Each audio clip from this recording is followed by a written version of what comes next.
Can the dead still dream? Because this face in my dream was crystal clear. A mud brick house, moonlight slanting through the window. Sister Zhang sat on the Kong, beautiful, her eyes full of resentment, her 2-year-old daughter asleep beside her. She stared at me. I stared at her, my mind a total blank. Come on, keep it quiet, and get out the second you're done. Don't wake my daughter. She undid her buttons, tears falling one after another. I knew this scene all too well. 15 years ago, that one night, it played out exactly like this. Back then I'd thrown myself at her without a second thought, and it got 7 of my relatives killed, one after another. Even if this was a dream, I would never again taste that kind of bone-deep agony. A gorgeous woman was lying right there in front of me, and I felt nothing. Just a heartache, so sharp it felt like my chest was splitting open. I pinched my own thigh, it hurt. This was real. I'd been reborn. I rushed to the wooden door and pulled it open a crack. Sure enough, there was that familiar half a head peeking over the courtyard wall. Dai Guzi, my best buddy, who'd set me up in my last life. Sister Zhang, I'm sorry, get dressed quick. If I told you Dai Guzi set me up, would you believe me? She gave a cold sneer. Dai Guzi and I were practically joined at the hip. Not even a fool would buy that. The militia's coming any minute to make an arrest. The two of us could jump in the Yellow River and still never wash this clean. I'm out. I went straight out the window, as if she'd lured me in to force herself on me. A few hundred yards out, the more I ran, the more worked up I got, until I burst out laughing. Being reborn is the best. There's still time to fix everything. 5 minutes later, the militia kicked in Widow Zhang's door and turned the place upside down, and didn't find so much as my shadow. Dai Guzi followed them in, looking left and right, his face going pale with panic. The deal was that he'd get his turn the second I finished. So how had I just vanished into thin air? The militia captain glanced at Zhang Guolan's red, swollen eyes and the wailing child in her arms, and started to have doubts. This widow had kept to herself for over a year without a whisper of gossip. This was probably all a misunderstanding. In the end, he just said, "Keep your door shut tight at night," and led his men away. I lay on a haystack on the threshing ground behind the village, watching it all unfold.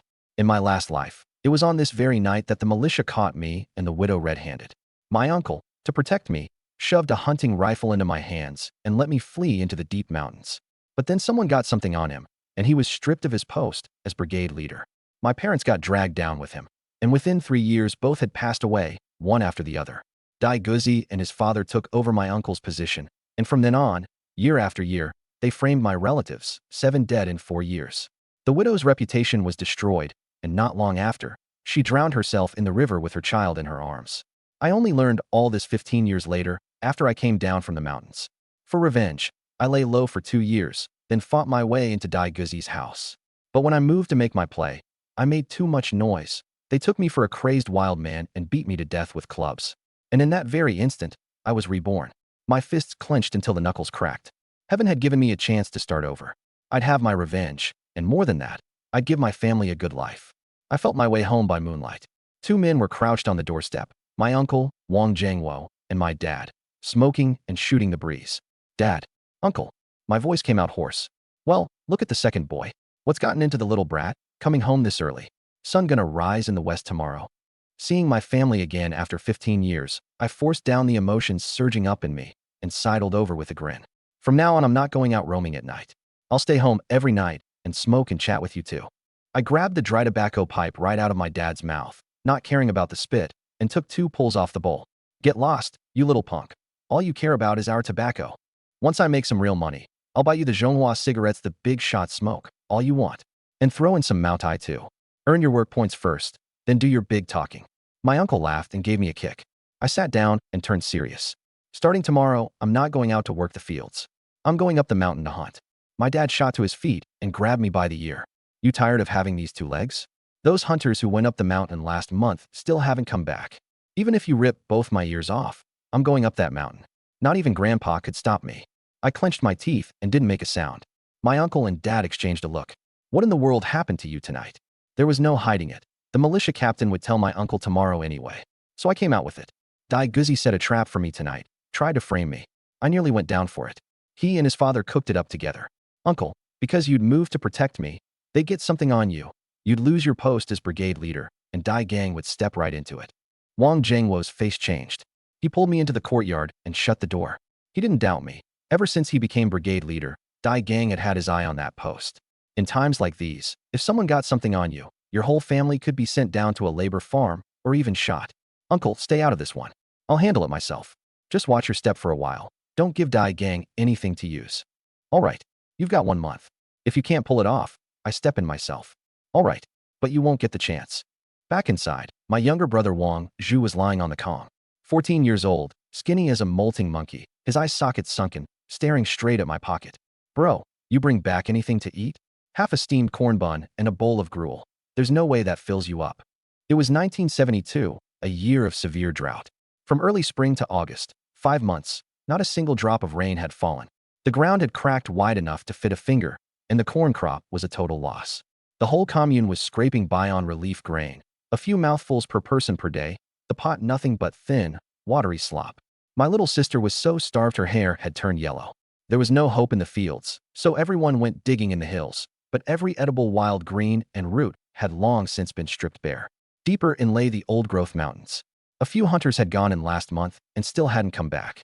There were wolves and wild boar up there. At night their howling made your scalp crawl. Go to sleep. Once you're asleep, you won't feel hungry. Tomorrow I'll go up the mountain and set some snares, get you all a little meat. I patted his head, my palm met nothing but bone. Zhu had worn himself out over the day and quickly fell into a deep sleep. But I tossed and turned. My hand brushed against my chest, and my heart suddenly jumped. The jade gourd? Thumb-sized, the jade clear and fine, etched with delicate lines. In my last life, when I'd fled into the deep mountains, I'd found it in a cave and absent-mindedly tied it around my neck. And it had followed me back through time. If it could bring me back through time, it's got to have other uses. I gripped it and focused my mind, probing inward. In the next instant, a quiet, dry, climate-stable little space appeared in my awareness, perfectly square, like a tightly sealed little storehouse. I aimed the mouth of the gourd at the quilt on the Kong, and with a flick of thought, the quilt vanished into thin air and settled neatly into a corner of the space. Another flick, and it was back on the Kong. I figured the space was close to 3 cubic meters. My heart warmed. With this thing, in this life, I'd make sure my whole family was fed and warm. The next day, before dawn, I felt my way to my grandparents' door. Hey Chow, why are you up so early? Hungry? Grandma's got half a steamed bun here. Have a little something first. That was the life-saving grain Grandma couldn't bear to eat and had saved. In times like these, grain was more precious than gold. I'm not hungry, Grandma. Grandpa, I want to go up the mountain and set snares. Can I take that Mauser 98K off the wall? No, the old man refused flat out. Give me a gun, and, knowing how bold I was, I'd head straight for the deep mountains. If you want meat, I'll take you to the reeds at dawn to shoot wild ducks. But going up the mountain is absolutely out of the question. So the gun was a lost cause. But in my last life I'd scraped and clawed my way through the deep mountains for 15 years. I could hunt just fine without a gun. It'd just be more of a hassle. I grabbed a machete and slipped out without a sound. Other people use wire for their snares. I use rattan vine, a skill I'd honed in the mountains. With my abilities, if I ran into a wild boar, even a single machete could take down a 4-500-pound beast. But I couldn't afford to get hurt now, or my family would be even less willing to let me go up the mountain later. Half an hour later, I reached the outer edge of the deep mountains. I had 7 or 8 small stones in my pocket. 7 years of practice with throwing weapons meant I could hit a bowl-sized target dead-on within 30 meters every time. I also whittled a 2-meter sharpened wooden stake for self-defense, handier than the machete. At daybreak, I went in. On the way, I caught a few big leeches for bait. After about 10 minutes walk, I came across a big rotting fallen tree, the fallen leaves around it all churned up by pheasants scratching, a good spot for snares. I set 3 of them, and had barely gone a dozen meters when something cooed overhead. I looked up, a turtle dove perched in a tree. I flicked a stone up without even aiming, hit it square in the head, and after a couple of flutters it dropped. Not even enough to fill a tooth gap. I tucked the dove into the gourd space, and kept going. For most of the day, I dropped any turtle dove I saw, and set a snare wherever I spotted rabbit droppings. By noon, the space already held 3 pheasants and 7 turtle doves. I was starving, my belly clean against my back, and gnawing wild fruit didn't help. I found a downwind spot and lay down. That way the larger animals couldn't catch my scent, and slept for an hour before heading back to check the snares. When I woke and started back, I got a happy surprise. 2 of the 6 rabbit snares had caught rabbits, and 4 of the 9 pheasant snares had caught pheasants. This trip's total, 7 pheasants, 2 rabbits, 7 turtle doves. The pheasants were lean, under 2 pounds each. The 2 rabbits together came to a bit over 4 pounds.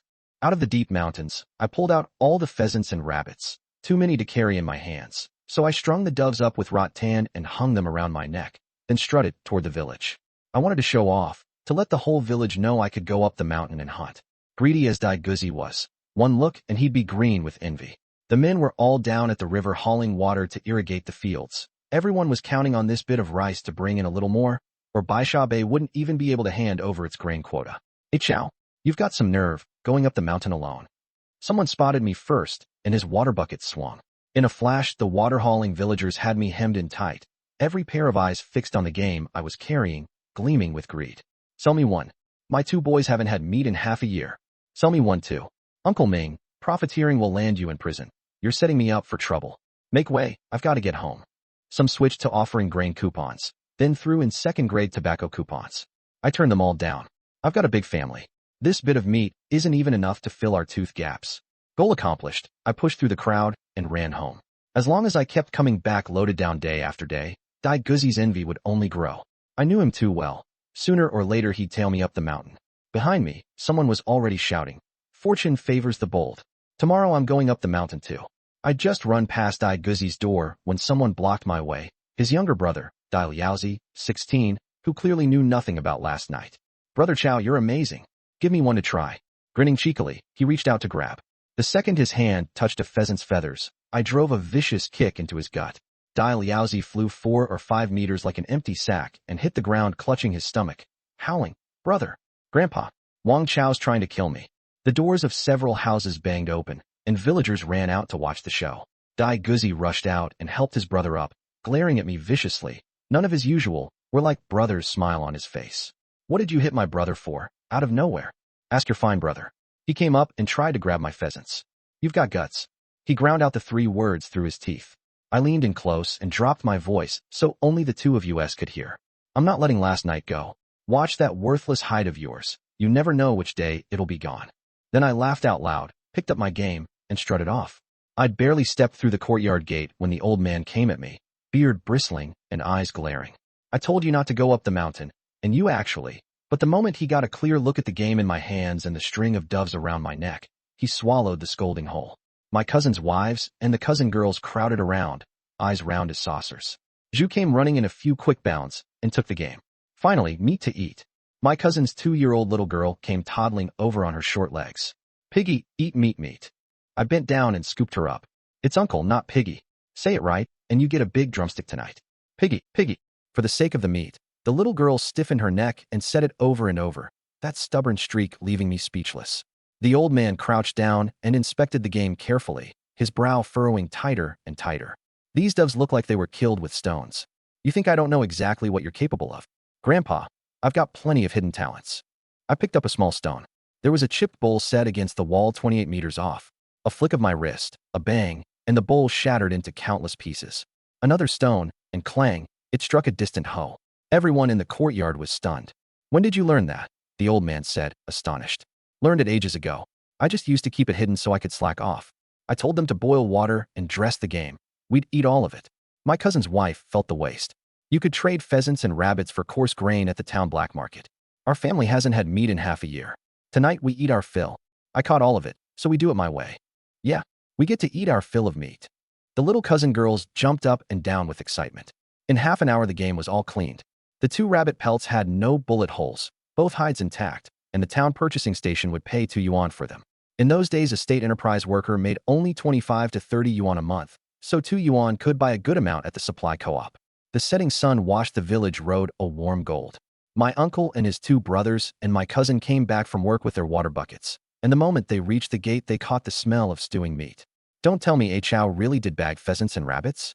That little brat got himself some dumb luck. And the 3 of you are still laughing." Grandma's face suddenly darkened. "If something happens to him up on that mountain, let's see how you cry then." With that, she swung her basket and strode briskly into the courtyard. She shoved the wooden gate open, and a courtyard full of feathers hit her eyes. The old man was lying in the bamboo chair, leisurely smoking his pipe. How many pheasants did this take? When I got back to the courtyard, each of the 2 tables held a big basin of meat.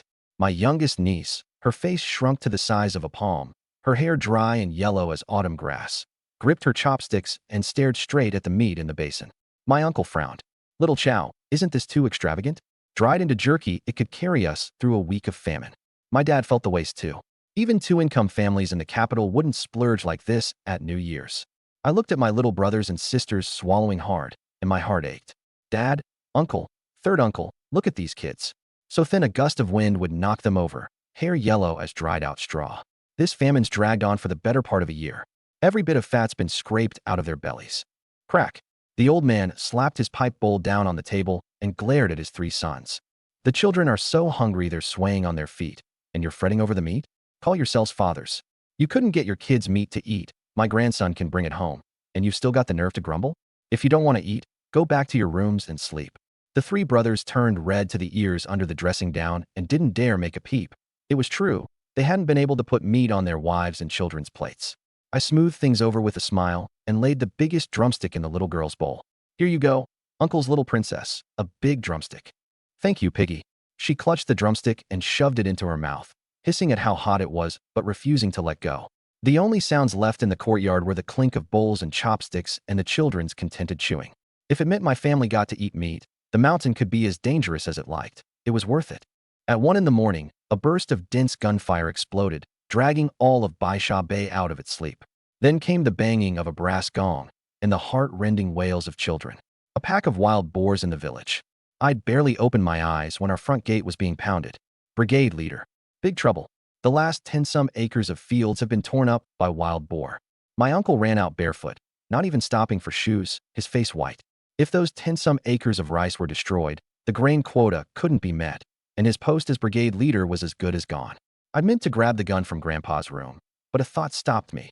With a boar pack that big, they might well charge into our own courtyard, and if I took the gun, the old, the weak, the women and children at home would be in danger. I grabbed the machete from against the wall and ran after my uncle. You little brat. It's dangerous. Go home. I'm not going to mess around. Hurry and turn on the brigade loudspeaker. Soon the big loudspeaker crackled to life. Attention, all commune members. Wild boar are in the village. Anyone with a flashlight, bring it. Anyone without, light a torch. Everyone to the edge of the fields to drive off the boar. Look after your own safety first, and don't get too close. I ran to the edge of the paddy. 10 militiamen were leveling their guns at the boar. These men had never had any real training. They stood too far back, and their aim was terrible.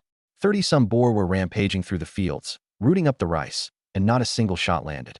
The nearest one had to be over 400 pounds. In the moonlight, you could make out its 2 long tusks from more than 100 meters off. A true boar king, plain as day. In my last life, it was on this very night that my uncle, using the chaos of the boar raid as cover, let me run and shove the brigade's 300 rounds and Grandpa's 98K into my hands. No wonder I'd gotten away so easily back then. The militia were all preoccupied with the boar and had no time to chase me.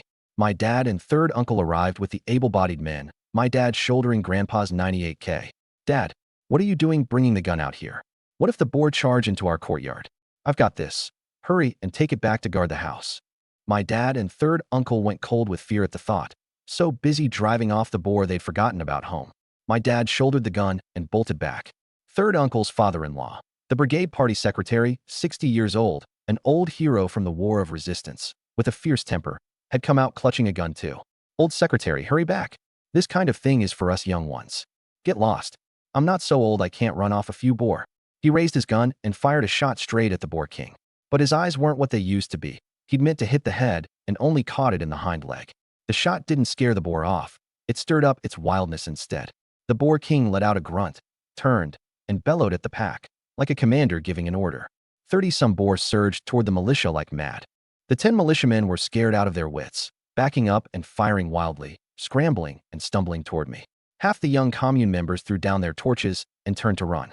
Boar first, bear second, tiger third, as the saying goes. Wild boar breed fast, run in numbers, have vicious tempers, and will charge a person unprovoked, let alone a boar king leading a whole pack. But the more dire it got, the calmer I became. I'd spent all those years in the deep mountains in my last life. After the 300 rounds ran out, how many big boar had I taken down with nothing but a blade? I'd been reborn into this life. If I just stood by and watched my family die, what would be the point of living it all over again? 3rd uncle, get the old secretary out of here. I'll buy time. I clamped the machete in my teeth and planted myself facing the boar pack. You little brat. You've got a death wish. 3rd uncle's voice cracked. Don't worry about me. I know what I'm doing. The boar king led the pack charging right up to me, tusks glinting cold. I picked my moment, pushed off with my feet, grabbed its ears with both hands, swung myself onto its back, and clamped my legs down tight. The boar king spun in place like it had gone mad, bucking and thrashing wildly. The 30-some boar around it stopped too, milling in a tight, restless circle. My uncle, having finished the loudspeaker announcement, came running back, took one look at the scene, and charged forward alongside third uncle. "Don't come over here. Jump in the river." Boar lose their agility the moment they hit water. People are quicker than they are. But neither man listened. They only ran faster, dead set on saving me. I steeled myself. The only way to drive off this pack was to kill the Boar King. I clamped my legs tighter, grabbed the machete I'd been gripping in my teeth with my right hand, took aim at its neck, and brought the blade down hard. The Boar King shrieked and struggled, but the man on its back might as well have grown there. It couldn't shake me no matter how it threw itself around. I went at it like a madman, blow after blow, my face and clothes plastered with mud and pig's blood, looking every bit a wild man. The commune members down at the river's edge were dumbstruck. This was the same Wang Chao who normally pilfered chickens, slacked off, and never earned his work points. My uncle and third uncle froze in their tracks too. A boar's hide is coarse and its flesh thick, and from constantly rooting against pine trees it had picked up a thick coat of pine resin, like it was wearing armor. But it couldn't withstand my desperate hacking, each strike faster than the last. A full minute in, the Boar King's neck had been cut down to half its width. It crashed to the ground, twitched a few times, and went still.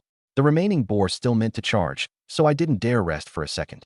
Standing on the Boar King's carcass, I raised the dripping machete and roared at the pack. Covered head to toe in mud and blood, like some god of slaughter, I cowed the whole pack with sheer ferocity. "Come on, then." I lunged forward, blade in hand.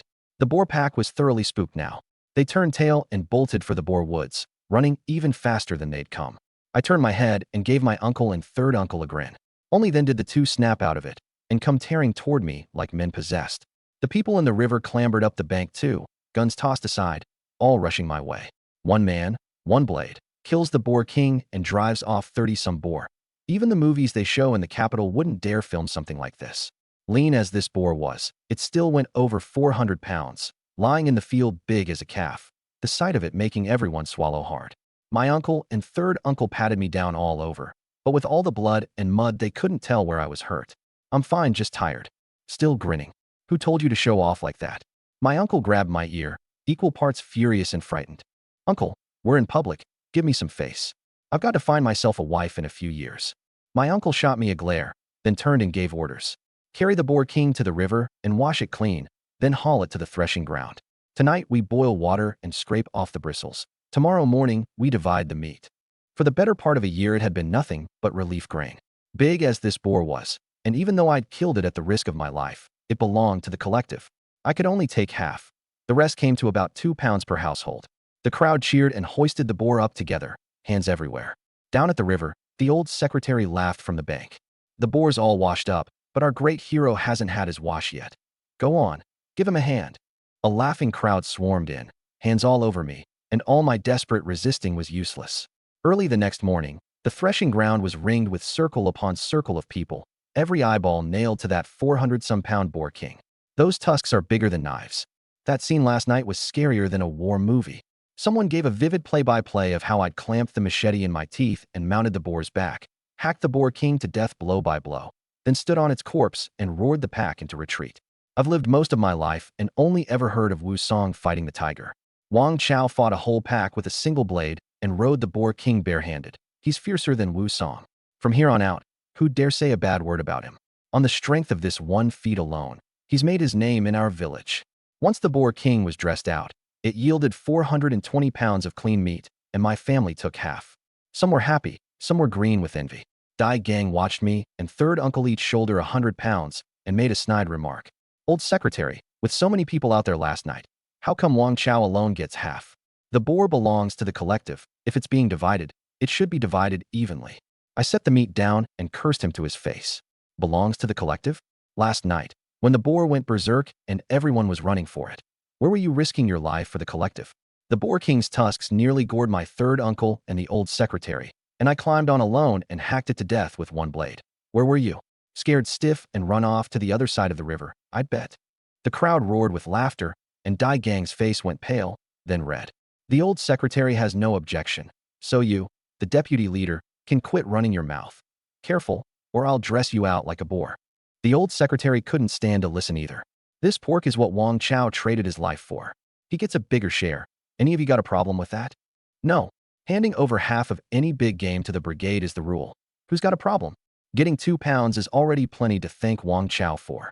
Watching Dai Gang pull this stunt, I knew that if I actually carried those 2 pounds of meat home, it'd make me sick to my stomach. Old secretary, uncle, let me lay it out right here. If any meat goes to Dai Gang today, then starting tomorrow, when I go up the mountain to hunt, any boar I get goes straight to the commune. Nobody in this village will get a pound of meat off me. Wang Chao, I'm still the village deputy leader. Says who? Says the man who can take down big game. You don't like it? I turned to Dai Guzi. I just cursed your father like that, and you can still sit there cool as anything. And to think you tagged along behind me all these years. If anyone dared curse my dad, my uncle, or my uncle, I'd have rushed up and killed them already. Useless. Coward. Dai Guzi was so enraged he made to charge me, but Dai Gang held him back. I could kill a 400-some-pound boar king. For Dai Guzi's would be no match for me.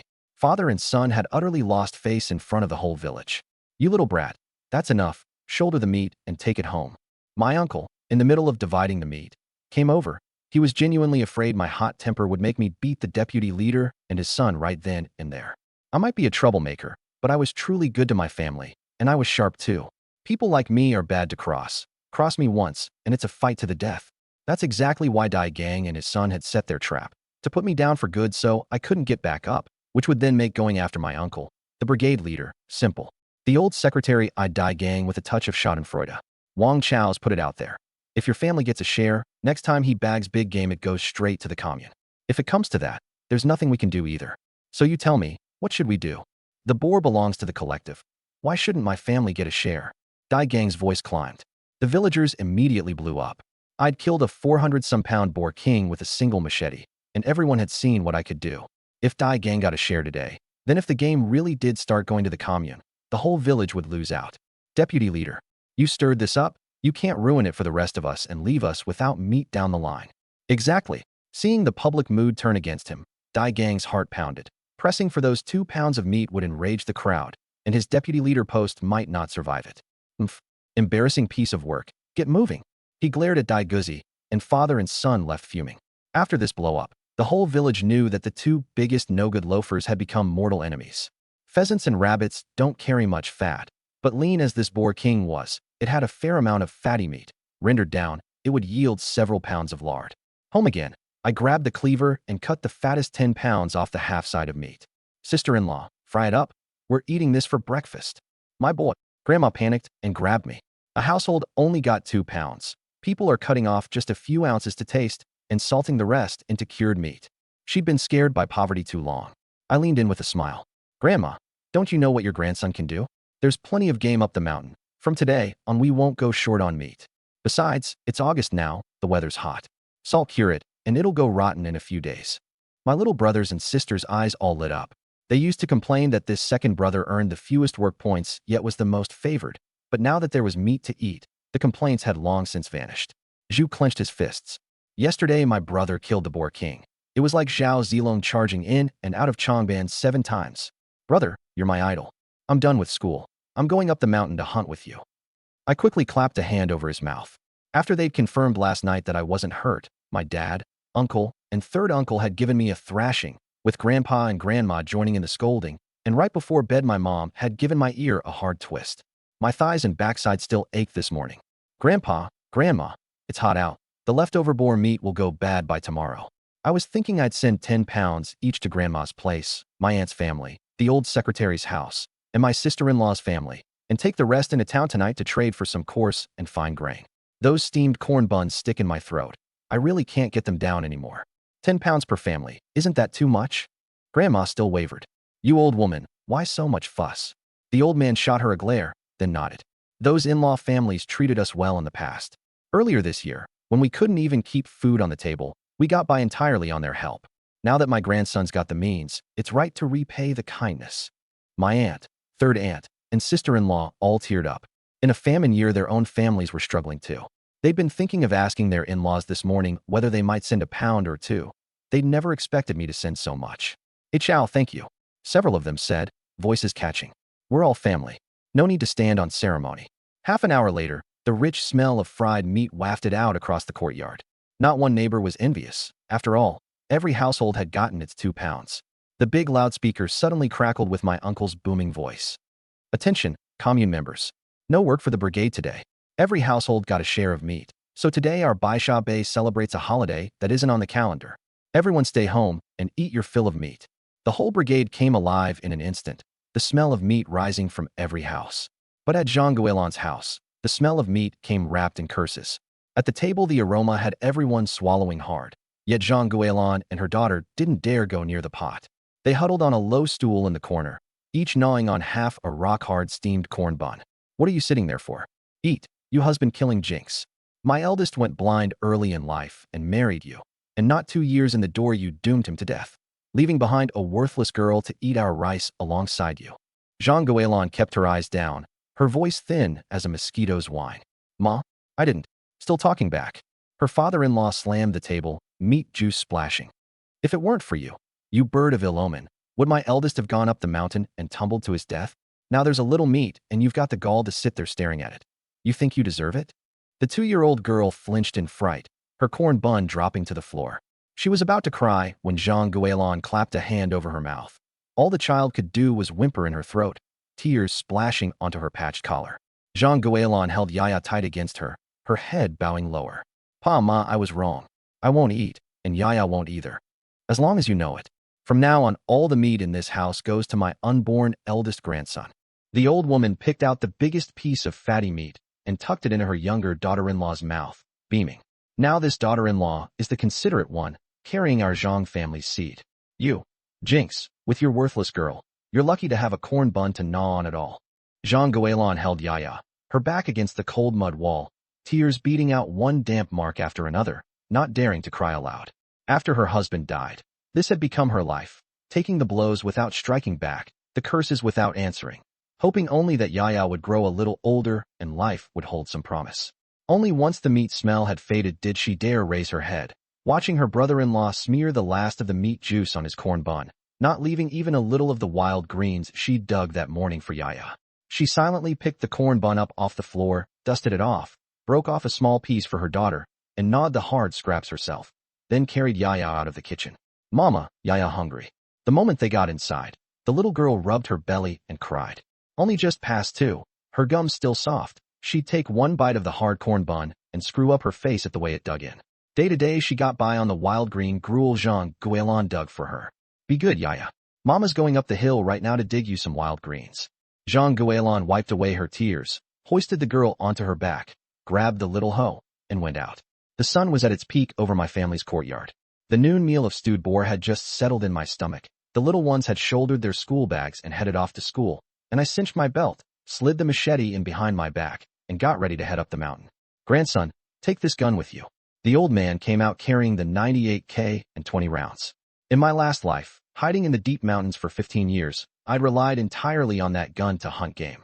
Calling it half a lifesaver wouldn't be an exaggeration. But the corner of my mouth quirked up. Grandpa, no need. Even without this gun, your grandson will still bring game home. Yesterday morning you were pestering me for the gun, and today you don't want it? Grandpa, Uncle, Dad, think about it. Why did the boar pack come out of the Boar Woods last night? The Boar Woods has a mountain stream, but with no rain for the better part of a year, the stream ran dry long ago. The boar only came into the village because they were starving. Keep the gun at home. Chances are they'll come back, and with a gun guarding the house the whole family can rest easy. All right, we'll do as you say. Go early and come back early, and be careful. In half an hour I reached the outer edge of the Yin Mountains. This area had an eerie feel to it. Wolves howled here at night, and even in broad daylight the villagers wouldn't go near it. Just as I was about to head in, a sweet, childish little voice came from the woods up ahead. Mama, there's some here. I stopped short. The whole village had gotten meat this morning, so who else would run out to this dangerous place to dig wild greens? I stepped closer and saw Jean Guélan and her daughter crouched in the brush, pulling up wild greens. Sister Jean, have you got a death wish? Bringing Yaya all the way out here to dig greens. My voice startled the two of them. Yaya threw herself into her mother's arms, bawling, and Jean Guélan went white in the face, trembling all over. Remembering the night I'd climbed into her room still sent a chill down her spine. Out here in the wild, if I really meant to force myself on her, she could scream her throat raw and no one would hear. Don't be afraid. I'm just passing through on my way up to hunt. I quickly piled on a smile. That 2 pounds of boar meat your family got. I'm the one who killed it. Only then did Yaya, hiccuping, stop crying and fix her round eyes on me. Sister Jean, didn't your family get a share of meat? Why are you out digging greens? Jean Guélan ducked her head and didn't answer, just kept pulling greens. So I asked Yaya instead, "Why aren't you home eating meat? Grandma and Grandpa won't give Yaya and Mama any." And they hit Yaya and Mama. The little girl's mouth puckered. My voice dropped. Sister Zhang, is what Yaya said true? She didn't look up, her hands pulling greens faster, tears falling one after another. My heart lurched. In my last life, after she and I were caught and I fled into the deep mountains, I came back 15 years later and heard from my cousin that not 2 months after I ran, Jean Guélan had drowned herself in the river at the head of the village with Yaya on her back. At the time I'd assumed she just couldn't bear the gossip. Now I could see this mother and daughter truly had no way to endure life in her in-laws' house. She was also the only woman I'd ever been near in my last life. That foolish business back then had been entirely my fault, dragging the two of them down to that fate. Hearing now just how vicious her in-laws were, the fire in my chest surged up. Yaya, do you want to eat some nice hot meat? The words were barely out when Jean Guélan shot to her feet, pulled Yaya into her arms, grabbed her hoe and basket, and made to leave. Sister Jean, wait. I caught her arm. I really don't mean anything by it. Even if you won't think of yourself, you have to think of Yaya. She's only just past 2, filling her belly on wild greens day after day. How can her little body hold up? And if it can't, then what? She looked up, eyes red, tears falling harder. The corn buns the family gives us are hard as stones. Yaya can't bite through them. The whole household hands the two of us half a corn bun. If we don't eat wild greens, am I supposed to just watch Yaya go hungry? If it weren't for the abundance of wild greens in this spot, she'd never have risked her life coming all the way out to this wolf's den. That business the other night was a trap someone set. I really meant no harm. If you can trust me, leave your window open tonight, and I'll bring cooked meat for you and Yaya. That's out of the question. Who knows whether you're... Her eyes were full of wariness. If I wanted to force myself on you, I'd have done it here in these woods. No need to wait for nightfall. I cut her off, my gaze falling on Yaya's gaunt little face. Look how thin Yaya is, nothing but skin and bone. Don't you want her to eat something good to build her up? Trust me this once. Jean Guélan looked down at the daughter in her arms. Yaya gazed up at her with wet eyes, her little mouth pressing together without thinking. That morning the smell of meat had drifted across the whole village, and only this mother and daughter hadn't tasted any. Going a little hungry herself was nothing, but Yaya was a growing child who'd never had so much as a whiff of meat. After a long hesitation, she bit her lip and gave a faint nod. This basket of greens is enough to tide you and Yaya over at midday. Hurry back now. Wolves prowl this area, even in daylight. Tonight I promise to fill you and Yaya up with meat. Jean Guélan answered with a low gathered Yaya up, and hurried down the hill. Only once the two of them had disappeared at the far edge of the woods did I turn and stride off into the deep mountains. Tonight, I was going to the black market to trade for grain. The one in town was too small to trade for much, so I'd have to go all the way to the capital. The one-way walk alone took 2 hours, making the round trip a real undertaking. Luckily, I had the gourd space to carry things, and on this trip up the mountain, I'd made up my mind to bag another boar. To find big game, I skipped the pheasants on the outskirts and headed straight for the deep interior. I'd meant to go to the boar woods, but with its stream dried up, the very reason the pack had come into the village, I'd most likely come up empty there, so I changed my plan. I took the old route I'd fled along into the deep mountains in my last life, the memory crystal clear. About 2 hours ahead lay a small creek that never ran dry no matter how bad the drought. Where there's water, there's usually big game, so staking it out here beat wandering around blind.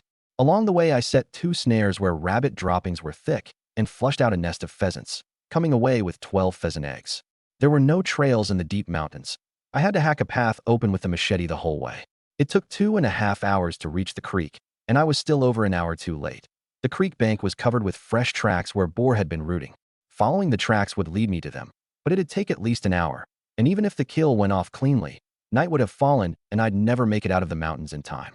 To run into a wolf pack at night up here, with nothing but a machete, even 15 years of experience would barely keep me alive.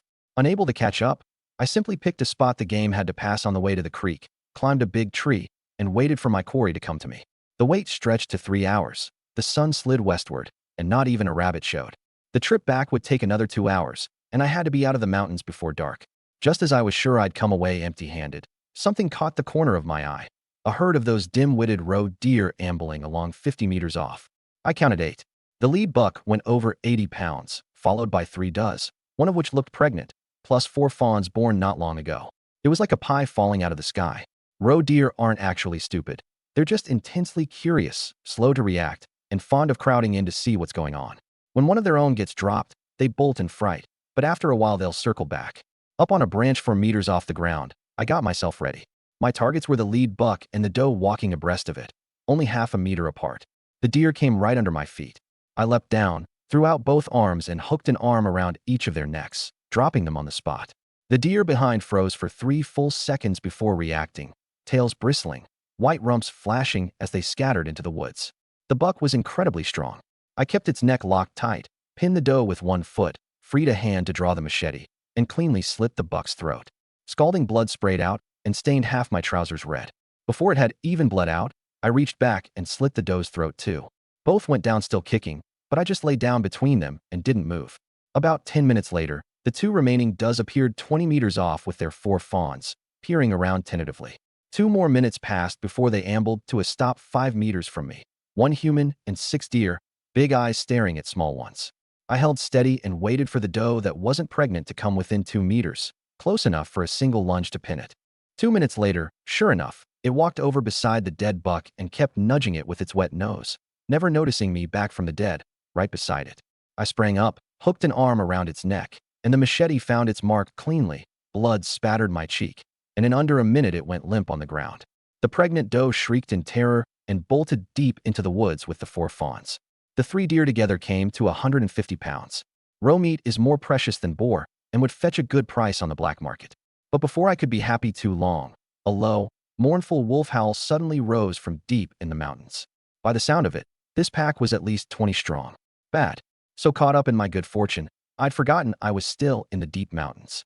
The 3 deer had bled so much that the reek had drawn the wolf pack.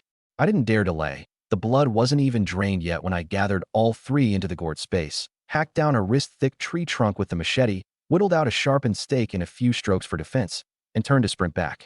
Back at the snares, both had caught rabbits, 3 pounds each.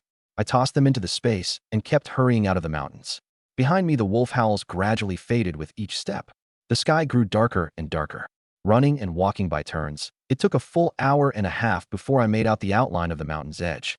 Only when my feet touched the familiar little trail did my taut nerves finally ease. I collapsed onto the path, gasping for air, and only after a dozen minutes did I slowly start walking toward the village. Just as I reached the head of the village, I pulled the smallest doe out of the space and shouldered it, 12 pheasant eggs in my pocket and 2 rabbits dangling from my belt, swinging back and forth, deliberately showing off. The drought this year had wiped out nearly the whole corn crop. The brigade only sent 1 person per household to work, so the women dug wild greens during the day and liked to gather in the evening to chat. Oh my goodness. Hey Chow, you bagged a roe deer today? You really are something. Just lucky. If it weren't for that big boar last night, how would any of you have gotten a taste of meat? From the crowd, Auntie Lee suddenly spoke up. Hey Chow, this deer's got to be 50 pounds, right? By the rules, don't you owe the brigade half? Village rule, any game over 50 pounds bagged in the mountains had to be split, half to the brigade. Auntie Lee was Dai Guzi's aunt by marriage. This deer was 40 pounds at the very most. Anyone with eyes could see it. Auntie Lee, has Uncle Lee gone too long without giving you a good time? Your eyes have dried right up till there's nothing left in them. The aunties and old women all around burst out laughing, and Auntie Lee, mortified, turned and walked off. Hey Chow, did you really have a falling out with Dai Guzi? Weren't you 2 joined at the hip before? That kid's full of rotten schemes, a real snake. You all keep chatting. I'm heading home first. Goal accomplished. By tomorrow morning at the latest, Dai Guzi would hear I'd bagged a roe deer, and after I bagged a couple more, that kid was sure to lose his patience and head into the mountains. The moment I stepped into the courtyard, I dropped the deer on the ground. Grandpa, Grandma, I'm back. Everyone inside came pouring out in a rush. You little brat. Not back till after dark. Scaring your grandparents half to death. See if I don't whip you. My dad was undoing his belt. The whole family had been frantically getting ready to go into the mountains to look for me. That's enough, second son. Hey Chow's back safe, the old man said, holding him off. Grandma took my hand, her eyes still red. Don't come home so late next time. We were all going out of our minds. I know, Grandma. Grandpa, get these 2 rabbits cleaned up. My little brothers and sisters were thrilled to see the rabbits. Look at how little it takes to satisfy you lot. Don't go telling people you're my brothers and sisters out there. I'd be embarrassed. I scolded with a deliberately stern face. 2 rabbits, and you're all carrying on like this. Take a look at what's by the gate. Everyone followed my finger and froze, then ran over. Grandpa, is this a roe deer? Dad, Uncle, third uncle, the 3 of you, get this deer cleaned up. Cut off 1 leg, slice up 2 pounds of boar meat, and cook them together. I'm taking it with me in a bit. The rest is for the whole family to eat tomorrow. Third uncle couldn't help himself. There's at least 30 pounds of meat on this deer. Even a landlord's household wouldn't splurge like this. What are you cooking up so much to take away for? What's 30 pounds? I'm bringing it back for you all to try. Besides, who said this is the only one I bagged today? What? You bagged too? I tell you, you've got no ambition and you don't like hearing it. Not 2, 3. The biggest buck is over 80 pounds and the others around 50. They're both stashed at the head of the village. I'll bring them along to the black market in a bit. The whole family stood dumbstruck. My grandson tells you to do something, you do it. Why all the nonsense? The three of your brains put together aren't as sharp as A Chow's one. Don't you stop to wonder where A Chow got these skills? The meat's surely a tribute for his master. From now on, whatever A Chow does, none of you interfere. The old man's bellow left his 3 sons with nothing to say. The old man had even handed me a ready-made cover story off the cuff. I quietly delighted in it. Hurry up, wash, eat, and rest a bit. When you head to the town black market later, have your big brother go with you. Go early and come back early. Grandpa, I'll be fine on my own. The town black market's too small to trade for much grain. I want to take these 200-some pounds of meat to the capital's black market. I won't be back tonight. I'll stay a night at the guest house. All right, but I don't feel easy about you going alone. Take your big brother. The old man turned and gave instructions. Eldest, write an introduction letter. Third son's wife, take the letter back to your family's place for a stamp. And while you're at it, tell your father and the others to come eat at our house tomorrow morning. I was 1,000 times unwilling, going alone. I could just keep the meat in the space and walk off easy. Bringing my big brother meant pushing a handcart loaded with 200-some pounds of meat for 2 hours, exhausting work. But I had no choice but to agree. By 9 that night, most of the village had put out their lamps and gone to sleep. My dad and his 2 brothers loaded the boar meat onto the handcart. Big brother, I'll scout ahead first. If I'm not back in 10 minutes, then push the cart out. I'll wait for you at the fork at the head of the village. That big sack looked bulky, but inside was only a still warm roe deer leg and a neat block of boar meat, fresh out of the pot. Hunched over, I crept along for 5 minutes before I felt my way behind Jean Guélan's house. No light inside, just a sliver of moonlight leaking through a gap in the window. On the Kong, Jean Guélan held Yaya. The little girl stared at the window and asked in a small voice, Mama, will that uncle really bring meat? Jean Guélan stroked her daughter's gaunt little belly, her voice thick. Go to sleep. Once you're asleep, you won't be hungry. Tomorrow Mama will take you up the hill to dig dandelions. She bit her lip, her eyes brimming, silently blaming me for lying to a child. Tap. A small stone flicked in through the window gap and struck the edge of the Kong. Yaya sat bolt upright. Mama, it's the uncle, he came. Shoo, quiet. Jean Guélan climbed softly off the Kong and pushed the window open a crack, finding me crouched against the wall, grinning at her. Neither of us dared make a sound, afraid of alerting her in-laws and brother-in-law next door. I tossed the sack in through the window. It landed with a thud, a good 10-some pounds. I lifted the mouth of the sack open, and the smell of meat came rushing out. Thank you, she said, her voice thin as a mosquito's. No need to thank me. This meat won't keep. Don't be sparing with it. Fix some for the child while it's hot. With that I turned and ran for the head of the village. Jean Guélan gazed off in the direction I'd run, her heart like it was holding a warm sweet potato, aching and warm all at once. She pulled out that roe deer leg, 5 or 6 pounds of meat on the bone, along with a glistening block of boar meat, and deliberately lowered her voice to warn. Yaya, you can't tell anyone about eating meat today, not even Grandpa and Grandma. If you tell, they'll take the meat away, and then Yaya won't have any to eat. Yaya, cheeks shiny with grease, gobbling the deer meat she'd torn off, nodded over and over. I know, Mama. I won't tell. It was the first time mother and daughter had eaten such good meat since her husband died. The little girl's face was dotted with grease, smiling crescent-eyed. I reached the fork at the head of the village and took the 2 deer out of the space. 10 minutes later, Wang Xiang arrived pushing the cart and stared for a moment when he saw them. I lifted the straw covering and loaded the deer onto the cart, then covered them back up. Chow, why are these 2 still dripping blood? Like they were just killed. It's hot in summer. The blood won't set. Truth was, I didn't understand the gourd space either. After more than 4 hours, these 2 still weren't stiff and still held some warmth, as if they'd just been put in. Where's that sack you packed the meat in? Wang Xiang asked, puzzled to see me empty-handed. Left it on a big tree over there. My master will come get it later. Let's go. Any more dawdling, and the black market will pack up. Wang Xiang pushed the cart harder, but still pressed me. Who exactly is this master of yours, some immortal? Everyone in our village who knew how to hunt is dead and gone. I've never heard of anyone with skills like this. He's not from our village. Stop asking. The road's what matters. The two of us took turns pushing the cart, and after 2 hours of struggle we finally made it through the capital's south gate. I came here often, but always as a same-day round trip. I didn't even have a clear idea of how many black markets the city had. Once inside, I pushed the cart into an empty alley, left Wang Xiang to watch it, and went out to ask directions. Past 11 at night, the streets were so empty you couldn't spot a ghost, except for the public order patrol. In an era when profiteering could get you jailed at best and shot at worst if the red armband patrol caught you. The moment I saw them in the distance, I couldn't duck away fast enough. After running through several alleys, I finally spotted a middle-aged man, 40-some, shuffling dejectedly out of a lane. Hold up there, comrade. Sir, let me ask you, is there a black market around here? The lane behind me, is it? Young comrade, why are you only just getting here from one of the nearby communes? That's right. I'm a hunter from Baisha Bay Brigade, Chongling Commune. You're a hunter? The middle-aged man, who'd been all gloom, lit up the instant he heard the word hunter and grabbed my arm like he'd caught hold of a lifeline. Sir, could you let go first? Sorry, I got too excited. Coming into the city this late at night, did you bag some game? 1 boar, 2 roe deer. The boar's got 130 pounds of meat left. The middle-aged man got anxious on the spot. Really? Sell it to me. I'll pay 10% over the black market price. This man was the chief of the Nanluogu police station. Some leaders from above were coming to inspect tomorrow, and in a drought year, he had nothing presentable to host them with, which was why he'd come to the black market in the dead of night to try his luck. The slaughterhouse couldn't even put down a single pig in a week. He'd called in favors to get 2 pounds, nowhere near enough. Sir, there's a drought this year, and all the nearby communes are getting by on relief grain. What I've got, I only want to trade for grain. I'll be honest with you, I can't put together that much grain. How about this? Sell me one of the 2 deer and 50 pounds of boar meat, and I'll take you to trade for grain. Deal. I mulled it over a moment and nodded.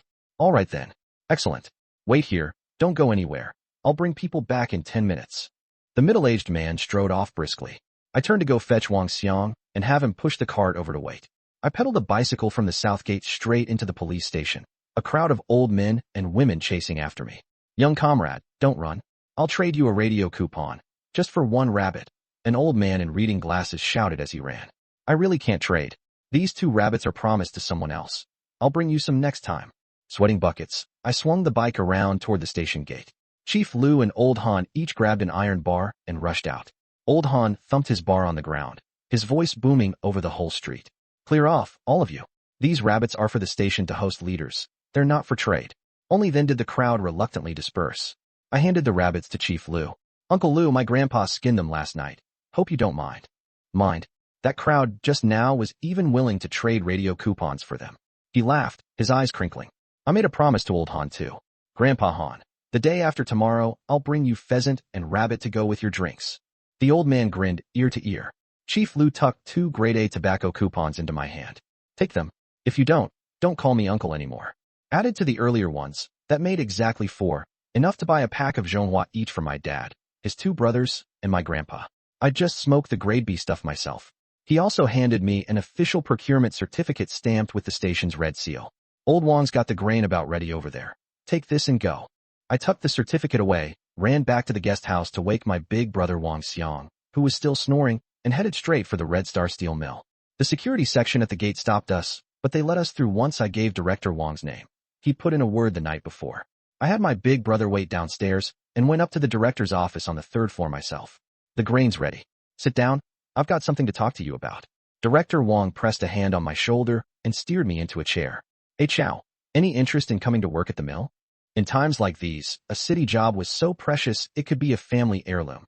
Not a single person from our Baisha Bay production brigade had ever gone to the city to be a worker. But a wage of 30 yuan a month at most was nowhere near enough to give my family a good life. Uncle Wang, I'm used to the wild. I couldn't stand the constraint of clocking in and out on schedule. You should have said so. The procurement section is perfect for you. He slapped his thigh. As long as you hit your monthly procurement quota, and with your skills, 600 pounds of meat a month is easy.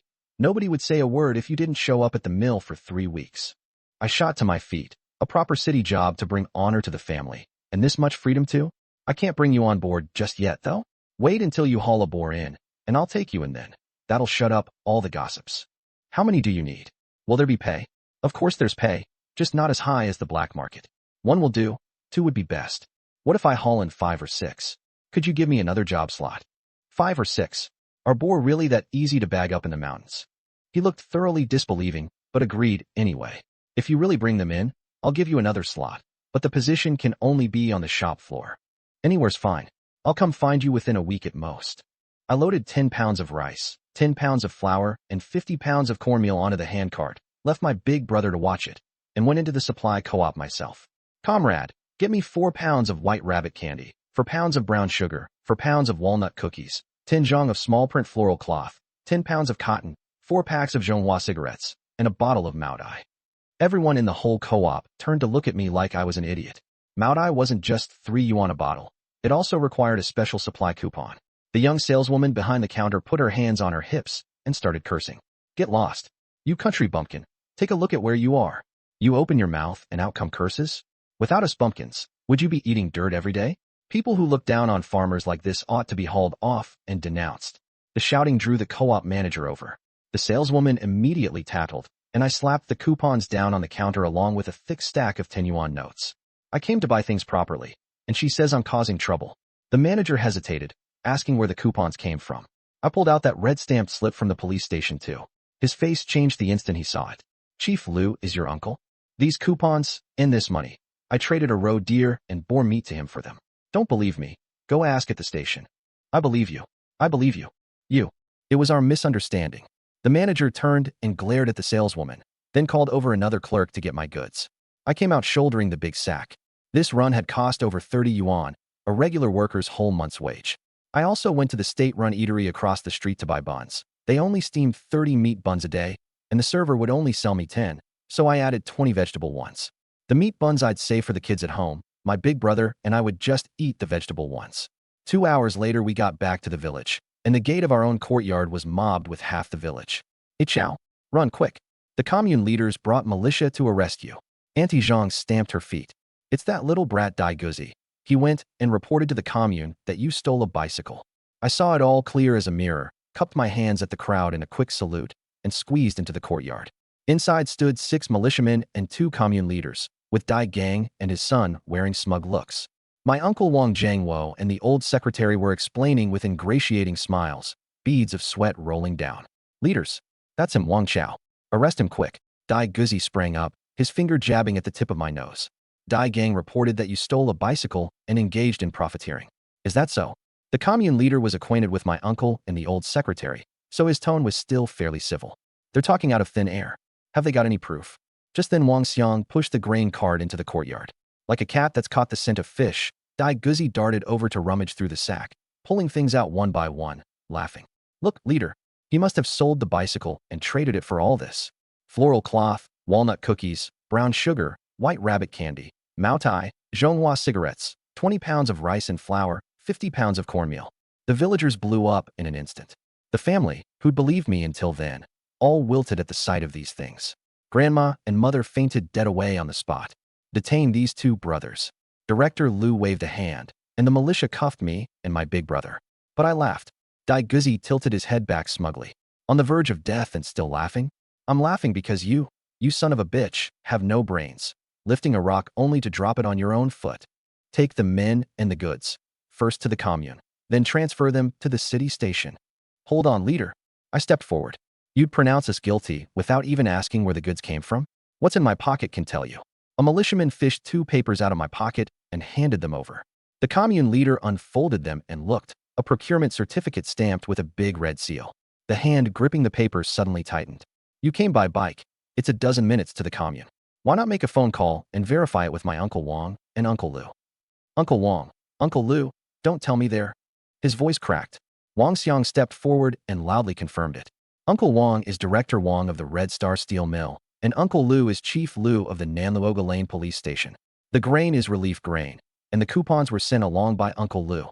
Impossible. Dai Gang stamped his feet in a panic. 2 bumpkins, knowing big leaders in the city? It's got to be forged. Put them to a harsh interrogation.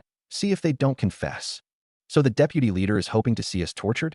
I laughed in a way that made his back crawl. How about you cuff us first, and then make the call? If it's fake, my brother and I will take whatever punishment's coming. No, no, no.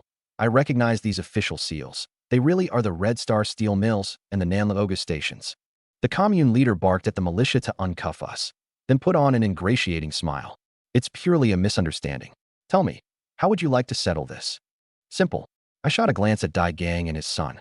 First, the two of them apologized to my brother and me in front of the whole brigade's members and make a thorough self-criticism.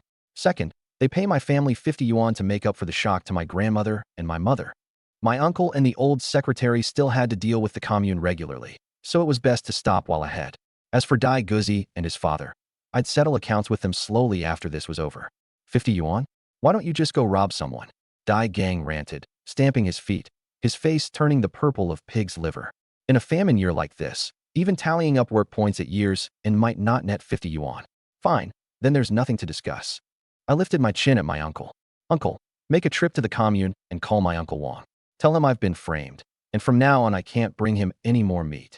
No, no, no. Do it just as Comrade Wang Chao says. The commune leader, beside himself, jabbed a finger at Dai Gang's nose and shouted, if you don't agree, you can forget about keeping this deputy leader post.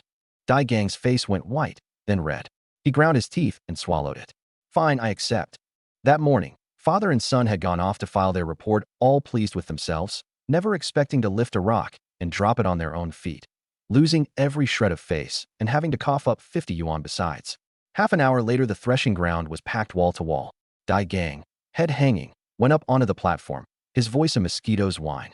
Without verifying the facts, I reported Comrade Wang Chao based on nothing but my own subjective guess. I'm sorry I wronged you. That's enough. All nonsense. I stood up and brushed off the dust. Hurry up and deliver the 50 yuan to my house. Any later, and I'll take it to the leaders again. With that, I pulled my big brother along home, not sparing them so much as a glance. Dai Gang stood on the platform, fire in his eyes, venomous as a snake flicking its tongue. Back home, Grandma and Mother had already come around. The words had barely left my mouth when my dad smacked me on the back of the head. You little brat. If you'd produced the procurement certificate earlier, would your grandma and your mother have fainted? Second son, what are you hitting Chow for? One little feint, and we get 50 yuan for free. What a bargain. Grandma shielded me. Grandma, I really was wrong this time. If anything had happened to you or mother, 50 yuan couldn't bring it back. I bowed my head, then pulled out 10 yuan notes. This is the 100 yuan left from selling meat yesterday. Keep it safe. The whole family's eyes went wide. He bought all those things and still had this much left over? Dad, third uncle, meat in the city is more precious than gold. Boar meat goes for a yuan a pound, and roe deer can sell for 2. Patiently, I walked them through the whole story behind Director Wang and Chief Liu. Floral cloth and cotton were heaped half across the Kong. That afternoon, the women gathered to sew winter-padded jackets. But after Dai Gang's stunt, I had to move my plan up. I'd go into the mountains first thing tomorrow and hunt down the boar pack that had fled into the deep mountains. A machete alone wouldn't do. I'd have to bring Grandpa's 98K Mauser rifle. I took the gun out and gave it a thorough cleaning. Late in the night, when all was quiet, I picked up a cloth sack and slipped out softly, tapping on Zhang Guilan's window. Sister Zhang, I bought a few things in the city this morning. Brought some over for you and Yaya. I tossed the sack in and left. Zhang Guilan emptied the sack onto the Kong. 20-some white rabbit candies, half a pound of brown sugar, half a pound of walnut cookies, and 4 big buns, and froze on the spot. Ever since her husband died, plenty of men in the village had their eyes on her. These past few days I'd brought meat and rare treats, and word was I even knew big leaders in the city. She bit her lip and made up her mind. The next time I came at night to drop things off, she'd ask me inside. The next day I slipped out before dawn and ran into Grandma busy in the little kitchen. Knew you were heading into the mountains, so I warmed up yesterday's big buns. Take them for lunch. She tucked 3 buns into my cloth pack and filled a flask with cold tea. Grandma, this trip I figure it'll be 2 days before I'm back. 2 days? There are wolves in those mountains.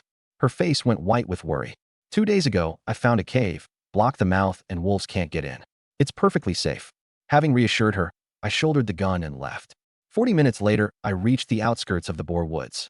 The stream had completely dried up, the boar droppings all gone rock hard. The freshest of them 2 days old. The pack had been gone 2 days and not returned. Ever since I killed that boar king, the original 30-some strong boar pack had broken up for good. With the pack scattered, the rooting marks were everywhere and I couldn't tell which way they'd gone. So I gritted my teeth and pushed into the deep mountains. At noon, by a stream, I spotted the tracks splitting into 5 branches. I picked the one with the most prints and followed it. By the count, there were 4 big boar and 3 young ones.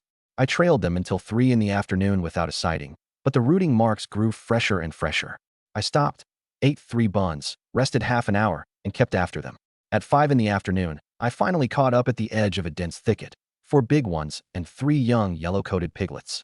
The biggest boar, a male, was over 370 pounds. The sow was around 300. The other two were about 250. 50 meters off, under a big tree, I leveled the gun and took aim at the smallest yellow-coated piglet. "Hey!" I bellowed. The boar pack whipped around, and the instant they made out the human figure, I'd already squeezed the trigger. Bang! The little piglet took the round in the head and dropped stiff. The 4 big boar instantly went red-eyed and charged like mad, the 2 remaining piglets in tow. I worked the bolt and chambered another round, dropping the second small one with another shot. 50 meters shrank to 20 in the blink of an eye. I slung the gun, scrambled up the tree hand and foot, climbed over 4 meters in a few seconds, and braced myself sitting against the trunk. The big male circled below in a frenzy, ramming its head against the trunk, each strike of its tusks prying out a big chunk of wood. Any other hunter would have called me a fool. At a moment like this, not shooting the fiercest big male, but fixing on the piglets instead. But the way I saw it, shoot the big ones, and the small ones would surely flee. To net the whole lot, you had to drop the small ones first. 1 shot, 1 head. The 98K's power was no joke. Even a 200-some-pound boar went down with a single round. 5 rounds spent, I pulled 5 more from the gourd space and loaded them. Then, without even needing to aim, squeezed the trigger at the big sow's head. This one's vitality was stubborn. It took 2 shots to the head before it fell. Seeing all its companions down, the big male rammed the tree even more wildly. It took 3 shots in a row before it finally crashed to the ground. In 5 minutes, all 7, 4 big, 3 small, were down. I came down the tree, bled the boar, and gathered them all into the gourd space. This was plenty to trade for a job slot. No need to stay in the mountains another day tomorrow. I looked for a place to spend the night along the way back, and an hour later found a small natural cave at the foot of a cliff, just big enough to lie flat in. I cut a big bundle of mugwort for a sleeping mat, and to keep mosquitoes off, hauled big stones to block the mouth layer by layer, and lit a fire to ward off snakes and insects. For dinner, all I had was the wild fruit I'd picked during the day. I'd barely lain down when wolf howls came from atop the cliff, with small stones tumbling down now and then. The first half of the night, I didn't dare close my eyes. In the latter half, the howling stopped, but the fire went out, and I was too cold to sleep. Near 7 the next morning, I pushed the stones aside, stepped out of the cave, and stretched, when out of nowhere a stone came crashing down from the cliff. Damn! I dodged and looked up, and froze on the spot. Standing on the cliff was a whole herd of goral, a full 12 of them. I didn't dare even breathe, turned, and went back into the cave for the gun. Goral are highly alert and fast. At my firing speed, I'd get 2 shots at most. The first for the biggest, the second to gamble. Bang! Bang! 2 goral wobbled and tumbled from the 40-meter cliff. Strange, why weren't these goral running? I looked up and saw wolf heads poking out one after another over the cliff top. So the goral had been driven up the cliff by the wolf pack the night before, and the wolves had stood guard all night. Heaven really is on my side. With the wolves blocking the way down, the goral were all mine for the taking. I fired shot after shot, and by the 8th one, 2 of the small goral panicked and leapt off the cliff, killing themselves in the fall. Seeing their prey dwindling, the wolf pack atop the cliff let out a collective low growl that made my scalp crawl. I didn't dare get greedy. I brought 30 rounds, used 10 on the boar and 8 on the goral, leaving only 12. Finishing off all the goral would surely put the wolf pack on me, and these rounds weren't enough to get away. I didn't even bleed the goral. I quickly gathered all 10 into the gourd space, backing away with the gun trained on the wolves the whole time. Luckily, they didn't give chase. I ran hard for a dozen-some minutes, and only after looking back to confirm they weren't following did I stop to catch my breath. My trousers were shredded, and my shins had picked up a dozen-some cuts that stung fiercely the moment I stopped. I'd promised earlier to bring Grandpa Han some pheasant and rabbit, so I searched slowly along the way back and walked out of the deep mountains at 2 in the afternoon, having bagged exactly 6 pheasants. I remembered how, when the commune leaders brought militia to arrest me, the village's old folks had warned me to run. I owed them for that goodwill. I made up my mind to hand one 250-pound boar over to the brigade. Near the head of the village, I lashed together a simple sledge and dragged out the big boar and a 50-pound yellow-coated piglet. Passing my family's private plot, I also took out a 40-pound goral and hid it in a furrow to have my big brother quietly retrieve later. The moment I reached the village entrance, the villagers spotted me. "Look, quick! Is that a boar Wang Chao's hauling?" 7 or 8 people crowded around, feeling it all over. They'd only just gotten their 2 pounds of meat a few days back, and here was more to divide so soon. They could hardly contain their joy. But a doubt nagged at me. If I really divided it household by household the old way, Zhang Guilan and her daughter probably wouldn't get so much as a fleck of grease. Everyone quiet down. Once the villagers hushed, I spoke up with a smile. This time the little piglets for my family, and the big one I'm handing over entirely to the brigade, but with one condition: no dividing up the meat.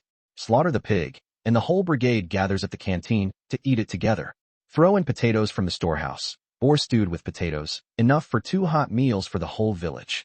You've put meat in our bellies, whatever you say goes. Several big men scrambled to pull the sledge, the kids bouncing along behind, like it was New Year's. In the courtyard, Grandma heard the commotion outside and sent Wang Lian to look. Wang Lian, carrying the little girl, had just reached the courtyard gate when she saw me walking out front, surrounded by a crowd. Grandma, I'm back. I took the little piglet that Zhang Chong had been shouldering and carried it through the gate, then tousled the little girl's hair. You're not hurt. Grandma took my arm and looked me over. Got a few scratches on my shins from wild juju branches, nothing serious.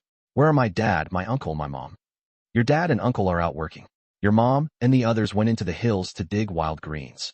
Digging wild greens again? Is the grain all gone? Trying to be sparing. We can't very well eat this, every single meal. Grandma, your grandson's got the means now. From here on our family eats its fill every meal, with meat every meal. Hey Chow, what did you bring this little boar home for? Why not take it to brigade headquarters to slaughter and divide the meat? Wang Lian frowned. Sis, the little one's for us, the big one's for the brigade. And no dividing the meat. Just cook it all in a big pot for the whole brigade to eat together. Grandma and Wang Lian immediately pulled long faces. Says who? You're the one who bagged the boar. By the old rules, half belongs to our family. Hear me out.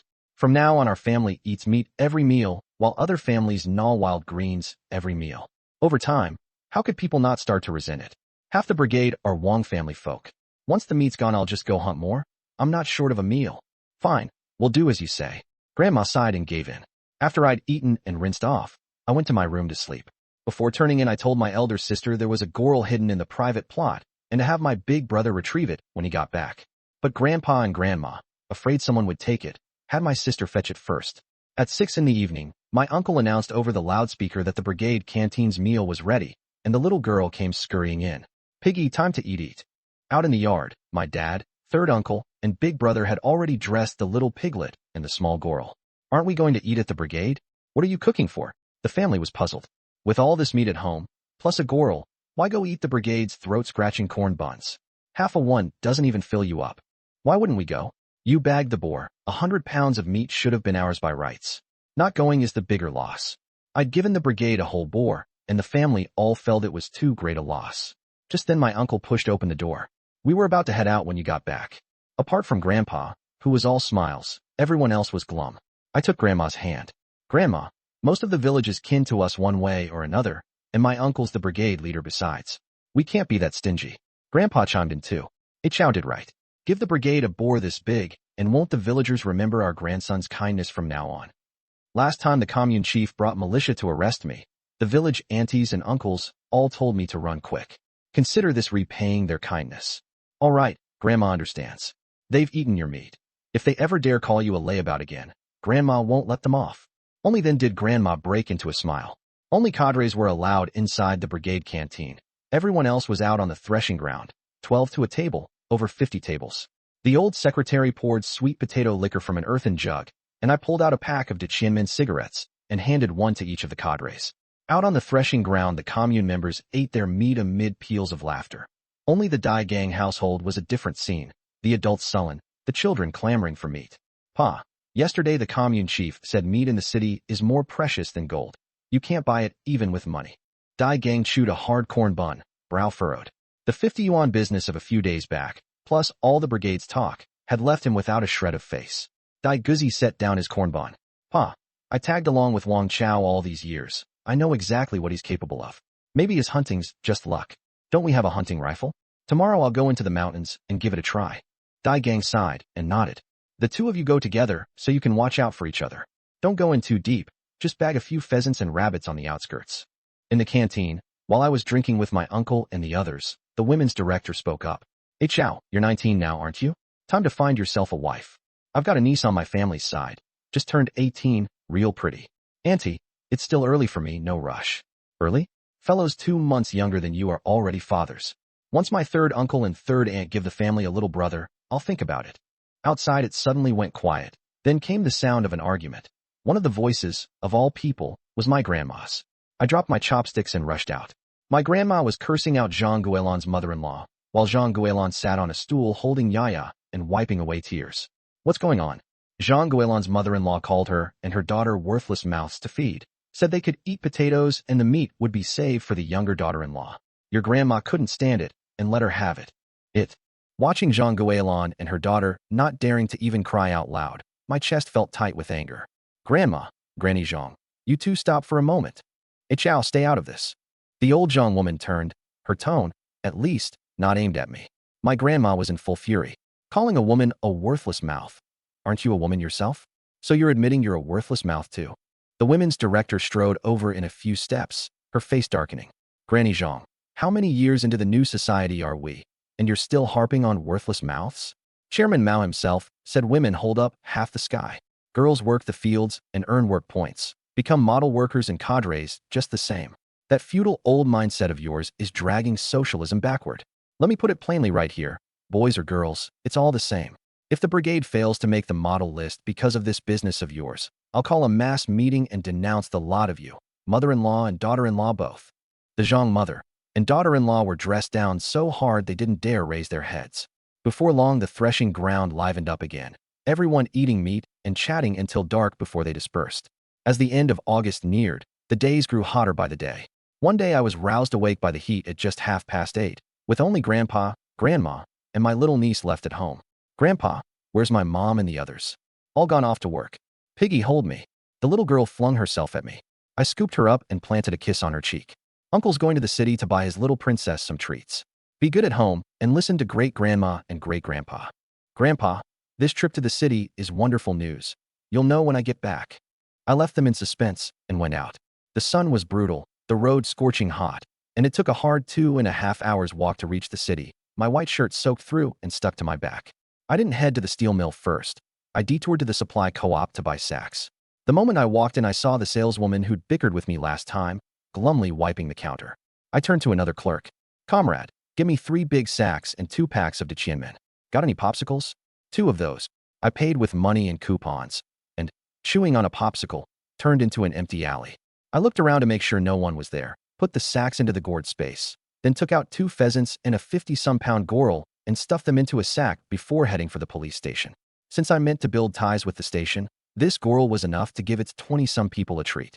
In the security room, old Han lay in a reclining chair with his eyes shut, listening to Peking opera, beating time with a palm leaf fan. Grandpa Han, you've got it good here. You little rascal, what are you standing outside for? Come in. I dumped the sack out on the floor, revealing the 2 pheasants and the gorrel.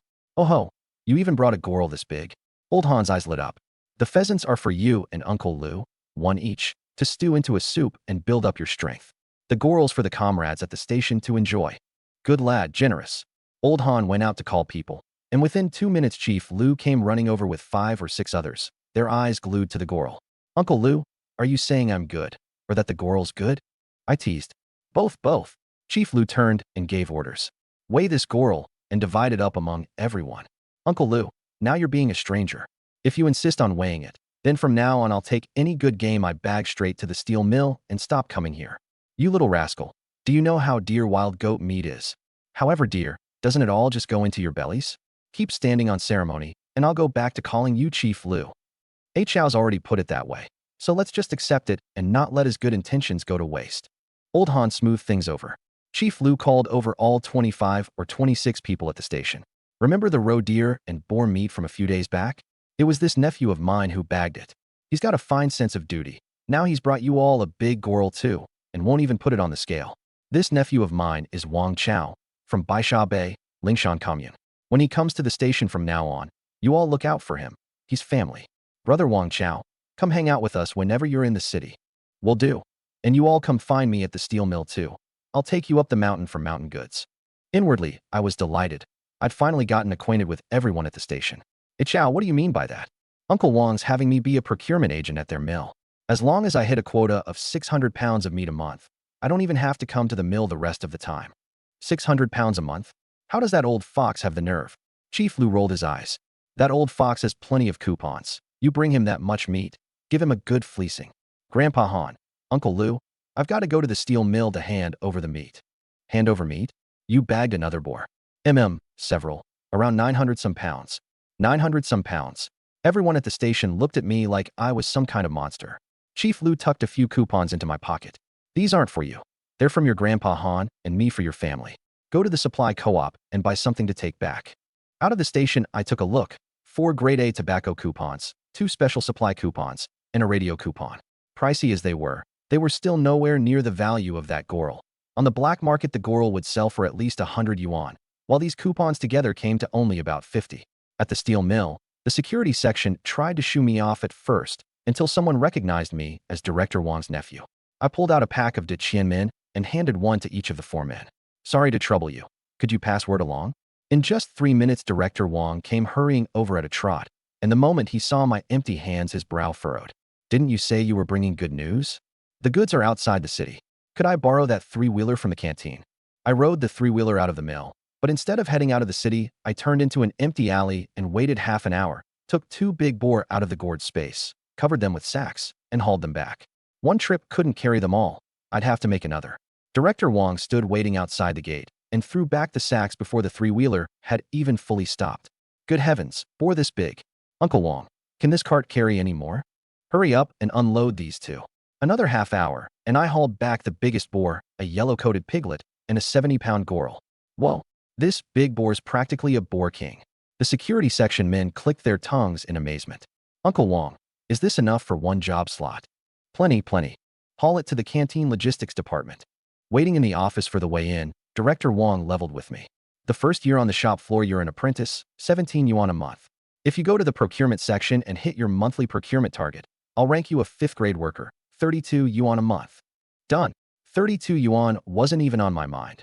This one trip into the mountains had brought in more than several years of other people's wages. Qin, the logistics section chief, came in with the tally. Director Wang, for boar, 1,025 pounds. Goral, 71 pounds. Old Qin, this is my kinsman, my nephew Wang Chao. He's joining the procurement section today. From now on, he'll deliver at least 600 pounds of meat a month. You set the price as you see fit. Boar meat tops out at 8 mao a pound. Goral 1 yuan 60. Qin said, a price not far off the black markets. That's high enough. I nodded. Come on, I'll take you to the labor and wages section to process your hiring. You start work officially today. Uncle Wang, I didn't bring an introduction letter. Make it up later. I've got you covered. Today we get your work permit done first. Truth be told, for someone like me, the big state-run factories in the capital were there for the taking. They'd be begging me to join. Without an introduction letter, processing a hire should have been flat out impossible, and a hospital physical was required too. Yet in under 10 minutes, Director Wang and I came out of the labor and wages section, a red work permit now in hand. Next was reporting to the procurement section.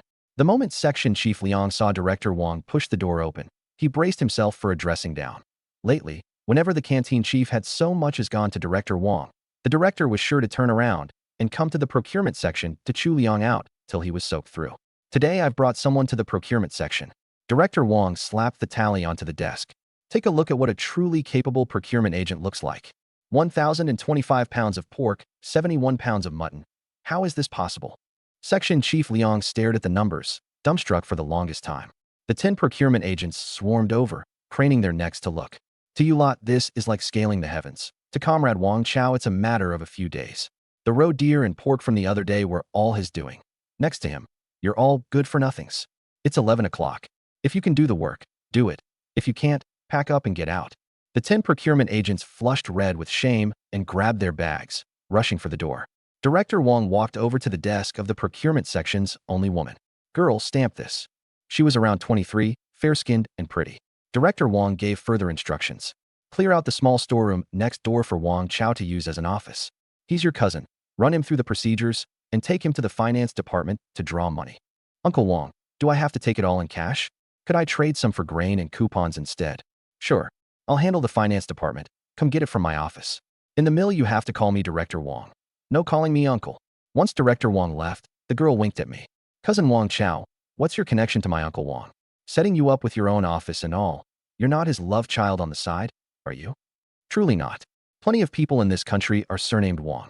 Uncle Wang and I only met a few days ago. All right, from now on you're my little brother. Where'd that pair of strong arms of yours dig up so much meat? Your big sister hasn't had a proper meat-filled meal in nearly 2 months. Wang Yinju tugged at my arm, her hand soft. My heart gave a lurch. This woman really was like a vixen. I've still got meat, just nowhere to cook it. After work, come with your sis. We'll cook it at my place. Sure, I'll wait for you at the mill gate. She finished going over the procurement section's rules and showed me the little office. It had room for a desk and chairs, and I was quite satisfied. When I went to Director Wang's office, he pulled out a stack of 10 yuan notes, 20-some coupons, and a red-stamped job slot. Don't you dare lose this slot. There's no name on it. The mill recognizes the introduction letter, not the person. Lose it and you've ruined it. 5 pounds each of white flour and rice, 20 pounds of cornmeal. This afternoon, go back and get your introduction letter sorted. And tomorrow find your Uncle Lou to register your residence and arrange your grain booklet. If you don't want to live in the mill dormitory, rent a place outside. I'll write you an authorization. That stack of 10 yuan notes was 800 at the least, a tidy fortune, and among the coupons there was even a special supply coupon. In such a hurry to send me off? Looks like I won't be able to give away that Goral I've got left, since you don't care for it. I'll take it to Uncle Lou. I made a show of heading for the door. You little rascal, you've got another Goral? Who said I didn't want it? Director Wang grabbed me. Just a 30-some pound little Goral. You've helped me so much, I wanted to thank you. Too many eyes at the mill. Bring it straight to my house, the Cadre family building behind the mill. I'll have my old man come down to meet you. Out the mill gate and 10-some minutes walk later, when I saw no one around, I took the 30-some pound Goral out of the gourd space and stuffed it into a sack. Chief Liu had said Director Wang was the last person short of coupons. I deliberately gave him the Goral, counting on the fact that he'd be too embarrassed not to give me some coupons back. The Cadre family building was a freestanding 5-story block, far grander than the ordinary dormitories. A white-haired old man in his 70s was up on his toes peering toward the intersection. Sir, you must be Director Wang's father? Yes. My son sent me down to meet someone. Director Wang's home was on the 4th floor, 3 bedrooms, and a sitting room, with a genuine leather sofa in the living room. I set the things down and was about to take my leave when the old man turned and pressed a stack of coupons into my hand, a dozen or more, and among them, of all things, 2 leather shoe coupons. Director Wang himself only got 3 leather shoe coupons a year, and an ordinary worker only 1. With 10-some minutes left before the end of the workday, I crouched with the security section men at the mill gate, smoking, my sack in hand. A few minutes after the end of work bell, Wang Yinju came riding out on a women's bicycle.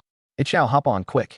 I climbed onto the back seat, awkward about where to put my hands, the scent drifting off her tickling my nose and leaving me a little dazed. Sis Ju, let's swing by the supply co-op first. I can't show up empty-handed my first time at your place. I'll buy some candy for the nephews. Does brother-in-law like a drink? No wonder you got chummy with the security section in a single day. You really know how to handle people. Wang Yinju's voice suddenly dropped low. Pity your sis Ju doesn't have that good fortune. I can't have children in this life, and your brother-in-law and I don't get along. I live alone. I sprang straight off the back seat. You live alone? Then I'm not going. Wang Yinju squeezed the brakes to a stop, her face full of puzzlement. A lone man and woman shut in a room in broad daylight. Aren't you afraid people will gossip?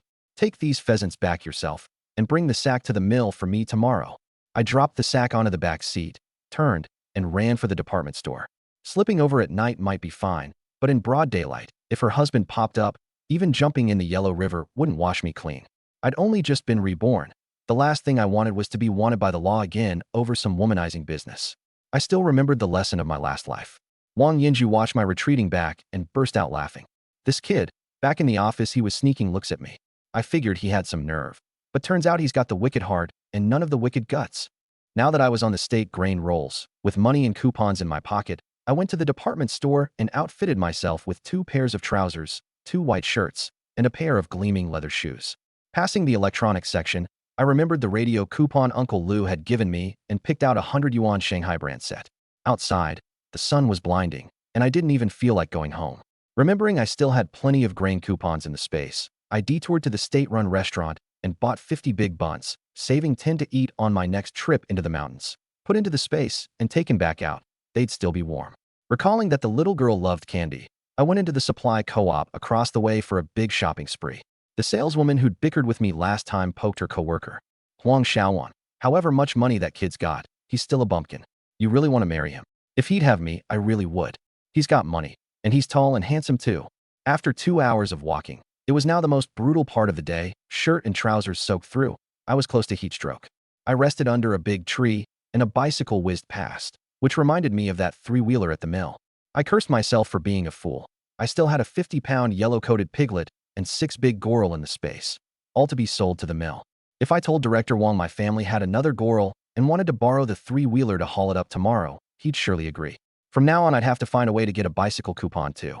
Half an hour's walk and I'd be home. But I couldn't be bothered to brave the blazing sun, so I just took a nap under the tree. I was sleeping soundly, but back home things had descended into chaos. My aunt had just finished her meal and gone out to work, and in the blistering heat, hauling such heavy water, she'd fainted right there at the edge of the field. The barefoot doctor, my uncle, finished taking her pulse. Jinch's wife is in no real danger, just badly weakened. Going out to haul water for work points under a sun this vicious. I'm afraid the baby in her belly can't be saved. She's pregnant? Everyone asked in unison. Nearly 2 months along. You hadn't noticed? A new arrival in the family should have been cause for joy, but hearing the baby might not be saved, the whole household clouded over with worry. Hard as it is, we've got to save it. Worst case, I'll get by on half a corn bun a day. Wang Jinch's eyes went red. Your wife's constitution is weak, and in a famine year, she can't even fill her belly. It'll be hard. My uncle paused. Chao's got a knack for hunting. From now on, have him go into the mountains more often to bag game to build Jinch's wife back up. Maybe the baby can be saved. But these next few days she has to go to the hospital first to safeguard the pregnancy. Only then did the whole family's heart settle a little. An hour later, I came pushing the door open with a big sack on my shoulder, humming a tune, and looked up to see the whole family with their heads hanging. Grandpa, Grandma, what's wrong? Dad and the others have faces longer than a donkey's. Your aunt fainted. Grandpa sighed. Wang Jianxi told me the whole story. I turned and asked Grandma, is it because the grain I brought back last time is all gone? Hardly. We've only eaten a tiny bit. There's still loads left. Then why aren't you eating it? I was both exasperated and angry. I'd been reborn for the sole purpose of seeing my family fed and clothed. And here my aunt had fainted from hunger while pregnant, plainly because they couldn't bear to eat. Hey Chow, could the fine grain go to building your aunt back up first? Wang Jianxi pleaded. Discuss my foot, third uncle. We haven't even split the household, and even if we had, whatever I've got is all yours. If you all keep refusing to eat, I'll stop bringing grain back. Hey Chow, these days there's nowhere to even buy grain. Other people not being able to buy it is their business. I'm different. I tore open the sack and laid the things out on the table one by one. Is this a radio? 6 bottles of Mao Tai, 5 packs of Zhonghua, rice, white flour, cornmeal, all of it. And these white rabbit candies must be a good 10 pounds. Hey Chow, you didn't rob the supply co-op, did you? My uncle stared, eyes wide. How did one sack hold all this? The Mao Tai and the radio had come out of the gourd space. How could a sack hold them all? Never mind how it got here. The point is it came by honest means. Take a look at this. I pulled out the little red booklet and slapped it on the table. You little rascal, is this work permit real? My uncle's voice trembled. Realer than pure gold. You're a brigade leader, aren't you? Surely you recognize a big red seal? I'm a city man on the state grain rolls now. On the state grain rolls. The whole family blew up and swarmed over. The old secretary turned the booklet over and over. You've only made 1 or 2 trips to the capital and haven't even gotten an introduction letter sorted. How do you already have a job? The director of the Red Star Steel Mill is my uncle, and the chief of the Nanluoga Lane Police Station is my uncle too. I'm somebody in the city now. How much a month? Apprentice or full worker? Mother's fingers trembled badly. Full worker. 5th grade, 32 yuan a month. And my own office to boot. The whole family erupted in an instant, some slapping their thighs and laughing, some wiping away tears. The ancestors have shown their power. Our Wang family has finally produced someone who's made good. Ma, it's wonderful news. What are you crying for? I gathered my tearful mother into my arms. Ma's crying because she's happy. My rascals finally amounted to something. From now on, let's see who dares call our Chow a layabout. My aunt put her hands on her hips like a triumphant hen. Stop, stop, stop. This is nothing yet. Once you've all had your fill of celebrating, I've got one more thing to tell you. Out with it. Don't make me thrash you while I'm in a good mood. My dad glared at me, but the corners of his mouth were turned way up. I've got another job slot here too. Also from the Red Star Steel Mill. I fished out another red-stamped introduction letter. The whole family gaped, unable to get a word out for the longest time. This job's different from mine. It's a shop floor apprentice, 17 yuan the first month, and after a year you pass an assessment and convert to full worker. I stepped back a couple of paces. I reek of sweat. I'm going to shower first. You all take your time deciding who gets the slot. That half-hour nap under the tree earlier had left my head still woozy, probably heat stroke. Unable to withstand the family's barrage of questions, I slipped into the inner room to grab some sleep first. I slept dizzily for over 2 hours, not even hearing the brigade loudspeaker blaring away. Rubbing my eyes, I came out to find the school kids all back. My aunt had come around too, and after 2 bowls of brown sugar water her color had improved a good deal. Brother, you're amazing. Became a worker and bought the family a radio too. Zhu was the first to shout. The little ones swarmed over. You want to be workers? Then study hard for me. When you grow up, your second brother will find you jobs. All right, that's enough. Your second brother got heat stroke today. Hurry up and eat. My sister-in-law came out with a big basin of buns. Big meat buns again. The brigade's having roe deer meat today, and we're having meat too. You all remember this clearly. It's thanks to your second brother that you get to eat meat and candy. From now on you owe him your gratitude. Grandma rapped on the table. Uncle, Zhu said the brigade's having roe deer meat tonight. What's that about? The Dai Guzzi brothers went into the mountains today, got lucky, and bagged 2 roe deer, 50-some pounds of meat, all handed over to the brigade. Ours is the only household in the whole brigade that didn't go to the canteen. Really? My eyes lit up, an eerie smile crossing my face. The chance for revenge had come. They bagged meat. Why are you happy about it? My dad was puzzled. They stepped in dumb luck today. Next time they might just lose their lives in the mountains. I gave a cold laugh. Exactly. The way they're showing off, handing it all to the brigade. It's obvious they want to compete with second brother. Ingzi fumed. A few days back your second brother forced Dai Gang and his son into a self-criticism. His family's trying to win back face. Hurry up and eat. Then go do your homework. My uncle cut the children off. By the time the meal was over, night had fully fallen, and the old secretary came in carrying 20 yuan and 4 eggs. In-law, take this money back. My family isn't short of it now. Grandpa pushed it back. Take it. That my daughter could marry into your family is her good fortune. The old secretary forced it on him, then turned to my aunt. Go to the hospital tomorrow and take good care of the pregnancy. Give your in-laws another big fat grandson.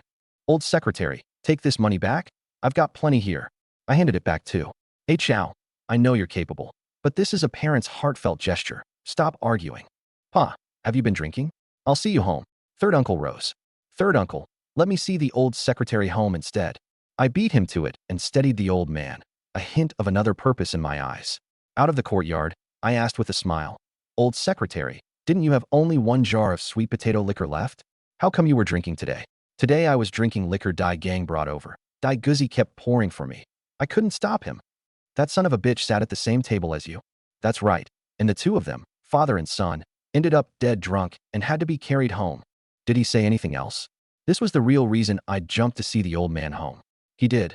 Tomorrow morning they're going into the mountains, to the boar woods to hunt boar. And tomorrow night, they're handing the meat over to the brigade again. Day 1, they step in dumb luck and bag roe deer. And day 2, they've got the nerve to take on boar. Who cares? His family opposes yours at every turn. Best if both brothers die in the mountains. The old secretary cursed.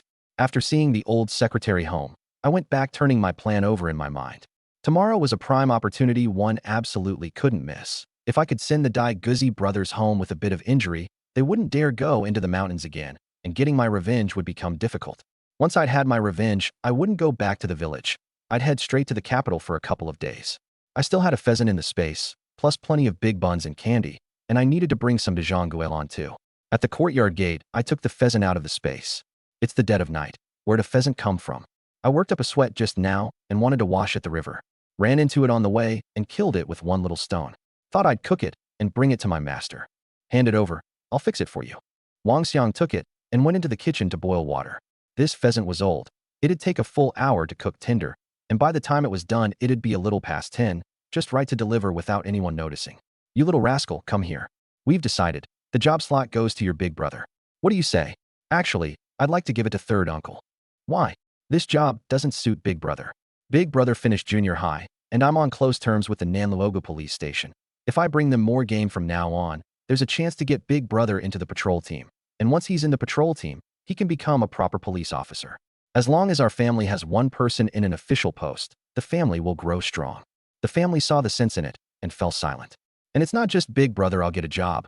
There'll surely be other slots down the line. My dad, my mom, my sister. I'll find a way to get jobs for all of them. In the capital, whoever had the meat was mother.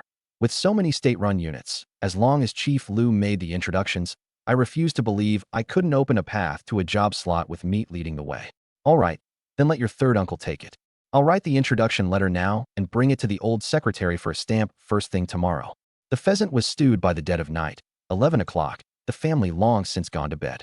Thinking I had to head into the mountains before dawn, I picked up the pheasant and went out the courtyard gate, felt my way to beneath Zhang Guolan's window, took 6 big buns and a pound of white rabbit candy out of the space, stuffed the stewed pheasant into a sack, and tapped on the window.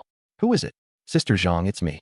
I'm going into the city first thing tomorrow and won't be back for 2 or 3 days. Worried you and Yaya might go hungry, so I brought you something to eat. I handed the sack in. I'll bring you more when I'm back. I'm off now. Hey chow, wait. Zhang Guolan said in an anxious, hushed voice. Could you come in for a moment? There's something I want to talk to you about. My steps halted. On second thought, that fellow Dai Guzi was dead drunk and out cold. I nodded, leapt up, and grabbed hold of the windowsill. Zhang Guolan half-dragged, half-pulled me into the room. I latched the window shut, and seeing that the buttons of her blouse were still undone, my chest burned with restlessness. Sister Zhang, what is it? I couldn't hold back any longer and pulled her into my arms. Hey chow, wait. No one can know about this. I'm willing to be your woman, and I know your family won't agree to it. As long as you treat us two truly well from now on, I'll be content. All right. I swear to heaven, even after I marry someday, I won't forget the two of you, and I won't let you go hungry. I believe you. Afterward, the room fell quiet. Zhang Guolan looked up and asked tenderly, the old secretary said you'd become a worker at the Red Star Steel Mill, with your own office, 32 yuan a month. Is it true? It's true. My third uncle's coming with me tomorrow too, though he'll be an apprentice. You're incredible. After I've been there a month or two, split off from your mother-in-law's household, and I'll find you a job in the city. Yaya can go to the mill's nursery school too. Really? Zhang Guolan sat up again, startled. Since her husband died, she hadn't been this happy in a long time. Once the household was split and she took Yaya to the city, there'd be no more cursing and beatings. With a job, she could earn money to raise Yaya. Becoming my woman had been the right choice. In the latter half of the night, the two of us lay talking. With all that commotion, how is it the little one didn't wake? She used to never get enough to eat and would wake many times a night. These past days you've given her meat and candy. Full now, she sleeps straight through till dawn, like a little piglet. That 50 pounds of roe deer meat today, did you two eat your fill? Just 2 bites of meat and half a corn bun each. How could that fill anyone up? Before bed, I steeped 4 more white rabbit candies in water for Yaya to drink. I remembered the sack. The pheasant was just cooked and still hot. The candy didn't melt, did it? A look confirmed a lot of it had. It's fine. If it melts, I'll steep it in water for Yaya. Weren't you hungry? Have a bun to tide you over. Save them for Yaya. I'll just eat corn buns tomorrow. Be good. I'll buy you more when I'm back. I pressed 2 buns straight into her hands. Afraid of angering me, she finally took them and ate. At 5 in the morning, I dressed and jumped down from the window. Zhang Guolan watched my back vanish into the dark night, her face all smiles. Though I hadn't slept a wink all night, I was somehow still full of energy. Home again, I knocked on Grandpa's door for the gun. Aren't you supposed to be starting work at the mill? What do you need the gun for? Grandpa, I'm a procurement agent. Going to the mill or not is up to me. I've got to make one more trip into the mountains today, then head straight into the city. I'll leave the gun up in the mountains. Tell my third uncle. I'll find them at the hospital this afternoon or evening. All right. Be careful in the mountains. Unsure when the Dai Guzi brothers would set out, I just hunkered down in the dark to keep watch on the path they'd have to take on the outskirts of the Boer woods. About half an hour later, 2 blurry figures came walking my way. I ducked behind a big tree. Brother, if we can bag a big boar or 2 today and hand them all to the brigade, will Pa get picked for brigade leader after New Year's? Once isn't enough, will come more. What's so great about Wang Chao being a worker? The village still depends on us 2 brothers for meat. The brigade leader post will be Pa's sooner or later. Exactly. A worker's monthly wage is only 30-some yuan. Our family's got enough money for several generations to spend. It's just that pile of grain in the cellar that we can't bring out into the open to eat. It's all gone moldy, and choking down relief grain every day makes it a chore even to take a crap. How many times have I told you, don't bring this stuff up outside? Hidden behind the tree, the corners of my mouth lifted slightly. I'd worn out my shoes searching, and here it was without effort. This was a golden chance to bring down Dai Gang. If I could dig out more of their dirty secrets, the whole family might just end up eating bullets. About a minute after the brothers passed, I slipped out and trailed them at a distance. After following for half an hour, the 3 of us reached the deepest part of the Boer woods. Suddenly, up ahead, Dai Guzi yanked the trigger. The bang made my heart clench. Thinking I'd been spotted, I threw myself behind a big tree. Quick, climb the tree. I poked my head out and saw the 2 brothers each scrambling up a pine. Another gunshot, followed by the agonized squeal of a boar. Boar? Hadn't this whole pack migrated away? I crept up carefully. Only when I'd closed to about 50 meters could I see clearly. 3 big boar were furiously ramming the pine that Dai Liaozi was up, while 4 yellow-coated piglets circled nearby. Heaven really was on my side. These two sons of bitches.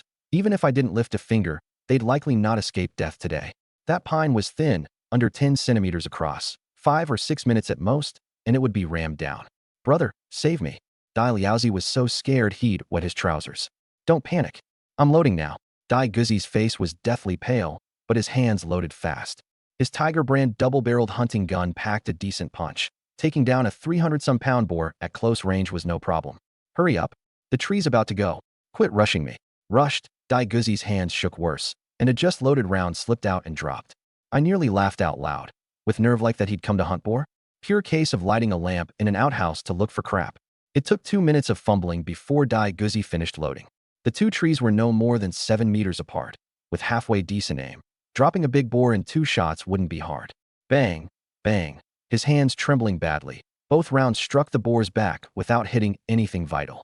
The boar that took the shots squealed in pain and actually abandoned Dai Liaozi's tree, turning with the other two to ram toward Dai Guzi's instead. Dai Guzi's tree wasn't much sturdier. As the trunk shook back and forth, his loading grew even clumsier. Brother, weren't you nice and quick loading at home?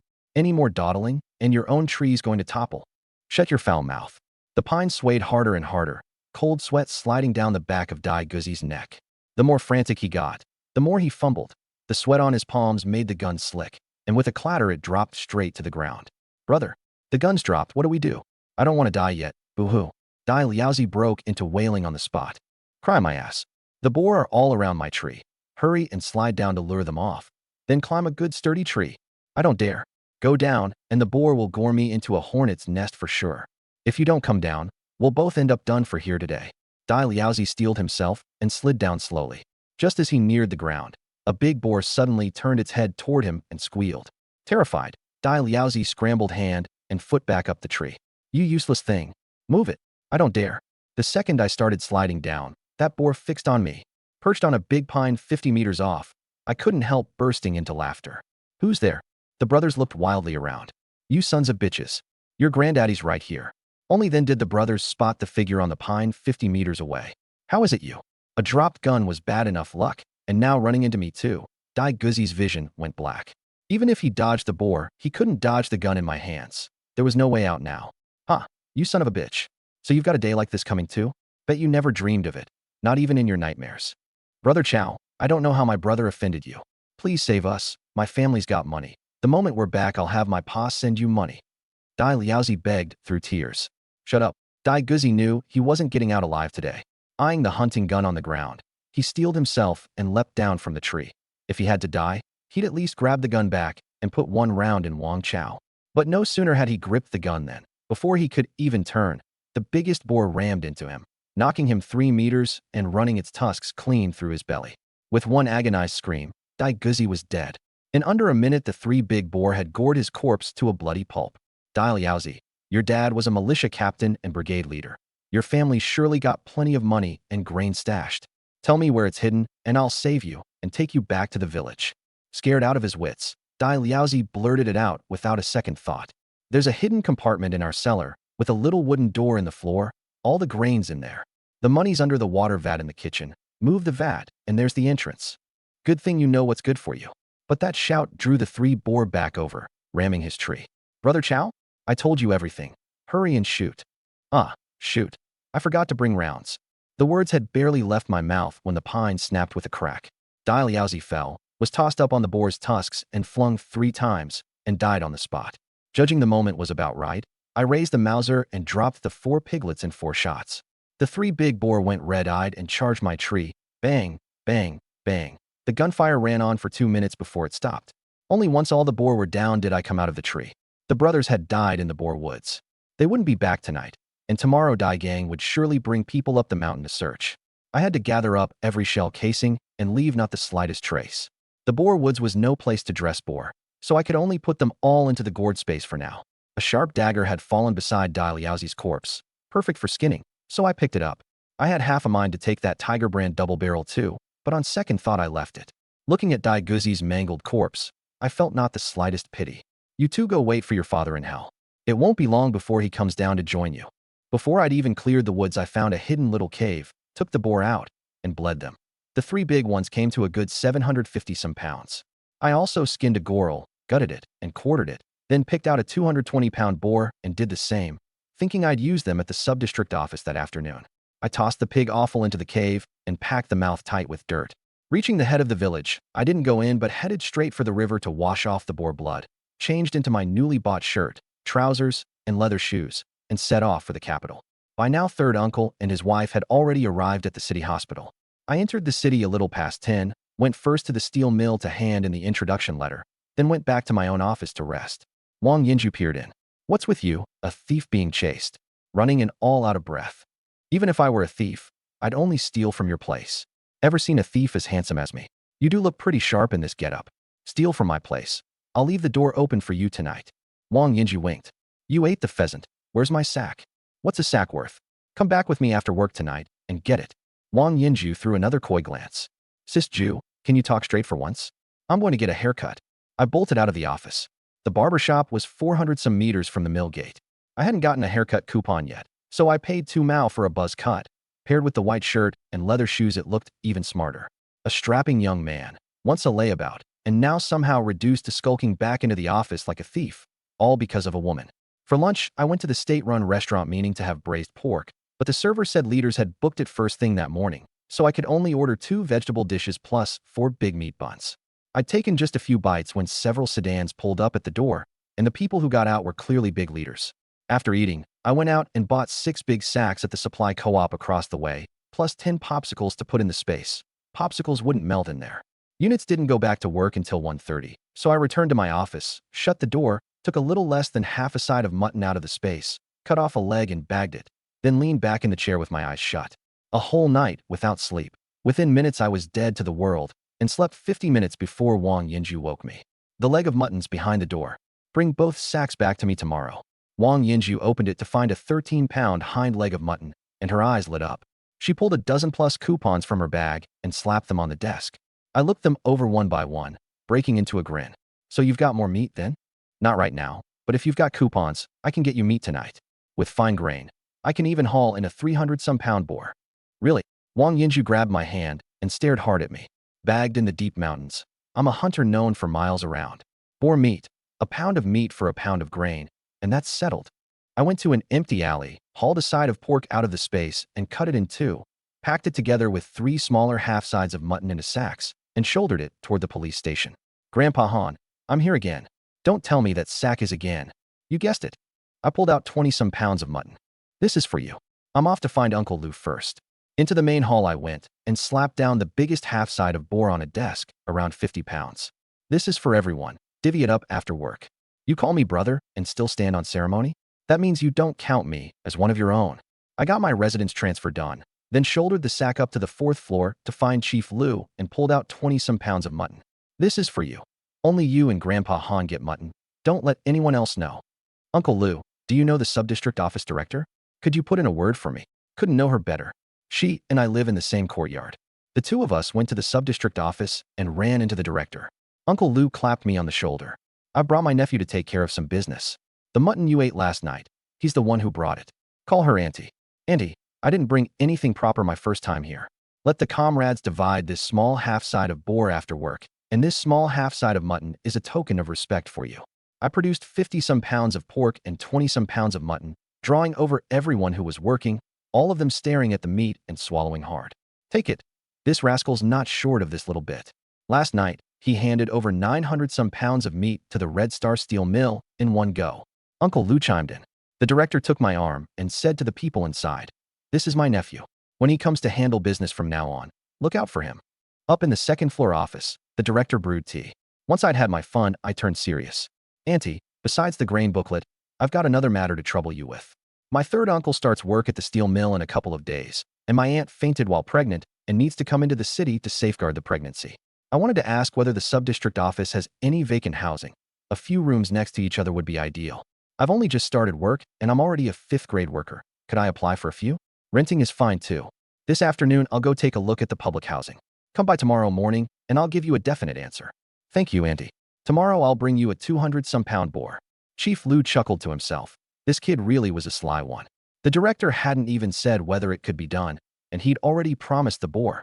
Come what may, even if it put her in a bind, she'd have to find a way to make it happen for him. Out of the subdistrict office, I squinted at Chief Liu. As the station chief, you must be a real big name around this district, right? I'll give you a 300-some-pound boar. Lend me your name to use. Get lost. What do you want my name for? There are lots of big state-run factories in this district.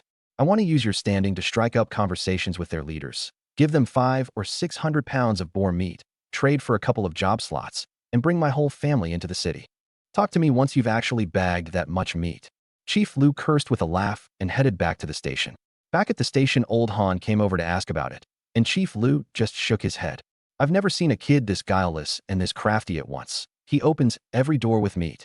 Today he gave out plenty at the station, and another 50-some pounds of boar and 20-some pounds of mutton at the subdistrict office. This kid's hunting is downright uncanny. We've known him only a few days, and the meat he's brought out already adds up to nearly 2,000 pounds. It's not just his hunting that's good. He's even better at handling people. I'd wager it won't be long before he's gotten every relative of his a job in the city. Old Han nodded. Uncle Han, you're a real oracle. The kid just floated the idea of borrowing my name to give factory leaders meat in exchange for job slots. I was planning to go to the hospital to see third uncle and his wife. Safeguarding the pregnancy meant building up my aunt's nutrition, and I still had a well-dressed small half-side of Goral in the space, so I figured I'd ask the mill canteen cook to help stew it. I carried a dozen-some pounds of mutton in through the mill gate. Comrade Wang Chao, you've got meat again? Don't get me started. Bought 2 Goral out in the countryside, but the road was long, the weather hot, and I got heat stroke again. No bicycle, and I couldn't carry them. So when I ran into procurement agents from other units, I just sold the Goral to them. This bit's all that's left, and I want to find the canteen cook to fix it. 2. What a waste.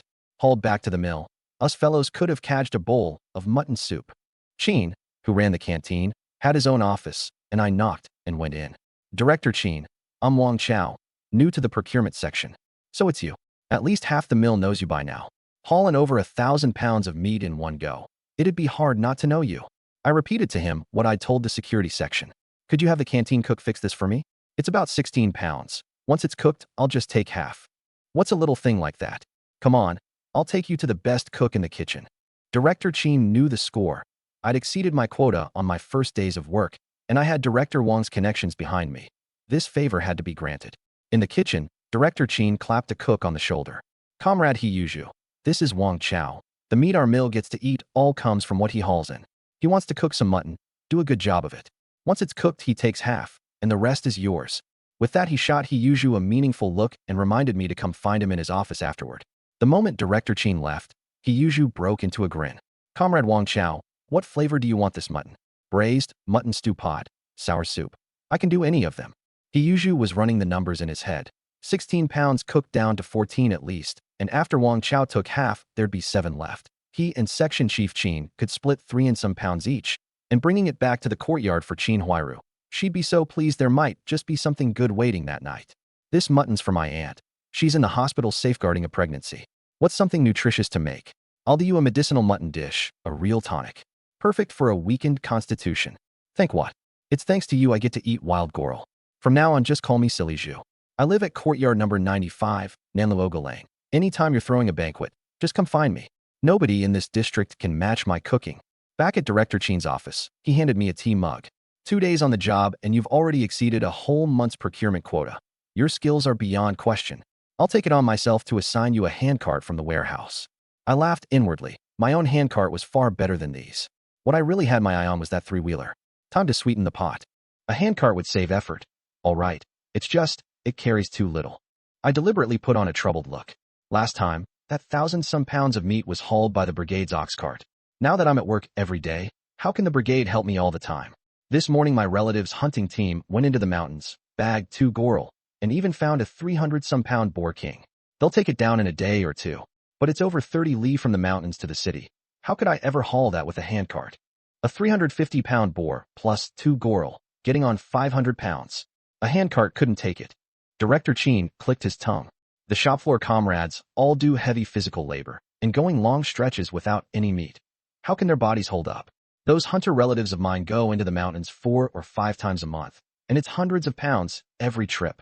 Director Chin knew the score. Ever since I started hauling in meat, no more workers had blockaded the canteen. If the meat ran short down the line, the workers would surely mob his office again.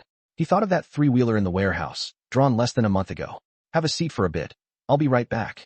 In under 5 minutes, Section Chief Chin came back, with Director Wong in tow. You little rascal.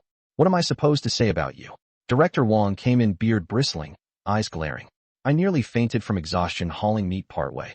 Otherwise those 270-some-pound goril would never have fallen into outsiders' hands. I put on an innocent face.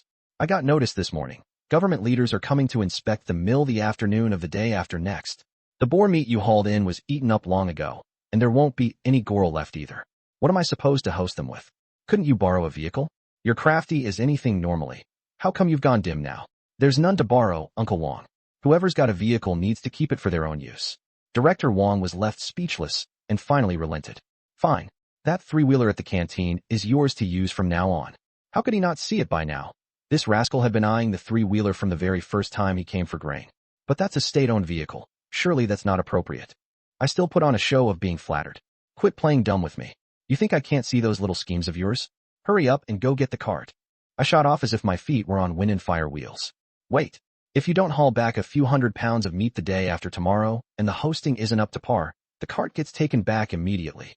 Don't worry about the dishes for hosting the leaders. Satisfaction guaranteed. I'd barely reached the warehouse door when I saw the warehouse fellow gripping the handlebars, about to pedal off. Comrade, Director Wong and Director Chin just gave the word. This three-wheeler is mine to use from now on. You all just use a handcart to haul the dishes. The man's eyes went wide. This three-wheeler is a treasure the canteen just got? Why should it go to you? If you don't believe me, go ask Director Chin or Director Wong right now. The man stared at me a good while, and seeing I didn't seem to be lying, reluctantly let go and, head drooping, pushed a handcart off to haul the dishes. I climbed onto the three-wheeler, remembered the matter Wang Yinju had raised that morning, and pedaled toward Director Chin's office with a wicked grin to see whether Director Wong was still there. How is it you're back again? There's nothing good left in our canteen warehouse. Director Chin's face was long. The whole big canteen had only one three-wheeler, and I'd talked it right out from under him. A moment ago he'd actually believed I was looking out for the shop floor workers. Turned out I'd dug a pit for him. This time I'm here to ask Uncle Wong for something. I turned to Director Wong. You took all my coupons long ago, and the grain's gone too. What else of mine have you got your eye on? I want a gun. Sis Ju said with me buying up so much meat out in the countryside. It's not safe to be out there without a gun in a famine year. Everyone in the procurement section except me and Wang Yinju had a handgun. 6 years ago a procurement agent had gone to the countryside, been robbed of his goods, and lost his life. Ever since, going to the countryside required carrying a gun. For that, go find Section Chief Neo in the security section. He'll issue you a gun. The weight on Director Wong's mind lifted. Everything was going smoothly today, revenge taken, three-wheeler in hand. Humming a tune, I pedaled toward the security section. Brother Zhu, is your section chief in? I'm here to apply for a gun. You really should have one. Pulling in all that meat, going to the countryside without a gun is too risky. I'd assumed the security section had only a dozen-some people. I pushed the door open to find 40-some packed inside. This is only half. 40-some more are out escorting freight trucks, guarding against enemy agents and against steel theft. Chief, this is Wang Chao from the procurement section, here to apply for a gun. Section Chief Neo was a retired veteran in his 50s who'd fought in the War of Resistance. So you're the one who hauled in over 1,000 pounds of meat? I saw the boar you brought back, all shot with a Mauser, and everyone a headshot. Not bad marksmanship. Any interest in going to the army to train for a few years? The one with the good aim isn't me, it's someone else. I'm used to being a slacker. I couldn't stand army discipline. He took me toward the armory. The moment I stepped in, my eyes went straight. 2 mortars, Hanyang rifles, Type 38s, several crates of grenades piled up, 30-some handguns. And what made me covet most, 30-some brand-new Type 56 semi-automatic rifles, 10-round magazine capacity. Chief, could I take a Type 56 semi? Absolutely not. You're not even in the security section. The procurement section only gets handguns. These guns were treasures he'd begged from his old army unit back in the day. Chief, do me a favor. The day after tomorrow I'll get you 30-some pounds of goril meat, plus a 20-some pound yellow-coated piglet. It really won't do, but then again. Section Chief Neo said no, but his heart had stirred. His daughter was in her postpartum confinement month with thin milk, and his grandson was crying with hunger. Meat was the most precious tonic to be had right now. The gun wouldn't even be given to me outright, only issued for use and returned later. Sitting there it was useless, but issued out it could be traded for meat. I can't give it to you today, but next time, bring back more meat from your procurement runs, and it can be done this way. Section Chief Neo lowered his voice. Tell your uncle the handgun's range is too short, that everyone on the country roads eyes your meat, and there's no holding the scene without a long gun. If he says it's against regulations, you make a fuss, he's sure to bring you to me. To me. Then I'll say I'll find you a Type 56 semi that's about to be retired. Slung over your back, it'll be intimidating, and nobody at the mill can find fault with it. It can be done that way. The roundabout scheming was craftier than my talking director Cheen out of the cart. Don't worry. 80% new at the least, guaranteed not to jam. I pulled out 2 packs of cigarettes and handed them around to the security section comrades, and was about to leave. What's the rush? Don't you want your handgun? The handgun I can decide on. Fill out a form and take it straight away. A handgun wasn't bad either. If I ran into a wolf pack in the mountains, a 12-round handgun was better than a long gun at close range. The only thing was that drawing ammunition, they only gave me 20 rounds, 2 magazines, and it'd be spent. Back at the procurement section to wait for the medicinal mutton, Wang Yinju was nowhere in the office. Section Chief Liang said she'd taken leave. Surely for the meat, out hunting for grain and coupons right now. He Yuzhu's cooking really was top-notch. I leaned in and took a sip of the broth, and it was like my soul had been hooked out. Incredible. This medicinal mutton is stewed so fragrant. Believe me now? Come find me anytime you're throwing a banquet. I'll give you a good price. This silly Zhu never missed a chance to drum up private work. 7 pounds of goral meat had been stewed into a brimming big clay pot, and I took the whole thing, pot and meat, away. Wild goral inevitably has a gamey odor, but silly Zhu had somehow made it without a trace of gaminess, with a faint medicinal tonic sweetness in the aftertaste. Incredible. I just pedaled the 3-wheeler to the mill gate when I ran into Wang Yinju riding up in a flustered hurry. Sis Zhu, not at work in broad daylight. Take leave to go fool around with a man and get cornered by his wife, then scurry back to the mill in a panic? I tried to throw her usual teasing back at her, but my touch was nowhere near hers. I finally took leave to go fool around, and his wife was watching too close to manage it. So here I am, wanting to come back to the mill and fool around with you. You don't have a wife, and I've been living apart from your brother-in-law over a year now, lonely and at my wit's end. Do a good deed. Let your sis fool around a little. Cough, cough, cough. Choked, my face going red then white. I tumbled clean off the 3-wheeler. No, no, no, stop right there. I was thoroughly afraid of this vixen. Where are you off to? The fine grain and coupons you wanted? I've pretty much got them together. When do we trade? How much did you get together? If it's too little, go back and keep at it. The goral and boar in the space were all whole carcasses. Dressing them took time, so trading for too little wasn't worth it. 100 pounds of rice, 100 pounds of flour, 6 grade A tobacco coupons, for special supply coupons, 50 pounds of grain coupons, and 20 pounds of sugar coupons. This much? You're not putting me on. I was startled. Wang Yinju was just an ordinary worker, yet she'd managed all this. Her uncle worked at the grain station. For taking leave to make this afternoon run, she'd only get 20 pounds of mutton herself, the rest going to her uncle. The grain's at my place. Don't believe me? Come see for yourself, and you'd better have the meat ready, 50 pounds of mutton at the least, the rest made up with boar meat. All right, I've got to make a trip to the hospital first. I'll come find you at 11 tonight. Where do you live? That late? A lone man and woman.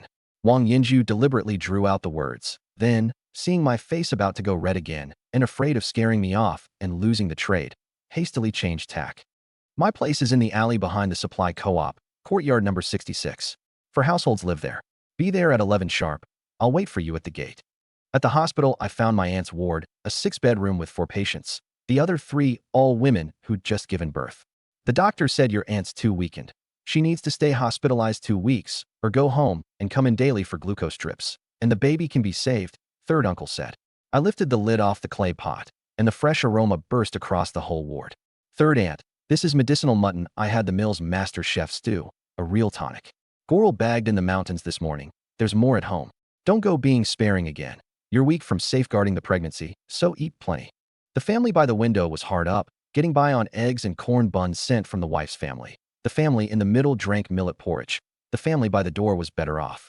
The man by the door, around 22, stopped peeling his apple at the smell. Young comrade, could I trade you 7 pounds of national grain coupons and 2 industrial coupons for some? Sharing a ward counts as fate bringing us together. Forget coupons. I'll ladle you all a bowl. I ladled out a bowl for each of the new mother's husbands. The poorest family's wife cradled her bowl, choked up. To get a taste of meat with a bit of grease in times like these. Little brother, you're truly a good man. As we were talking, the door banged open. The mother-in-law from the millet porridge family dragged in a 6-year-old boy, who fixed his eyes on the meat in third aunt's bowl. Grandma, I want meat. Good boy, we won't eat that. Have your mother give you some egg custard. No, I want the meat in her bowl. The old woman eyed the big clay pot on the cabinet, took her bowl, and walked over. Young comrade, my grandson's making a fuss for meat. There should be more in here. Could you spare a few pieces? No. This is a tonic for my aunt to safeguard her pregnancy.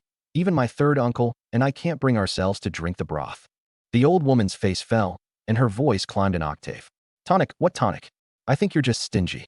My grandson's going to be a high official someday. What's the harm in him eating 2 pieces of your meat? You old woman, have you no shame? What's it to us whether your grandson becomes a high official? I was truly furious. One look and your aunt's got the look of a woman who births worthless girls. Wasting good meat like this on her. My grandson's a red-blooded successor born of the right roots. Third aunt's face went white in an instant, tears falling. Third uncle clenched his fists and shot to his feet. The couple already had 2 daughters and did long for a son. My wife's safeguarding a pregnancy. What's wrong with her eating a little meat? Boy or girl, it's our child, and it's not for you to spout your nonsense about. The old woman put her hands on her hips like a ruffled old hen. I think you've got a capitalist style about you. Stewing this much meat is plainly seeking special privileges. I'll report it to the Revolutionary Committee, and your whole family will land in jail. The ward went instantly silent. In these times, the capitalist label really could cost you your head. I couldn't hold back any longer, stepped up, and gave the old woman 2 slaps. You dare spout one more word of that garbage. The old woman froze for 3 seconds, then plopped down on the floor wailing. Assault. Help. Her son rushed over red-eyed to hit me, and just then the man who'd asked to trade for meat stood up. I work for the government. This old woman slapping a capitalist label on people at the drop of a hat. That's a false accusation. These days we speak of equality between men and women. Insulting a woman. I'll call the police station right now and have you taken away. The old woman's appetite for a scene wilted in an instant, and she dragged the little boy off in disgrace. Stand straight, and you needn't fear a crooked shadow. Boy or girl, we'll love them all the same. I comforted my aunt. As the sky darkened, my aunt ate her fill and slept. I took third uncle out of the hospital for a meal. Where'd this 3-wheeler come from? The mill gave it to me for procurement. It's mine now. Half the pot was left, enough for my aunt's 2 meals tomorrow. The hospital had a honeycomb coal stove, so third uncle could just reheat it. No need for me to come again. The state-run restaurant didn't carry our meat, so we ordered peanuts, good liquor, 3 vegetable dishes, and big meat buns. After eating, I pedaled back to the hospital, pressed 30 yuan and 20 pounds of grain coupons on third uncle, and only then hurried to the guest house. There were still 2 hours before my appointment with Wang Yinju. Afraid of oversleeping, I headed straight for the black market. The 2 boys keeping watch broke into smiles the second they saw me. Brother Chow. The dark-faced one was called Xiaohei. Is Brother Lu here? It's his grandfather's 80th birthday. He's gone to wish him long life. Take this yellow-coated piglet to roast, a late-night snack for you fellows after the market closes. I handed over a 20-some-pound piglet. By the way, does the black market sell 7.92 millimeters rounds? This was the real business. The old man had given me only a handful of rounds left, and I needed to stock up for the mountains the day after tomorrow. No one dares sell them out in the open, but I know someone who's got stock. Xiaohei led me winding through narrow lanes and knocked at the gate of a small courtyard. The man who opened it had a long scar running from the corner of his eye to his chin. People called him Brother Scar. 7.92 is 2 mao a round. Handgun rounds 1 mao. Inside the firewood shed, he lifted the straw to reveal 7 crates of ammunition, a dozen some Hanyang rifles, several Type 38s and handguns. One item on the ammo crate caught my eye instantly, a 4x scope. My family used to have one too. Brother Scar, a 4x scope. You even recognize this? Scarface sized me up sidelong. My grandfather was a sniper in his army days. This thing mounts on a Mauser. You should still have a Mauser here, right? I do, but a hunter bought it last year. This scope's not for sale, though if you've got meat we could trade, 30 pounds of boar meat. I've got 2 yellow-coated piglets, 40-some pounds together. That works out fine. Bring 40-some pounds of meat, and I'll give you 50 rounds each of 7.92 and handgun ammo. I love this 4x scope. In the mountains it could serve as both binoculars and a sight. With this thing, even venturing into the heart of the Yen mountain range, I'd dare take on those 2 fierce beasts. Out the door, I waited in the shadows 5 minutes, took out the 2 piglets, and traded them for the ammunition. Back at the guest house, I bolted the door, drew the curtains tight, took the 4x scope and Mauser out of the space and mounted them. The fit was perfect, just lacking a screwdriver to tighten it. With this 4x scope, this Mauser could properly be called a sniper rifle. I toyed with it for half an hour before stowing it back in the space. Near 11, pedaling the 3-wheeler over would put me there right on time.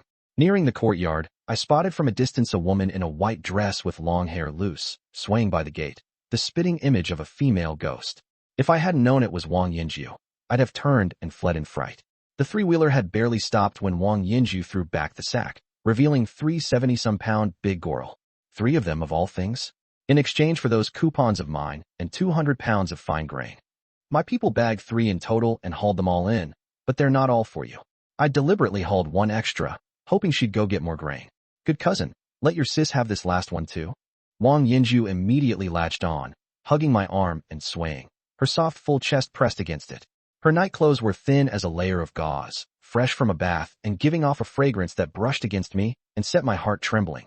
I nearly got a nosebleed. 19 and full of vigor. Lucky I'd worn myself out all the previous night with Jean Goel on, or I'd surely have lost my grip.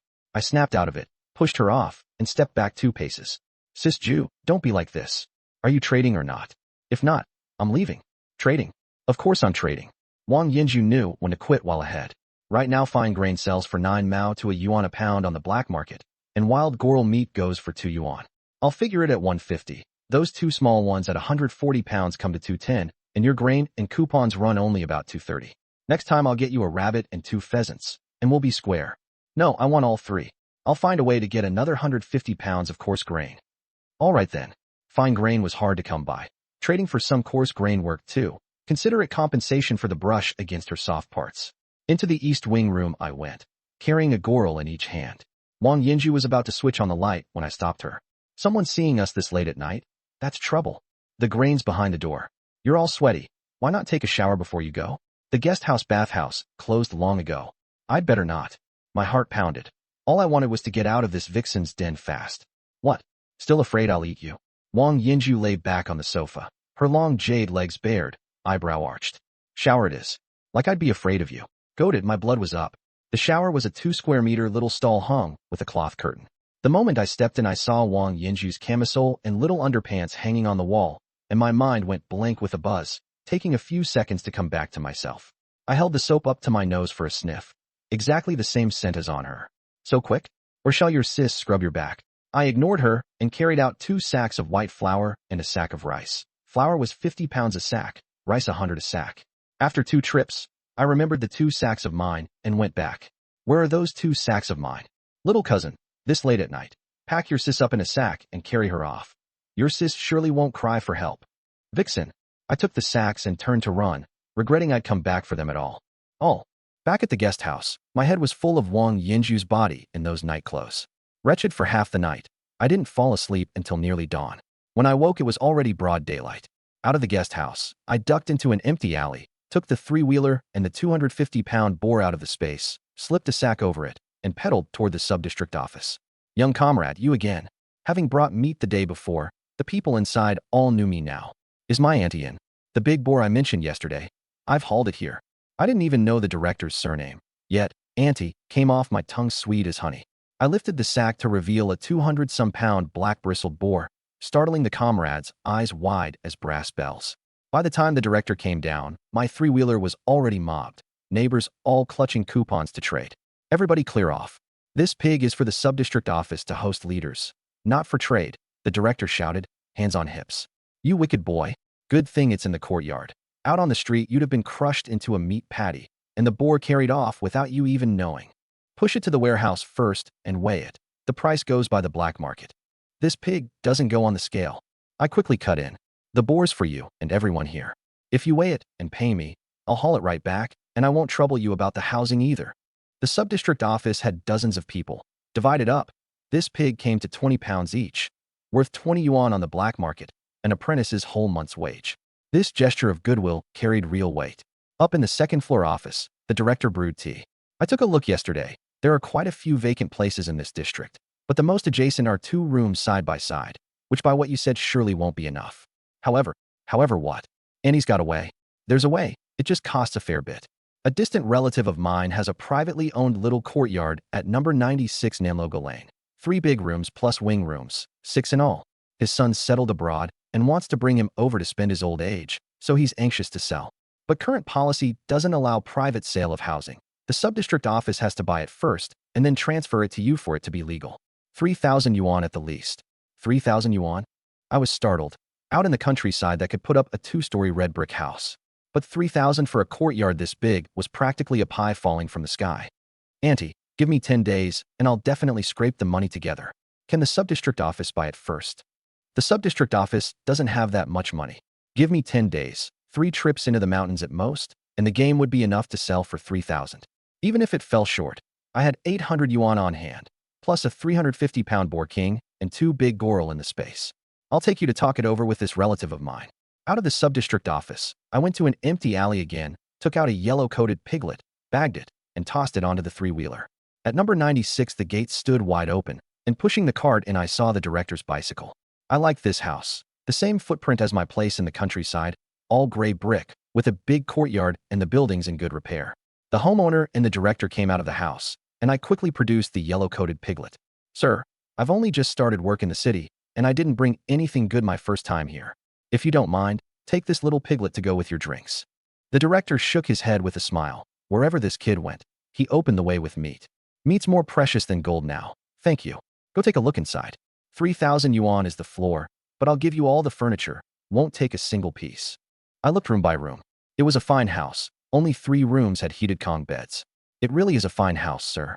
I'll give you 800 yuan as a deposit today and have the remaining 2,200 to you within 10 days at most. Does that work? 10 days or 20, I'm in no hurry. Forget the deposit. I won't sell this house to anyone else. Brother Ao, do take a bit of deposit, or my nephew won't feel easy about it, the director said. Then give me 100 yuan deposit, but if you can't scrape the money together in 20 days, the 100 isn't refunded. Absolutely. With the house settled, it was still early. I'd been here several days now and still hadn't visited my grandmother's place over at the neighboring Xinglong Brigade. Time to go see them. Old routine. A big shopping spree at the supply co-op first, then over to the state-run restaurant for buns. That comrade who bought 50 big buns at once is back, the braid-wearing server whispered, nudging her co-worker. But the moment I spoke, I nearly knocked both their jaws to the floor. Comrade, 80 buns. Hey, 80. The state-run restaurant manager had just come downstairs. Buying this many at once. Could you show some identification? Procurement section, Red Star Steel Mill. I handed over my work permit. They're for relatives. They hunt in the Yin Mountains and stay out several days before coming back. Hunting? Did they bag anything? Next time they haul game into the city, could they spare some for the state-run restaurant? We're really short on meat. The manager rubbed his hands. Sparing some is doable, but do you have grain to trade? There's a drought this year, and the villagers form teams to go hunt in the mountains just to scrape together a bite to eat. We do, but not much. However much you've got, I'll trade for, just not these next few days. I've still got to procure over 2,000 pounds of meat for the Red Star Steel Mill. Over 2,000 pounds. The manager sucked in a cold breath. The buns packed up, the manager chased after me again. What does your family usually manage to bag? Whatever they run into. Big boar, big goral, and roe deer most of all. They can even get big goral? Comrade, see if you could help me get hold of one. There'll be something in it for you. All right then. I answered offhandedly. Pedaling out, halfway there by the river, I took a goral out of the space and dressed it, setting aside a 30-some-pound half-side for Section Chief Neo, the other half to split between my own family and my grandmother's. Skinning and gutting kept me busy 2 hours, and I reached Xinglong Brigade right at a little past 11 in the morning. Xinglong, like Baisha Bay, had lost all its corn to the drought. Only the riverside paddy was holding up, a bit better than Baisha Bay's. My grandmother had 2 sons. The younger was off serving in the army, leaving only the elder uncle's family at home. Isn't that the 3-wheeler fellow the Baisha Bay grandson? Just the other day they were calling him an idle layabout. How's he riding a 3-wheeler now? Probably made a bit of money profiteering. Look at that getup, leather shoes shiny enough to see your reflection. From 50-some meters off I heard it all clearly, and pretended not to, heading straight for my grandmother's. Her household was the most well-off in Xinglong. My younger uncle was a deputy battalion commander, 60 yuan a month in allowance, and they'd outfitted the place with a bicycle, 2 radios, and a sewing machine. Grandpa, open up. It's A Chow. 5-year-old Ajue opened the door and froze, staring at my gleaming leather shoes and the 3-wheeler. Big cousin, you're my big cousin? I pedaled the 3-wheeler into the courtyard, and my grandparents, my uncle, and my aunt all came out, faces full of question marks at my getup and the brand new 3-wheeler. I pulled out my work permit and pressed it into Grandpa's hand. Procurement agent, Red Star Steel Mill. You little rascal, did this job fall out of the sky? My uncle snatched it and flipped it open. It took me a good while of talking to lay out the whole story and straighten out everyone's question marks. Then I pulled down the sack and took out, one by one, rice, white flour, white rabbit candy, brown sugar, and mautai. You just started work. How'd you buy all this? A whole month's wage wouldn't cover it. Grandma, this isn't from my wages. It's money from selling game I hunted in the mountains. I'm not short of money now. Big cousin, Give me a ride on the three-wheeler. Take me around a couple of loops. Ajue shouted, mouth stuffed with bun. I pedaled Ajue around the village, and circling to a house at the head of the village, a black dog thin as a hemp stalk caught my eye. In times like these when people couldn't even eat their fill, somebody was actually keeping a dog? Ajue, how come this family still keeps a dog? His name's Black Panther, Uncle Wu's dog. He used to be amazing hunting in the mountains with Uncle Wu. Then Uncle Wu broke his leg and couldn't go up the mountain anymore, and with no meat to feed it at home, it starved down to this. At the table, everyone else wolfed their food. Only I sat listless, head drooping, not touching a bite of the mutton. Mull things over after you've eaten properly. Uncle, that big black dog at the head of the village, the skin and bones one. Ajue says it's incredibly capable. Is that true? No lie. That's Old Wu's head-up center. Old Wu used to be the most capable hunter in our village. Half a year ago, he ran into a boar pack in the mountains. Only he and that dog made it out alive. Everyone else, dogs and men both, were lost in there, and he broke his leg himself. You be 10,000 times more careful going into the mountains from now on. What exactly does head-up center mean? I've been wanting a hunting dog for a while. Hunting dogs come in two kinds. The head-up center is Dog King tier, 1 in 100. Just lifting its head to catch the scent on the wind, it can pinpoint the prey's location dead on, with no terrain able to throw it off. The head-down center has to put its nose down to track, nowhere near as good. That really is a treasure. Uncle, come with me to buy this dog. With a dog like that along in the mountains, the haul would surely be bigger, and overnight stays would feel safer. At the gate of Old Wu's place, the big black dog lay listlessly curled at the foot of the wall, shivering even as it lay there. Old Wu, this nephew of mine also makes his living hunting. Your leg's done. There's no hope of you going up the mountain. He wants to buy that dog of yours. Willing to sell. Old Wu shook his head like a rattle drum. Not selling. The dog was the one who'd saved his life. His wife got anxious. Your leg's broken. Keeping it is just letting it starve to death, isn't it? Old Wu bowed his head and stroked the black dog's head, and only after a good long while did he slowly nod. His name's Black Panther, a true head-up center. Don't treat him like a beast from now on.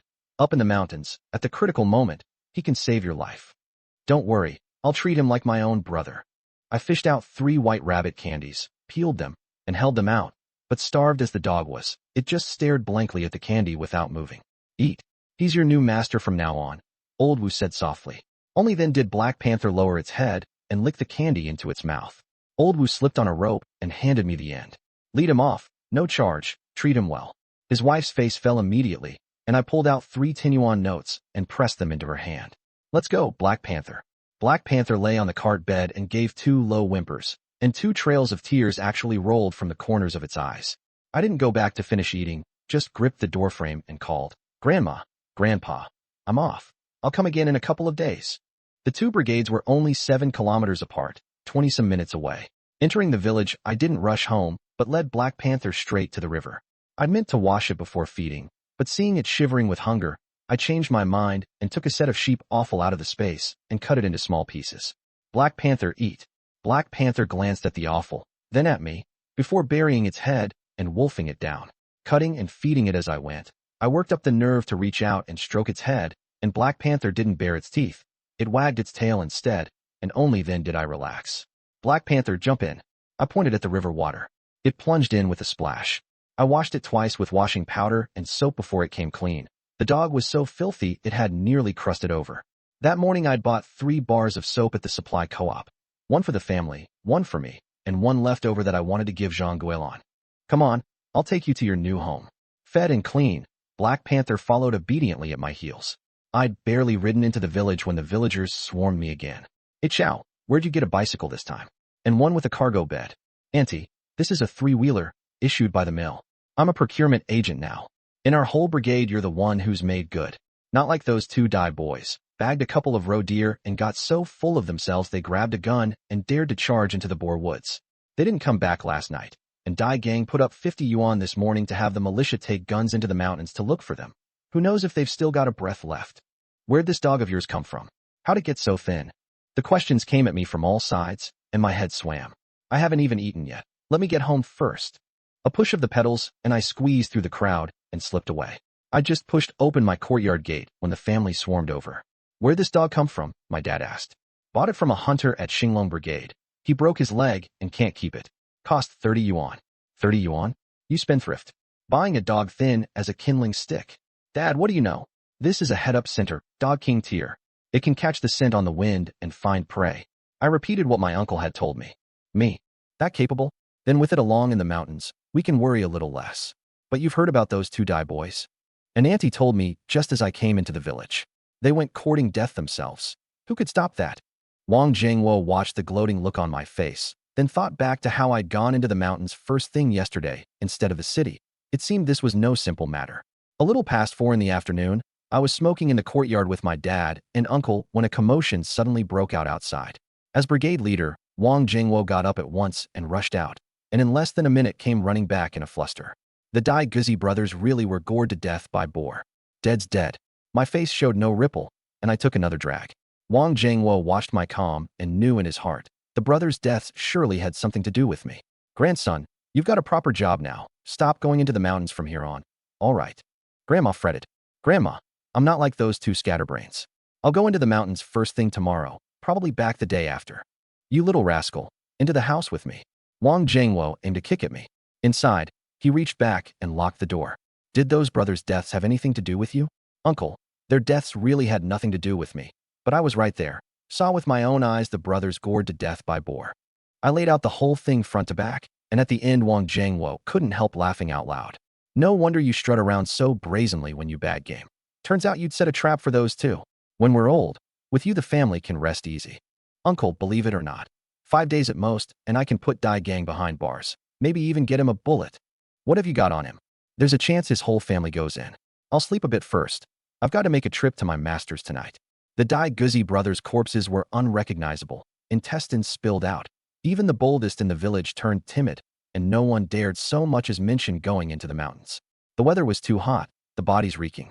Neither brother had married, so by custom no funeral rites were held. They were carried off and buried that very night. Dai Guzi's mother wept till her heart broke. At 8 in the evening, I told the family I was going to my master's. Out the door, I didn't head toward Zhongguolan's, but instead slipped around to outside Dai Gang's courtyard. Right now the whole family was up on the mountain for the burial, the house empty. I climbed over the wall into the courtyard and headed straight for the cellar to verify Dai Liaozi's words. Shining the flashlight around, sure enough, there was a smaller cellar within the cellar. I pulled open the hidden compartment's wooden door and slipped down. 7 or 8 square meters, piled with rice and corn. I dug through it. All old grain from 4 years back, roughly 4 or 5,000 pounds, gone entirely moldy from sitting so long. Then to the kitchen, where with enormous effort I shifted the big water vat, and sure enough a wooden board lay beneath. I pried it up and went down the ladder, and the little hidden room was filled with antiques and scroll paintings, plus 2 chests. The first was packed full of silver dollars, 500 at the least. I'd assumed the second was silver dollars too, but the flashlight's beam set the whole room glinting gold in an instant. Good heavens. It took me a long while to come back to myself, drool nearly running. No wonder Dai Liaozi had said it was enough to keep him and his brother fed for generations. In my last life, I'd heard antiques only grew more valuable. This chest of gold would sell on the black market for 100,000 at the least. Their commune didn't even have a 10,000 yuan household yet. The grain alone wasn't enough to get Dai Gang shot. As for this gold, silver, and antiques, I'd leave a third behind and graciously help myself to the other 2/3. Take it. A flick of thought and 2/3 of everything in the hidden room went into the space in an instant. What remained was worth a tidy fortune too, and though it pricked a bit to leave it, the moment I thought of my family's wretched fate in my last life, I could only put away my greed and send Dai Gang to hell. I put the board back, restored the water vat to where it was, climbed over the courtyard wall, and vanished into the night. It was the dead of night before I climbed in through Zhang Guilan's window. Coming out of Dai Gang's place, the aunties at the village entrance had been gathered chatting about the Dai Guzi brothers, so I hadn't dared go over and had simply gone around to the river for a wash, holding out until 11 before coming. On the calm, Zhang Guilan lay in my arms gazing, smitten, at her little man 3 years her junior. She'd been married and borne a child, but her feelings for her late husband had been thin, just 2 people getting by together. Yet these past 2 days, this bold, careful little man of mine had made her fall completely. Sister Zhang, I'm going into the mountains before dawn tomorrow, back the day after. You've given yourself to me, and you still call me Sister Zhang? When no one's around, call me Alon. She thumped me on the chest.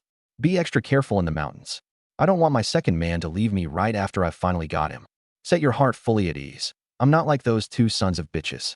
A little past 4 in the morning, I jumped out the window. Though worried about scraping together the money for the house, I still pressed 2 10 yuan notes and a few coupons on her, telling her not to go digging wild greens during the day and to take Yaya for a stroll to the commune instead. I just felt my way home when I found Mother at the stove warming buns for me.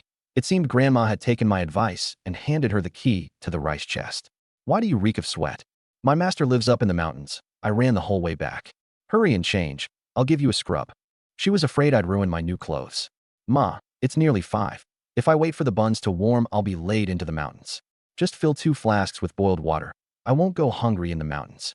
I changed into coarse cloth clothes. The quilt Mother had sewn the day before she'd already bound up tight. I slung it onto my back, and once outside put it into the space. It's me who's been a burden to you, Mother said, her eyes reddening. I leaned in and kissed her cheek. Ma, what kind of talk is that? Next time don't get up early to cook when I go into the mountains. Really? I'm off. This time I headed straight for the creek where I'd bagged the roe deer last time, to see if there were fresh boar tracks. Still 100-some meters from the creek, I spotted from afar a big dark something drinking water. I hunched down into the brush, raised the 4X scope for a look, and my eyes went straight. It was a huge male sika deer. That rack of antlers, sold to the medicinal herb purchasing station, would fetch 100-some yuan at the least, and more valuable still was the deer pizzle. Steeped in liquor, it's a man's filling station. The 4X scope's markings weren't calibrated yet, so I decided to crawl another 50 meters closer. I could land a headshot dead on, even without the scope. I detached the scope and moved up, but I'd only crawled 30 meters when the sika deer, having drunk its fill, lifted its head to leave. Bang! The round bored precisely into its head, and the 300-some-pound body dropped on the spot. I've struck it rich. I rushed over to bleed it, removed the pizzle, and cut off the antlers. Truth be told, my hunting skills weren't bad, but there were plenty of valuable things in the mountains I couldn't fully identify, wasting quite a lot. I gathered every part into the space. With this deer as a foundation, this trip was nothing to fret over. After resting half an hour, I searched along the stream for fresh boar tracks. Nearly an hour and I struck a fresh trail. A sow with young, the piglets a dozen-some pounds, exactly when the meat is most flavorful. After 3 hours' pursuit, I sighted them. The sow 180 pounds at most, leading 6 piglets, their yellow coats looking tender at a glance. Old method, a shout to draw the sow's attention, then up a big tree. The 6 piglets couldn't be shot with the Mauser, and this was the first time using the handgun, a magazine of 12 rounds, and it took me 11 shots to drop them all. The sow rammed the tree like mad, its ferocity fiercer even than a boar's. It took the last round to bring it down. Everything tidied up, I fished a couple of popsicles from the space and gnawed them to cool off, and ate 2 buns. After tossing and turning half the previous night, and then hiking and chasing pigs all morning, I was so sleepy my eyelids kept drooping. But there was no reliable cave in the deep mountains, so I didn't dare shut my eyes. I could only force myself alert, walking and stopping through the woods. At 3 in the afternoon, I came upon a livable cave, blocked the mouth, and caught up on 2 hours sleep. When I opened my eyes, 3 hours had passed, the sun nearly sinking behind the far mountains.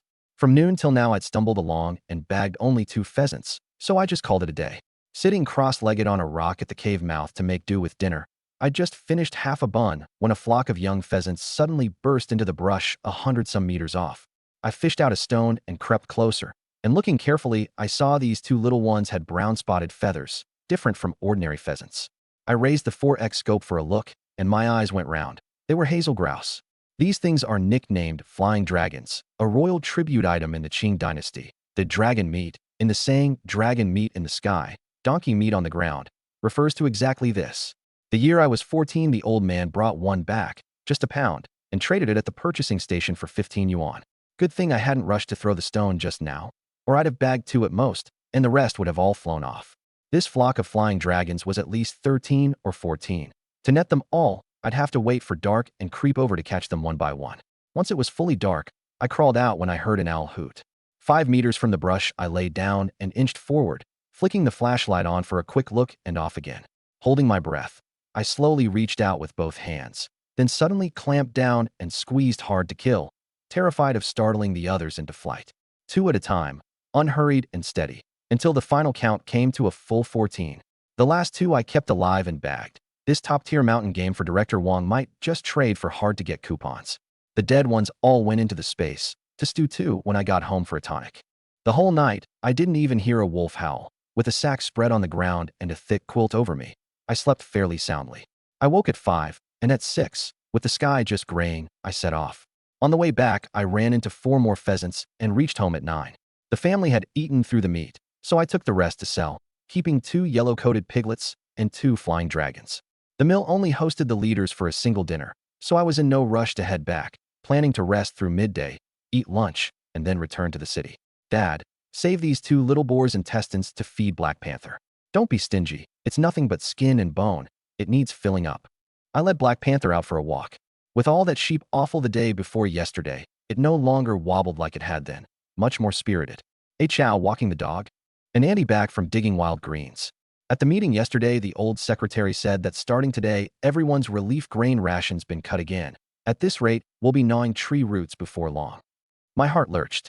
Not a drop of rain in the better part of a year, the wild greens dug clean, and the fish in the river had been poisoned out months back with cattle bean root by the brigade in one sweep. Now you couldn't even spot a fish scale. I was just a small fry. As long as my family could eat their fill, that was enough. I led the dog to the river for another wash, and the soap I'd mint for myself became Black Panther's exclusive property. Back home, lunch was just ready. I'd brought back 2 little boar piglets and 2 flying dragons, and the old man went trotting off to fetch the old secretary. How's your aunt recovering? Daily injections to build her up? 2 more weeks of them. This little wild fowl lived up to its name as dragon meat in the sky. Stewed, it really was fragrant. We were gnawing the meat when, over at the Red Star Steel Mill, that Director Wong and the canteen director were as anxious as ants on a hot pan. By a little past 1 in the afternoon, the government leaders had all arrived at the mill to inspect, and I still hadn't shown. This inspection was extremely important. Host it well, and the mill could very likely expand. Accompanying the leaders, Director Wong's mind was elsewhere. The hour-long inspection done, his heart had gone cold. The 8 leaders went into the conference room to confer, and he finally broke free to run for the gate. Seen Wong Chow? No. Just as he was at his wit's end, the security section at the gate hollered, Director Wong. Wong Chow's here. Director Wong's eyes lit up at once, and he rushed out to see me come ambling over on the 3-wheeler. You little wretch. Why are you only just getting here? You've worried me half to death. Cursing as he tore at the sack, he sprayed spittle all over my face. But lifting it to find 2 big boar, his face fell. How is it just 2 boar? Where's the big gorrel? In this famine year, boar meat had a gamey smell even when a master chef cooked it. Hosting leaders with this would be worse than setting out a couple of corn buns. Uncle Wong, you've sprayed spit all over my face. I'm peddling a 3-wheeler, not a Liberation brand truck. So you're saying there's more? Director Wong's eyes lit up again. An 80-some-pound big gorrel and a 370-pound cicadere. That thing was too big. The 3-wheeler couldn't hold it. On the way back into the city, crowds of people surrounded me. Lucky I had the handgun to scare them off, or it'd nearly have been snatched away. The cicadere and gorrel are still hidden in the woods outside the city. I'm requesting that the security section bring guns and come with me to escort them back. A 370-pound cicadere. Director Wong and Section Chief Neo said it in unison, eyes wide as brass bells. If you don't send people and it gets snatched on the way back, don't blame me. We'll send them. We must. Director Wong shouted at Section Chief Neo. Send 4 comrades with Wong Chow outside the city, and be sure to haul back every bit of that gorrel and cicadere. Section Chief Neo brought out 4 comrades, Type 56 semis slung and handguns at their hips, pushing bicycles. After unloading the 2 boar, I lifted a tightly bound sack off the cart and handed it to old Jew. Put this in the security section room for me. Whatever you do, don't open it. Wait for me to come get it. Those were the 2 live flying dragons. 10 minutes later, 1 3-wheeler and 4 bicycles stopped at the roadside by a small grove a kilometer from the city gate. What a memory I've got. I've forgotten where I put it. Wait a moment, you few. I'll go in and have a look. I put on a face of distraught regret. The 4 security men rolled their eyes. Several hundred pounds of meat, and he could forget? I ducked into the woods, glanced back at the 4 men on the roadside, and took the cicadere and gorrel out of the space. Hey, it really is here. Quick, you fellows, come lend a hand. The 4 had taken me for a braggart. Seeing that cicadere with their own eyes, they froze on the spot. Good heavens, how's this deer so huge? Section Chief Neo had told me to put on a bit of a show, so I went ahead and put on a big one, sack uncovered, swaggering into the city. 2 militiamen rode ahead to clear the way. Me in the middle, 2 militiamen bringing up the rear. The cicadere's 4 legs draped over the edge of the cart bed, its long neck hanging down off the back, its head dragging on the ground. The moment I entered the city, a big crowd swarmed around. Is this a cicadere? How's it so big? Everyone back. The 4 security men pulled their guns off and gripped them in hand, watching the crowd like they were guarding against thieves. 4 bicycles escorted the 3-wheeler toward the mill, idlers on the street trailing the whole way like a funeral procession. This meat, will you trade for coupons? However much meat for however many coupons. The bold ones edged up to ask, and the four gripped their guns tighter. Passing the state-run restaurant, the manager's eyes went straight at the sight of the Goral and Cicadier on the three-wheeler, and he made up his mind that next time, come what may, he'd get on good terms with me. Nearing the mill gate, Director Wong and Section Chief Neo were waiting, and Section Chief Neo sent another 10 people to receive us. Make way. Mind the guns don't go off. The onlookers fell back several steps in fright. In through the mill gate, the four security men finally let out a long breath. I, by contrast, wore a face of breezy calm. This was exactly the effect I wanted. Good lad. You didn't let me down after all. If the mill gets to expand this time, your uncle will give you a big, big reward. Director Wong's smile bunched his wrinkles together. Uncle Wong, never mind the reward. I want to resign. I let my head droop, putting on a careworn, miserable look. Resign? Why? Think the wages too low? Next month, I'll bump you up to a 7th grade worker, 56 yuan a month. Director Wong got anxious. This kid had been on the job only a few days and had brought in this much meat. It's not about the money. I'd like to live a few more years. I nearly got robbed on the road, and coming into the city drew such a crowd. Without these comrades escorting me, my three-wheeler and I would both have been trampled flat. I made a bitter face. Section Chief Neo nearly couldn't hold in his laughter and leaned in to Director Wong's ear. Why not issue Wong Chao a Type 56 semi for self-defense?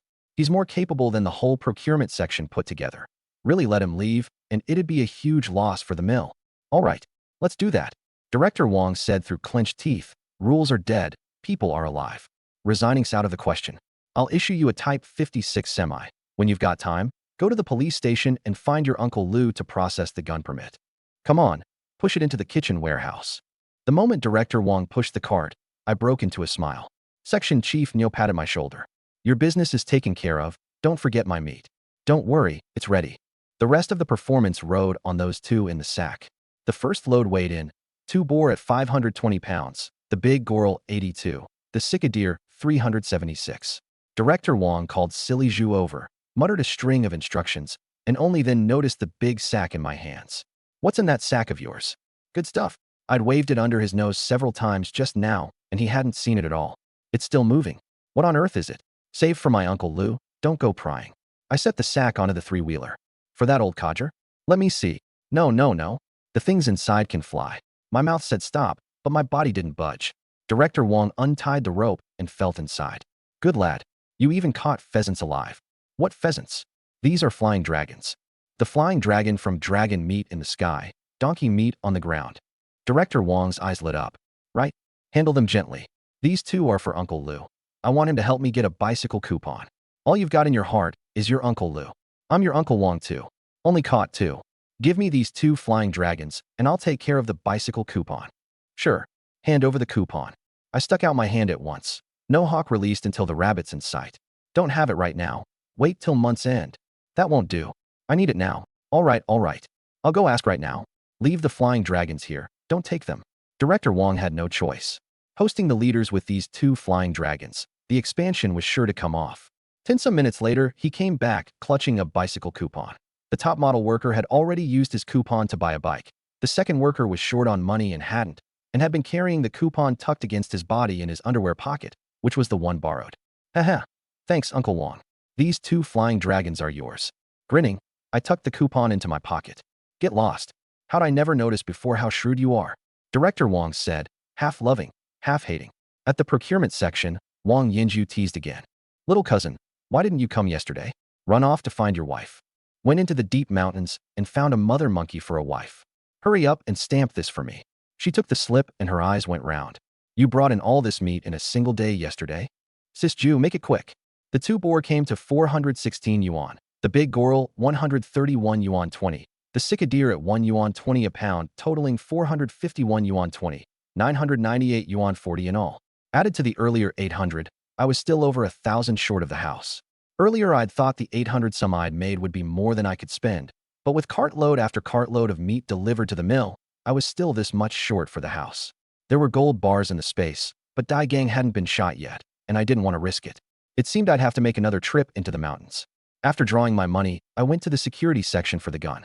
Having played the act to the hilt, exceeding the quota, and even throwing in an extra pheasant, Section Chief Neo gave me a brand new Type 56 semi. Out of the mill, gun on my back, I went to the police station to process the gun permit, gave away 2 more pheasants, and squeezed 50 rounds out of Chief Liu. There was no telling which day Dai Gang would discover the things missing from his hidden room, and fearing a long night brings many dreams, it was time to settle accounts with my past life grudge. First, I went to the supply co-op for paper and pen, and under a roadside tree began writing a report letter. Near the fork at the village entrance, I didn't go home, but turned off toward the town commune. After disguising myself a bit, I ran into 2 4-year-old girls playing at the gate of the commune management committee. "You 2 little girls, do uncle a favor. Take this note to the uncle with the gun across the way, and these 2 buns and candy are yours." "Okay." The girls clutched the note and ran toward the militiaman standing guard. The militiaman opened it for a look. The note described a large quantity of grain, gold bars, antiques, and scroll paintings, and his eyes went round. "Who gave you this?" "That uncle over there." "Where'd he go?" I'd slipped off long before, during the moment they handed over the note. The militiaman clutched the note and ran to the commune director's office, and the whole commune erupted in an instant. Half an hour later, 2 Liberation brand trucks headed straight for Baisha Bay. I'd reached home long before, and hearing the trucks pass the door carrying so many militiamen, the whole family rushed out in a fluster. What big things happened? Why's the commune sending out so many militia? Wang Jingwo tensed. Quick enough off the mark. Come on, let's watch the show. I headed toward Dai Gang's place. Wang Jingwo suddenly remembered what I'd said a few days back and followed with wide eyes. The 2 trucks stopped at Dai Gang's gate, militiamen leveling their guns in a cordon. Cuffed the whole Dai Gang family. The commune director swept his hand, kicked the courtyard gate open, and a dozen-some militiamen pinned the whole family to the ground. "Go call the party secretary and the brigade leader." The old secretary and Wang Jingwo squeezed into the courtyard. "Director Gao, what exactly is going on?" "We're searching Dai Gang's home. You 2 be present to verify the quantities." Seeing the militia head straight for the cellar, the Dai Gang family collapsed in an instant, faces white as paper. This time, it was truly over. "Open it." The militia pulled the wooden door open, and a choking, moldy stench rushed out. One after another, they hauled out 30-some heavy sacks. One sack wasn't tied well, and the grain spilled out, and at the sight of this moldy grain, the crowd's fury was thoroughly roused. Grain gone moldy like this has been stored for years at least. Back then, he was still brigade leader, and he hoarded this much. Someone cried out at the top of their lungs. Years back, everyone had gnawed tree bark and eaten guanine clay, and the brigade leader who'd led them all in chanting, "Let's get through the hard times together," had this much grain hidden at home, rather letting it rot than relieving anyone. How is that any different from a landlord or a moneybags? Before Dai Gang could even recover, the militia rushed into the kitchen. Hearing, "Move the water vat aside," the whole Dai Gang family except the 2 little ones fainted dead away in an instant. The jars and pots of antiques and scroll paintings were carried out to the courtyard, and when the wooden chests were opened and the gold bars came into view, the crowd went silent in a flash. "Keep searching. Search every room thoroughly." The commune director's face was dark. For years ago, so many people had died in Baisha Bay, and he'd been implicated too. Right now, he wished he could shoot Dai Gang on the spot. They also turned up 6 bottles of malted milk extract, half a jar of white sugar, a bag of brown sugar, and several bolts of new cloth. And here I thought that pile of Wang Chao's was plenty. Next to this, it's like a tiny sorcerer beside a great one. No wonder the Dai Guzi brothers were so plump 4 years back. Turns out they were holed up at home eating grain and malted milk every day. The tallying went on till dark, and the final numbers made everyone suck in a cold breath. 3,800 pounds of grain, over 200 antiques and scroll paintings, 63 silver dollars, 15 gold bars. Under the 1 strike, 3 anti-policy. This was a top-tier major embezzler. Shooting him 3 times would be too few. Load the things onto the trucks. Take the people away. Of the once lively big family, only 2 children of 4 or 5 were left in the end. Dai Gang was hauled out, and from the corner of his eye he caught the wicked grin on my face in the crowd. It was like a knife driven into his chest. It hit him in a flash. It had to be his dead son who'd let me in on the secret. 2 days ago, his 2 sons were gored to death by boar, and today his family was destroyed. Dai Gang suddenly threw back his head and laughed wildly, laughing till the tears streamed, utterly gone mad. Beat him to death. My 4th boy starved to death 4 years ago. The grief-stricken shouts rose one after another, countless stones and clods of earth flying at Dai Gang. The militiamen escorting him backing off a dozen-some steps to let everyone vent. Dai Gang was pelted bloody and crumpled to the ground. At that moment, 2 headlight beams pierced the night, the police station's jeep. Director Gao was bewildered. The case hadn't even been reported up yet. So how had the police station come? The doors opened, and out stepped Chief Liu and Director Wang. The sight of those 2 made my head swim. and I quickly shrank back behind the crowd. It had to be those two flying dragons causing trouble. What's the situation here? Chief Lu swept a glance over the handcuffed Dai Gang family. The grain, antiques, and scroll paintings in the truck beds were all searched out of his home. Director Gao reported. Then you carry on with your work. Chief Lu was unfazed. Cases like this came up every year. The commune handled them, handed them to the police station, then passed them further up, and all that was left was the execution. This late at night, what brings you to? A bit of personal business, looking for that little rascal. Chief Lu pointed toward me behind the crowd. Director Gao followed his gaze, and suddenly remembered the commune's failed attempt a while back to catch a profiteer. So it had been this kid all along. Two big shots like you coming together this late at night. It's bound to be no good. I squeezed out of the crowd, muttering, "You little rascal, asking for a smack? Uncle Lu, are you here for the flying dragons too?" Flying dragons? What flying dragons? We're here about something else. Let's talk at your place.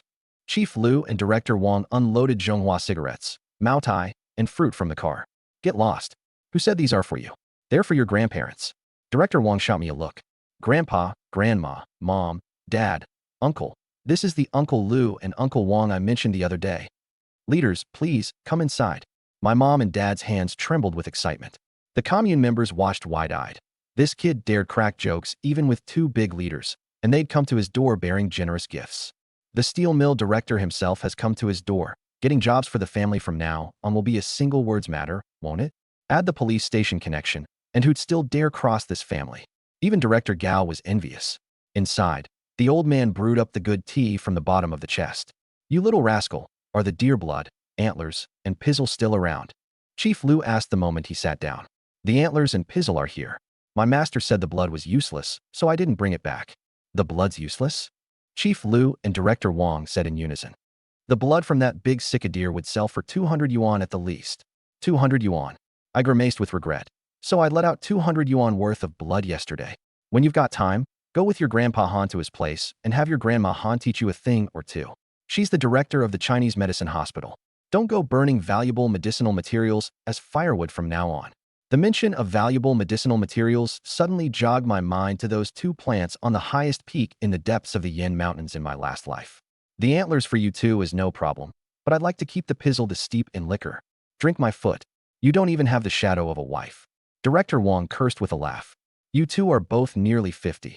Drinking it would be wasted on you. It's not us drinking it. Hosting the leaders tonight, I mentioned you'd bagged a sika deer. One leader's father has a bad back and asked specifically for these to steep in liquor. Director Wang explained. That leader heard this old codger say you're close with me, so he had the two of us make the trip together. Hey Chow, the mill expansion's been settled. Next month we're hiring a big batch of workers. How about I save you a slot? Another job slot. The whole family lost their composure in an instant. I want 2 slots, and one of them has to go to the canteen. Done. Director Wang agreed outright. Then tomorrow I'll go into the mountains to get them from my master and have my big brother deliver them to the mill for you. Can't you go get them now? The two were anxious to report back on their task. My master's deep in the mountains, far off. I spouted nonsense with a perfectly straight face. The two got in the car and left, cursing me inwardly for talking rubbish. What damn master was there? In the dead of night, I slipped out in the dark and headed straight for Zhang Guilan's room. With 2 big shots coming to find me that evening, Zhang Guilan already knew I had the means to find her a job, and she was very eager all that night. Just past 5 in the morning, I came home clutching the deer pizzle and antlers, Mother already lighting the fire to steam buns. Ma, didn't we agree you'd stop getting up early to fix me food? This trip you'll be gone several days. I've tucked walnut cookies into the cloth pack and filled both gourd flasks with water. I changed into the hard-wearing coarse cloth clothes and dug out the family's only 30-meter-long rope. This trip into the mountains was aimed at the big beast in that cave. That brute had plenty of meat, but more than that it was to avenge my last life. Last life, freshly fled into the deep mountains with sloppy aim, I'd put several rounds into it without dropping it, and was instead chased a li, nearly losing my life. This time I'd bring Black Panther. While fed these past days, it could already run as of yesterday. I grabbed the family's idle little iron pot too while I was at it. I set off a little past 6, in no hurry, walking and stopping, and by 3:30 in the afternoon man and dog reached the destination. Black Panther, don't bark. I tied the dog's rope to a tree stump, loading rounds into both guns while keeping my eyes fixed on the cave 200 meters off. I kept watch half an hour, and there wasn't the slightest movement inside. Black Panther, whatever you do, don't make a sound. Carrying the long rope and the 2 long guns, I crept toward the cave. A dozen some meters from the mouth, I wound the long rope tight between two big trees, 70 centimeters off the ground, just right to trip the big beast face first when it charged out. I was about to fire into the cave to lure it out when, behind me, Black Panther suddenly bristled and barked wildly. I whipped around to see, 70 some meters off to the left, a black bear bracing its massive body and glaring hard at me. Turned out it hadn't been in the cave at all. It had gone out foraging and just returned. This was the very spot where I'd come to grief in my last life. Thinking the cave could serve as a refuge, I'd stuck my head out and run smack into this black bear. Turned out the cave already had an owner. Back then, scared witless, I'd fired one round into its belly and turned to flee, several times nearly dying under its paws. Today, thank goodness I'd brought Black Panther, or it'd have been bad to discover it only once it had closed in. Bear gallbladder is precious. I had to wait until it was furious to the extreme before killing it, so the gallbladder would be at its finest quality. Last life you chased your little master till he ran for his life. This life, your little masters come for revenge. I leveled the Type 56 semi at its right hind leg. Bang! The black bear bellowed in pain and charged red-eyed, its speed not slowing one bit with the round in its hind leg. Even 50 meters off you could feel the ground shake. I put another round square into its left foreleg. It staggered and fell, then scrambled up and charged on. I turned and ran toward the rope, vaulted lightly over it, and fired one more round into its right forefoot 5 meters past the rope. By now the black bear was furious to the limit. As long as the rope tripped it, one Mauser round could blow off the crown of its skull. I quickly switched to the Mauser I'd set behind a tree in advance, my heart in my throat. For meters, 2 meters, 1 meter, thud, the 400-some-pound black bear was tripped by the rope, the immense impact even shaking the two big trees. In 2 strides I rushed up, muzzle pressed against the crown of its skull. Bang! A bloody hole was punched in its skull. It twitched twice and went completely still. Bear gallbladder is the most valuable, then the paws. The hide is worth money too, and the meat is only slightly dearer than boar. First I bled it at the neck, then opened it up to take the gallbladder. Recalling its eye-splitting fury just before death, I was certain the gallbladder was an iron gallbladder at the least. A dozen some minutes later, an amber, translucent bear gallbladder was extracted, a gold gallbladder. I grinned ear to ear. I cut off the 4 bear paws, switched to the dagger to skin it. This one was a good 400 pounds. I'm a fine hand at hunting but sloppy at skinning, yet biding my time and cutting slowly, I somehow didn't open a single nick, the whole hide intact and unbroken. I sat by the fire and lit a cigarette, gazing toward that towering peak in the distance. The mountain where I'd weathered 15 years in my last life, and where I'd come by the gourd space at a cave halfway up. Dai Guzzi, who destroyed my family, had already gone to hell, and the mastermind would soon be shot too. The grudge pent up for years should now scatter like smoke. This life I had to live well and make up for all the good fortune I'd never enjoyed. Those 2 medicinal herbs at the summit, when I had time, I'd have to go retrieve them. At 2 in the morning, holed up in the cave fast asleep, I was jolted awake when Black Panther suddenly bristled and gave a low growl. On instinct, I snatched up the Type 56 semi and trained it on the cave mouth. The woods 50 meters off were so black you couldn't see your own hand. The first things to light up in the dark were 2 points of ghostly green, like will-o'-the-wisps among graves. Damn it, good thing I'd loaded all 3 guns full before sleeping. The Type 56 in my hands, the handgun and Mauser ready at my feet, plus a machete. When the bullets ran out, the machete would be my last hope of staying alive. Then more and more points of ghostly green floated up on the left, on the right, behind the trees, a dense mass hemming the cave mouth incompletely. There was still a pile of not fully burned charcoal in the cave, so I made up my mind to hold the mouth to the death. Skin and bones Black Panther crouched in front of me too, baring its teeth, ready to throw itself at any wolf that dared come in. A long howl, and the wolf pack charged the cave like mad. Lucky the mouth was small, for at most could squeeze in at once. The lead wolf had barely set foot inside when I squeezed the trigger without hesitation, and it dropped on the spot. The dying fire blocking the inside of the mouth slowed the pack's pace. I worked the bolt fast, shot after shot. 10 rounds spent, 6 wolves dead, 3 already up close. Black Panther sprang at them with a yelp, but too thin to carry any weight. It was pinned by 2 wolves the instant it leapt. Bang! I grabbed the handgun and dropped the wolf lunging at me. Black Panther, clear out. A kick sent the wolf clamped on its thigh flying, and I put a round into it. I leveled the handgun at the 3 wolves that had just rushed in, trigger flying, and the 3 dropped one after another, the magazine emptied. Just as I went for the Mauser, another howl came from behind the pack.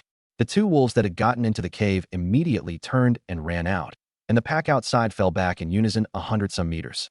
The wolf pinning Black Panther still had the upper hand, but Black Panther had its nose clamped tight and wouldn't let go. I grabbed the machete and lunged, hacking hard at the wolf's neck. Warm blood sprayed all over Black Panther, and the wolf's head came clean off. I reloaded all 3 guns. 2 rounds of shooting plus that one cut, 13 wolves dead in all. But there were at least 20-some left outside. Having lost nearly half, the Wolf King would never go quietly. In these deep mountains, a wolf's patience outlasts any beast's. It could grind it out for 3 days and nights. I dragged the wolf carcasses to the cave mouth one by one and stacked them to slow the pack.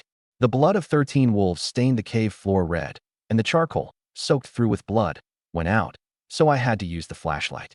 I stood at the back holding the fully loaded Type 56, lit a cigarette, and watched outside as I smoked. At a time like this, you have to stay calm and show no fear. I couldn't see the Wolf King, but it could see me, and the slightest sign of fear would send the pack charging. If I could just hold out till dawn, the Mauser with the 4X scope could hit them all the same. I really had been careless tonight, assuming that a cave where a bear and wolves had denayed wouldn't be approached. Who'd have thought the bear's blood and innards would draw the starving wolves? The standoff dragged on until nearly 7. More than 20 cigarette butts lay at my feet, and at 6:30, the sky just graying. I found the Wolf King 400 meters off through the 4X scope, twice the size of the other wolves, unmistakable. I'd meant to drop it once it was full daylight, but the Wolf King suddenly let out a long howl, and 20-some wolves crept closer. Once the distance closed, they'd charge. I wanted to let you live a while longer, but since you're courting death, your old master will oblige you. I lay on the pile of wolves, braced the Mauser on a carcass, and put the 4X scope on the Wolf King's head. 400-some meters. I'd never tried a shot this far, only half sure of it. I held my breath and slowly squeezed the trigger. Bang! I steadied against the recoil and checked the result. The Wolf King was no longer where it had been, and immediately came a long howl. The pack turned and ran, vanishing into the depths of the woods within seconds. That shot hadn't killed it, but it had surely wounded it, or it wouldn't have ordered the retreat. I let out a long breath, and with a flick of thought put the wolf carcasses at the cave mouth into the space. Wolf meat is unpleasant to eat, but in a famine year with no grain to be had, it should still sell for 50 cents a pound, and a wolf pelt would go for 5 yuan more. 13 wolves added up to no small income, and I was just short of money for the house. Black Panther, let's go. This cave was no longer safe. We had to leave at once. I came to the spot where the Wolf King had just stood, and sure enough, traces of blood remained on the ground. Running on 100-some meters more, Black Panther suddenly bolted toward a thicket 20-some meters off, and a string of puppy-like yelps came from it. Black Panther, don't bite them to death. My heart clenched. Wolves repay every grievance to the last. If it killed the cubs, the 2 of us would surely be hunted without end. But I was a step too late. By the time I got there, Black Panther had already killed 3 wolf cubs. You've caused a disaster, Ron. I gave Black Panther's head a pat and ran for my life, gun in hand, in the opposite direction from where the pack had gone. I'd just been celebrating shaking off the wolves, and now I had to face a pursuit without end. A few hundred meters out, the pack's frantic howls came from behind. I leashed Black Panther with the dog rope, and man and dog ran for our lives until I could no longer hear the wolves, only then easing up a little, but we'd have to cross the mountain opposite to truly be safe. After an hour and more, I stopped under a big tree to catch my breath, my legs nearly giving out, Black Panther's tongue all but hanging out. After a 5-minute rest, I took out 2 popsicles to cool down. Black Panther, let me see whether that head-up cinna nose of yours is any good. Maybe this peak had no big game. Following Black Panther a whole midday, it was either rabbit burrows or pheasants, and only past noon had I bagged 2 rabbits and 4 pheasants. From morning till now, I've fed you 2 pounds of bear meat, and this is all you've found. Woof! Black Panther seemed displeased. Hey, you silly dogs turned into a spirit? A little past 4 in the afternoon, Black Panther found 4 burrow mouths on a slope, bigger than rabbit holes, raccoon dog underfur scattered about. Raccoon dog pelts are valuable, long-haired with thick underfur. An intact adult raccoon dog pelt sells for 20 yuan, and the meat is even tastier than boar. I'll grant you a bit of use. I smoked the raccoon dogs out and slipped a sack over the hole. In under half a minute, a fat raccoon dog of 8-some pounds slipped into the sack, then another slipped out, and Black Panther, lightning quick, clamped its neck in one bite. Beautifully done. Later I'll find you a bitch for company. The other 2 holes were one den. I smoked out a pair the same way, bled them on the spot, and tossed them into the space. Raccoon dog skin is soft and tender, and my skinning is SOSO, so I take them back for the old man to handle. From 2 in the morning till now, a dozen-plus hours without shutting my eyes, I was utterly worn out and wanted only to find a cave to spend the night. Leading Black Panther toward a rocky area, there were plenty of caves, but a pity they were too small, The largest could barely hold one man and one dog. Maybe my reborn life wasn't fated to end yet. While I was hauling stones to block a cave mouth, 20-some wolves were crouched in the dark in the woods 500 meters off, watching me. The Wolf King holding off the attack, plainly waiting for dark. Oblivious, I was still playing with Black Panther. Half an hour's work, and the meter-some-high cave mouth was sealed tight with 6 big stones, leaving only a small opening to crawl through. I'd moved a big stone to the inside of the mouth in advance, so once inside I could plug the small opening with it.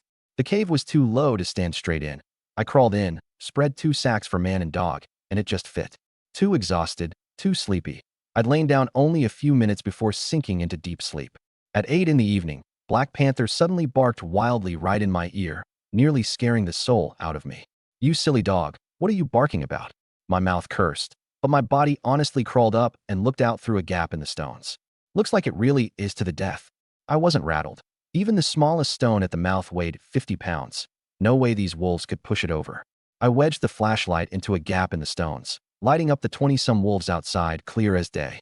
Watching the pack draw closer and closer, the corners of my mouth lifted slightly, and I braced the Type 56 on a gap in the stones. Bang! The nearest wolf dropped on the spot. Bolt back, round ejected, chambered, the front sight locking on before I squeezed again, and another toppled. Forced into a sorry state last night. Today I could finally settle my nerves. Aim, then fire. 1 shot, 1 kill, precise and clean.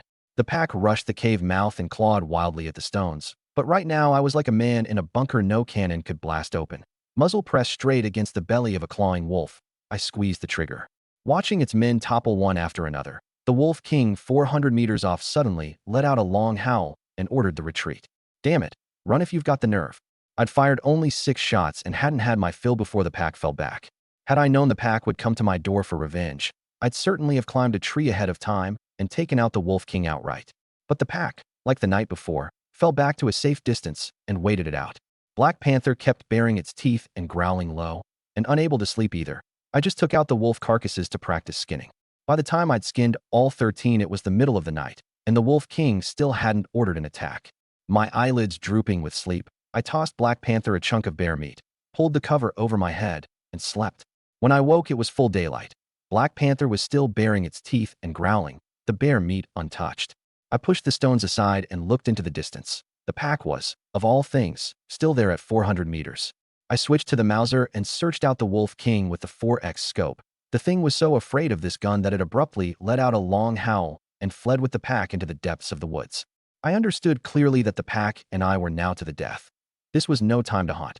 Only by leaving the mountains might the pack fall back into the deep mountains. Half an hour later, confirming there were no wolves outside the cave, I put the 6 wolf carcasses into the space. This spot wasn't far from the mountain's edge. Normally 2 hours would see me out. Leading Black Panther with one hand and holding the Type 56 with the other, glancing back every few dozen meters, I forced my way along for 2.5 hours. Just as I was about to clear the woods and had let my guard down, the Wolf King's howl suddenly came from 100-some meters behind, and a dozen-some wolves charged. Will this never end? I slung the gun, bit the dog rope, and scrambled up a big tree hand and foot. Barely up, the fastest wolf was already locked in a biting struggle with Black Panther. A flick of thought, the handgun in my hand, and I put a round into its hind leg. The wolf let go. I hauled Black Panther up the tree by the rope, and the pack all gathered below. One arm around Black Panther, the other raising the gun, I fired in rapid succession. Bang, bang, bang. The magazine emptied. 6 wolves down twitching, 7 still standing. I swapped magazines fast, and just as I was about to fire, the Wolf King suddenly ordered the retreat. Not about to let up, I fired 3 more shots. 6 seized the chance to flee, leaving 1 more behind. The 6 that fled lingered not far off, still meaning to wait it out. A flick of thought, the handgun withdrawn, the Mauser in my hand. The moment the Wolf King saw this gun again, it gave a low growl and led the remaining 6 into the thicket. I jumped down from the tree, led Black Panther, and ran, not daring to stop even out of the woods. After 500-some meters, I thought we were safe, but turning to look, the Wolf King had, of all things, led 6 wolves in pursuit. Looks like unless I kill this Wolf King, this feud won't be settled. Pursued so humiliatingly for a day and a night with nowhere to hide, my hot temper boiled fully over. I threw down the Mauser, and a flick of thought put the dagger and handgun in both hands, killing intent in my eyes.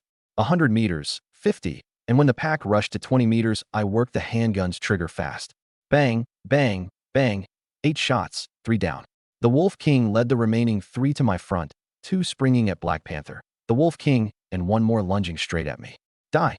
Seeing the Wolf King's jaws snap toward my throat, I jerked my body sideways to dodge and drove the dagger hard into its belly, my shoulder raked once by its claws.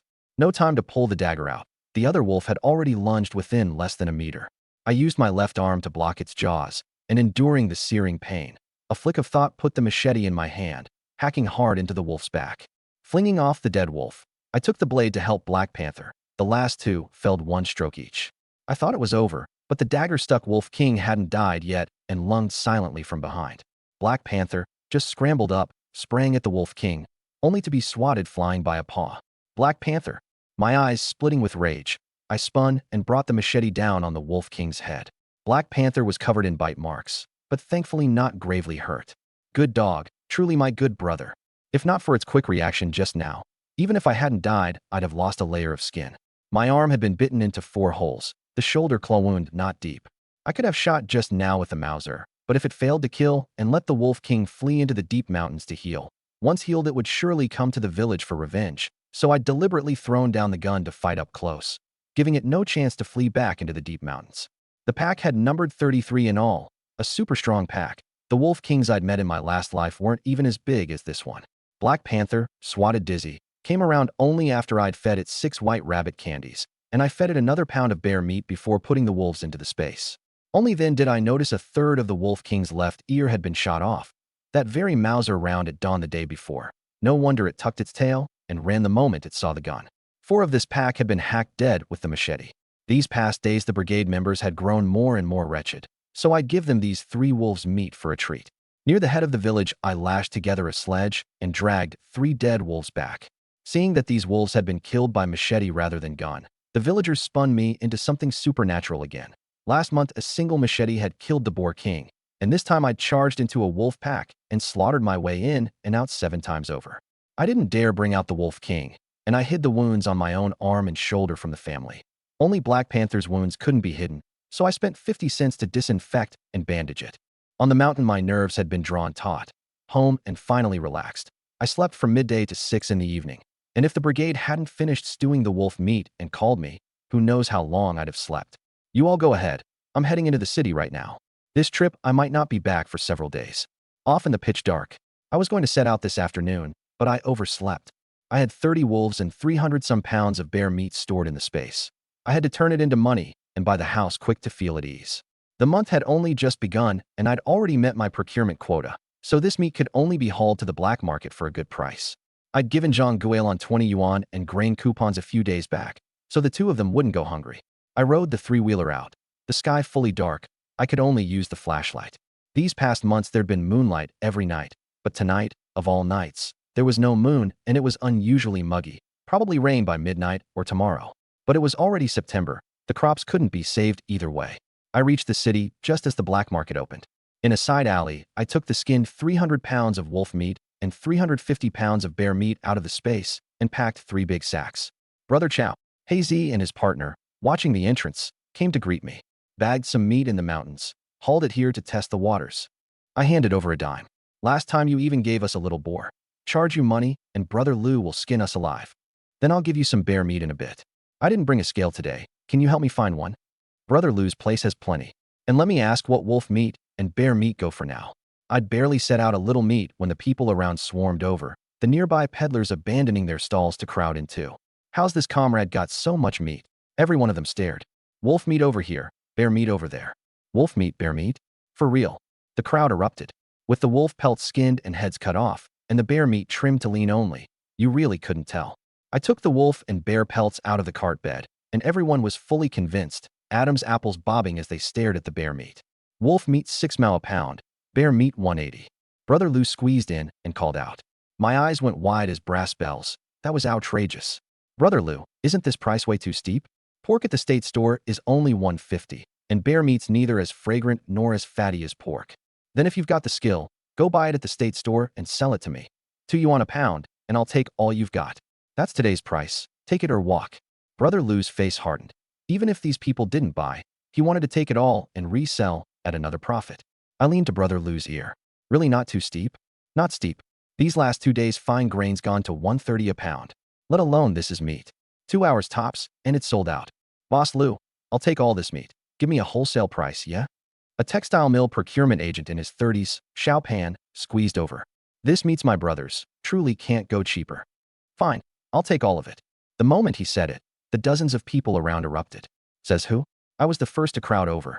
Having roused the crowd's fury, Xiao Pan panicked, his hand slipping quietly into his bag to grip a handgun. It shall all to him or sell it piecemeal. Brother Lou asked. Let everyone get some first, then sell the rest to him. I'll cut the meat. Brother Lou takes the money, hazy ways. Half sold in half an hour, with people still arriving in a steady stream. Some bought, went home, and brought back a whole crowd of relatives and friends. The 2 piles of meat shrank before our eyes, and Xiao Pan's face went green. Another half hour, and the meat was entirely sold out. Xiao Pan, truly sorry. I really didn't expect it to go this fast. Comrade, I've still got 11 wolves back home, pelts not skinned. If you can wait, I'll go haul them now. I can wait. I'll wait 2 days. All 11 for me. Xiao Pan's eyes lit up at once. Brother Lou, if someone offers a fair price for these wolf pelts, sell them. I'll be back in 10 minutes. I pedaled the 3-wheeler back with 11 wolves. At the sight of that 100-some-pound Wolf King, the crowd erupted. This is taking out a whole pack. Even the Wolf King couldn't get away. You killed this Wolf King with a blade? Brother Lou turned it over.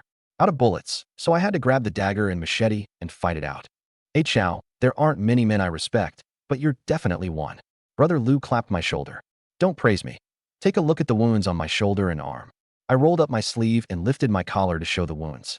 Brother Lou's man, Y, had a hunter's background and skinned more deftly than me. The 2 of them worked an hour and a half to process all 11 wolves. The money from that night's sale came to 926 yuan, with the earlier amount, 2,700 in all. I'd put down 100 deposit, leaving me 200 short for the house. Selling the pelts tonight should about cover it. If not, I'd sell the bear gallbladder too. Brother Lou, many thanks to you and Xiao Hei for the help. Take these 5 pounds of bear meat and 2 pheasants to dress, and we'll have a couple of drinks later. Drinks, no problem. Bag up the wolf pelts. I'll take you somewhere that's sure to get a good price. Brother Lou pedaled the 3-wheeler with me through twists and turns and stopped at the gate of a small gray brick tile-roofed courtyard and knocked. The man who opened was an old fellow in his 60s, several pelts drying in the yard. Old Zhong, this is my brother Wang Chao. Brought a bear pelt and 20-some wolf pelts. Give him a fair price. This many. Quick, bring them out for a look. The old man checked them one by one with a flashlight, and after looking over the bear pelt nodded with satisfaction. 29 wolf pelts in all, untreated, several with bullet holes. 28 small wolf pelts at 5 yuan each, the Wolf King pelt 12, the bear pelt 60, that's the top price. Done. 212 in all. Young man, you really are something. I haven't taken in a bear pelt in 2 years. The old man counted the money out and handed it over, breaking into a grin. It's not luck of yours, it's nerve. I've got a money-making job here. Any interest? The old man said, suddenly fixing his eyes on me. Let's hear it. The mention of money perked me up, several trips into the mountains just to scrape together the house money. And once the house was bought, my pockets would have little left. I've got a Hong Kong client. 3 months from now is his father-in-law's 70th birthday, and he wants a leopard pelt to make a coat as a birthday gift. But for the better part of a year, no one's managed to bag one. In the whole Yin Mountain range, there probably aren't 10 leopards. I might not find one in years of looking. I shook my head. In my last life, it wasn't until my 10th year in the mountains that I saw a leopard, one just grown, a top-tier beast, fiercer than a wolf pack, given to ambushing from trees and rock crevices. The heaviest adults 200 pounds, with astonishing explosive power. 2 months ago, over at Honghe Production Brigade in Lingshan Commune, a hunter spotted a male leopard on a cliff. Later they organized people to go after it, lost 1 man and 3 dogs, and didn't even touch its shadow. If you think you've got the skill, you could go try your luck. My sister-in-law had married in from Honghe Brigade. That place was 18 kilometers from Baisha Bay and also backed onto the Yin Mountain Range. How much will that boss pay? Old Zhong held up 4 fingers with a smile. Only 400 for something that dangerous. Not 400, 4,000. 4,000. My eyes went round. Right? And if it's a clean headshot with not even a nick in the pelt, add another 500, 4,005 for you. A small courtyard cost only 3,000 yuan, and a leopard was worth 4,000, which made a whole courtyard not even as dear as 1 leopard. I frowned and mulled it over a good while, then let out a long breath and nodded. All right, I'll get ready these next few days and go scout it out. If you could take down 30 wolves, bagging a leopard's surely no trouble.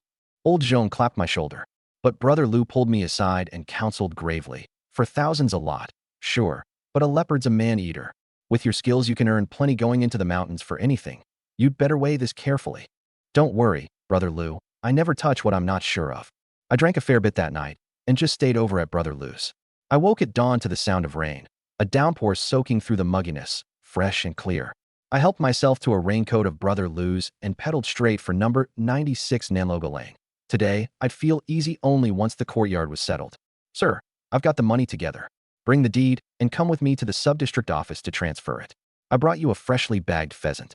I'll get the deed and go with you right now. At the sub-district office, I carried the sack up to the director's second-floor office and set the sack of game behind the door. This is a bit of mountain game. Take it home after work. Good connections really do make a difference. Before the old man had even finished counting the money, the transfer was done. The small courtyard at number 96 Nanloga Lane was solidly mine. Young man, I haven't packed my things. You won't mind if I stay one more night? Come by tomorrow morning, and I'll give you the keys. A rainy day with nowhere else to go, and the bear paws still sitting in the space, so I figured I'd take them to Chief Lou. For bear paws, 2 each for Old Han and Uncle Lou. At the station, Old Han wasn't in the guardroom.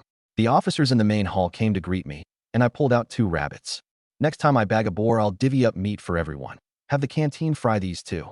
Chief Lou's office door was open, but no one was in. So I brewed a cup of tea and waited with my legs crossed.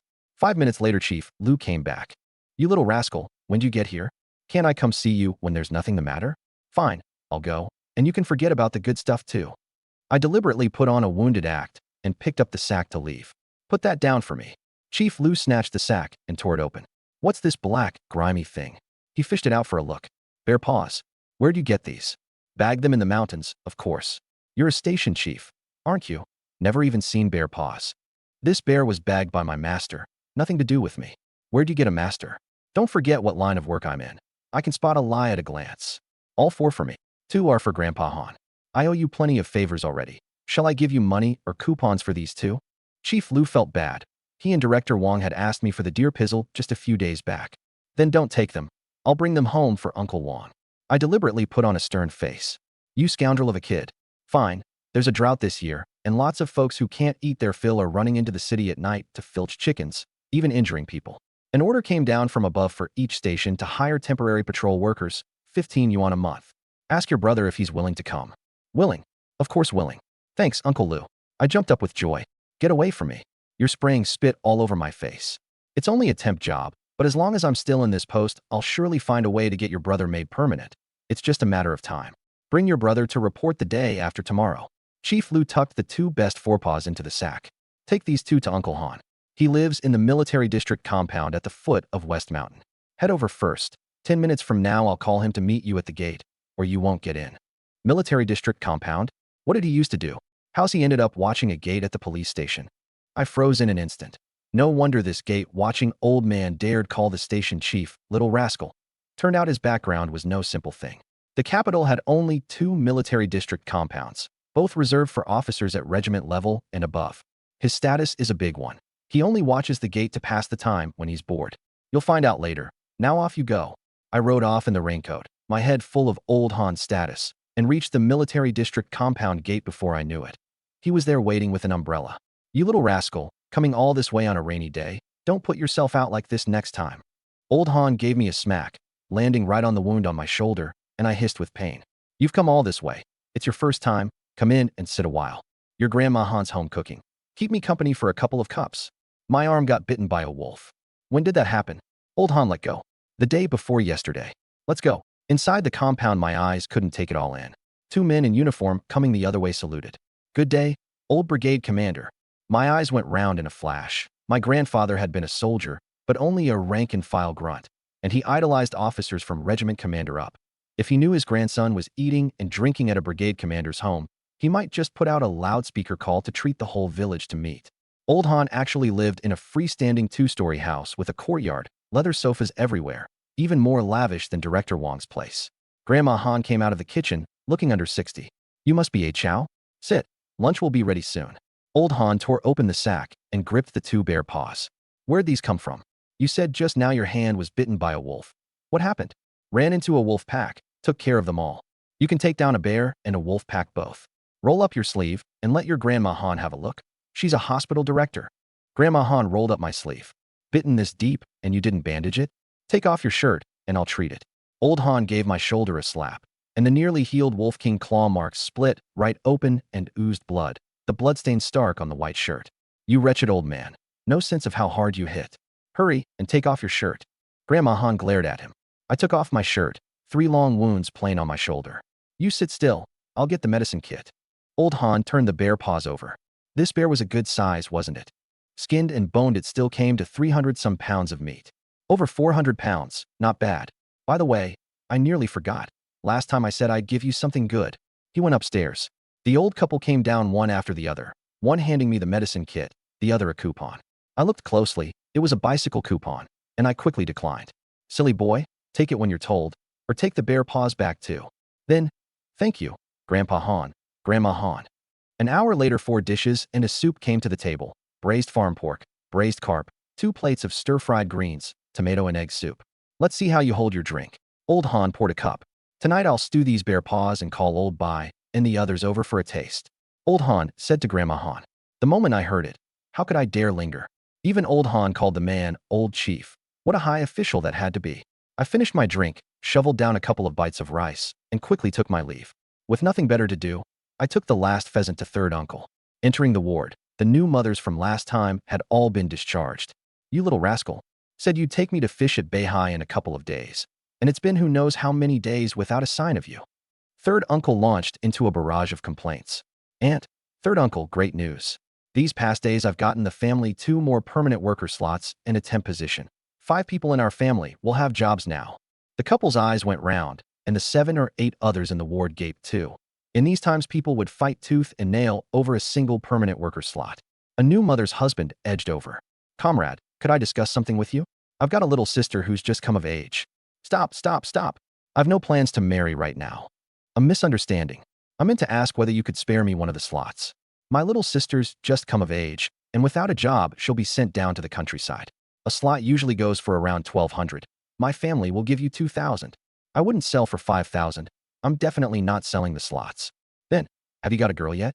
If not, I'll bring my little sister tomorrow, and you 2 can get to know each other. The man would rather marry his sister off than let her suffer in the countryside. I was about to refuse when my aunt cheerfully cut in first. This nephew of mine really doesn't have a girl. Procurement agent in the procurement section of the Red Star Steel Mill, 5th grade worker, just turned 19 this year. A perfect match for your little sister. Great. I'll bring her tomorrow. Aunt, I don't want to marry yet. I was nearly speechless. Who said anything about marrying now? Get to know her first, and if you take to each other, then talk. Even your grandparents would be glad of it if they knew. Third uncle backed her up with a straight face. Fine, do whatever you like. I'm heading back to the mill first. I'll come get you tomorrow. I shoved the pheasant into third uncle's arms. Take it, stew it to build your wife back up. Then I slipped out of the ward, afraid of being cornered. Remembering Wang Yinju still owed me grain, I pedaled straight to the steel mill, turned a corner, and ducked into the procurement section. Well, vanished for days. Off into the mountains to find yourself a mother monkey for company. Wang Yinju teased the moment she looked up. Sis Ju, can you talk a little decently? The office is full of comrades. Who cares about that bunch of old blockheads? Come to my office a moment. She dawdled her way in, for all the world like a wife who'd done something wrong. Sis Ju, I gave you that goral readily enough. Don't tell me you didn't get the grain? True to form, my little cousin. You guessed it. Wang Yinju instantly switched to a smile. There's a drought this year, and even my uncle at the grain station was at a loss. I got 100 pounds of coarse grain. The rest I'll make up with money and coupons. All right. She leaned in and hugged my arm, swaying, her soft chest brushing against me. SSSS. I sucked in a cold breath, grimacing. Wang Yinju thought I was enjoying it, never imagining my arm was wounded, and swayed all the harder. All right, all right, all right, you win. I quickly pushed her off. The 100 pounds of coarse grain are at my place. Come get them after work. I've got the money and coupons ready. Where have you been these past days? Bag more game. I've still got a little boar, want it? Yes. It's rained all day. Tonight we roast suckling pig. You really are a glutton. Don't worry. Your brother-in-law and I are getting divorced the day after tomorrow. He's had someone on the side for ages. Saying this, Wang Yinju's smile faded, her tone touched with bitterness. After work, I went to the courtyard where she lived. This wild woman didn't know how to read a room, unlike the unguarded mouth she had at the mill. The other 3 households in the courtyard all worked at the steel mill. Seeing me, she'd say I was her cousin, and everyone had heard the name of Wang Chao from the procurement section, so no one thought anything untoward. I'll go buy seasonings. You dress the little boar, do it in the bathroom. It didn't take me long to get it cleaned up. Wang Yinju came back and rubbed seasonings over the pig, quite professionally. Wait 10 minutes for the charcoal fire to get going strong. Then we start roasting. I wandered around the living room and came up to a picture frame. Is this little girl you as a child? Your family could afford photos back then. Really well off. What? You like seeing me with no clothes on? Wang Yinju gave a playful smile and stuck out her chest. Vixen. I shot her a look and slipped out to the courtyard. The rain hadn't let up from morning to night. A dozen some minutes on, the smell of roasting meat drifted out, and I dawdled my way back in. By the way, are those bear paws of yours still around? I've never tasted bear paw in all my life. Gave them away, and sold all the bear meat too. Chow, why don't I just go hunting in the mountains with you from now on? One trip of yours beats 2 years of my earnings. You all delicate like this, hunting? I think you'd go into the mountains looking for a male monkey. 40 minutes later, the little boar was roasted golden. I'll rinse off. You watch it, don't let it burn. A dozen some minutes later, I caught the smell of soap, turned, and saw Wang Yinju standing behind me in loose nightclothes. Damn, my face went red in a flash. It's done, hurry and chop it into pieces. I chopped the meat in a fluster. The two of us sat on the sofa gnawing it, and halfway through Wang Yinju dropped her chopsticks on the floor. Bending to pick them up, my eyes went wide at something I shouldn't have seen. Sis Ju, I'm leaving. I dropped my chopsticks in a panic, scooped up that 100-pound bag of cornmeal from behind the door, and bolted out. This time Wang Yinju neither looked at me nor laughed, just calmly ate the roast meat. And as she ate, 2 trails of tears rolled down. Her grief was not over me, but over the childhood sweetheart husband. That morning her husband had cornered her at the gate and offhandedly mentioned going to file for divorce the day after tomorrow, even admitting frankly that he had a girl now, a month pregnant.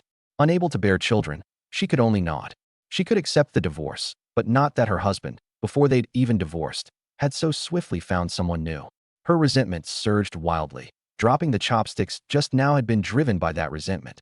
She felt nothing like love for me, but some interest, and wouldn't mind something happening to avenge herself on the faithless husband. After I left, I went to the guest house and tossed, and turned sleepless all night, my mind full of the image of her bending to pick up the chopsticks, even dreaming of being caught in the act and accused of womanizing. Wang Yinju was utterly different from Zhang Guilin, like a soul-stealing vixen. When I woke the next day, the rain had stopped. I rode to the courtyard I'd bought, and the old man selling it had already packed up. The keys are yours now. If I ever get the chance to come back to the country, I'll come see you in this house again. The old man looked over the courtyard with reluctance, sighed, and turned to leave, taking nothing big. Only 2 cases of clothing. I inspected each room carefully. The old living room table and chairs were aged but intact. The coal stove, basins, bowls, and chopsticks were all there. I could move in with just a bag. The 2 sets of purple clay teapots were nice. I'd take one to my office at the mill later for tea.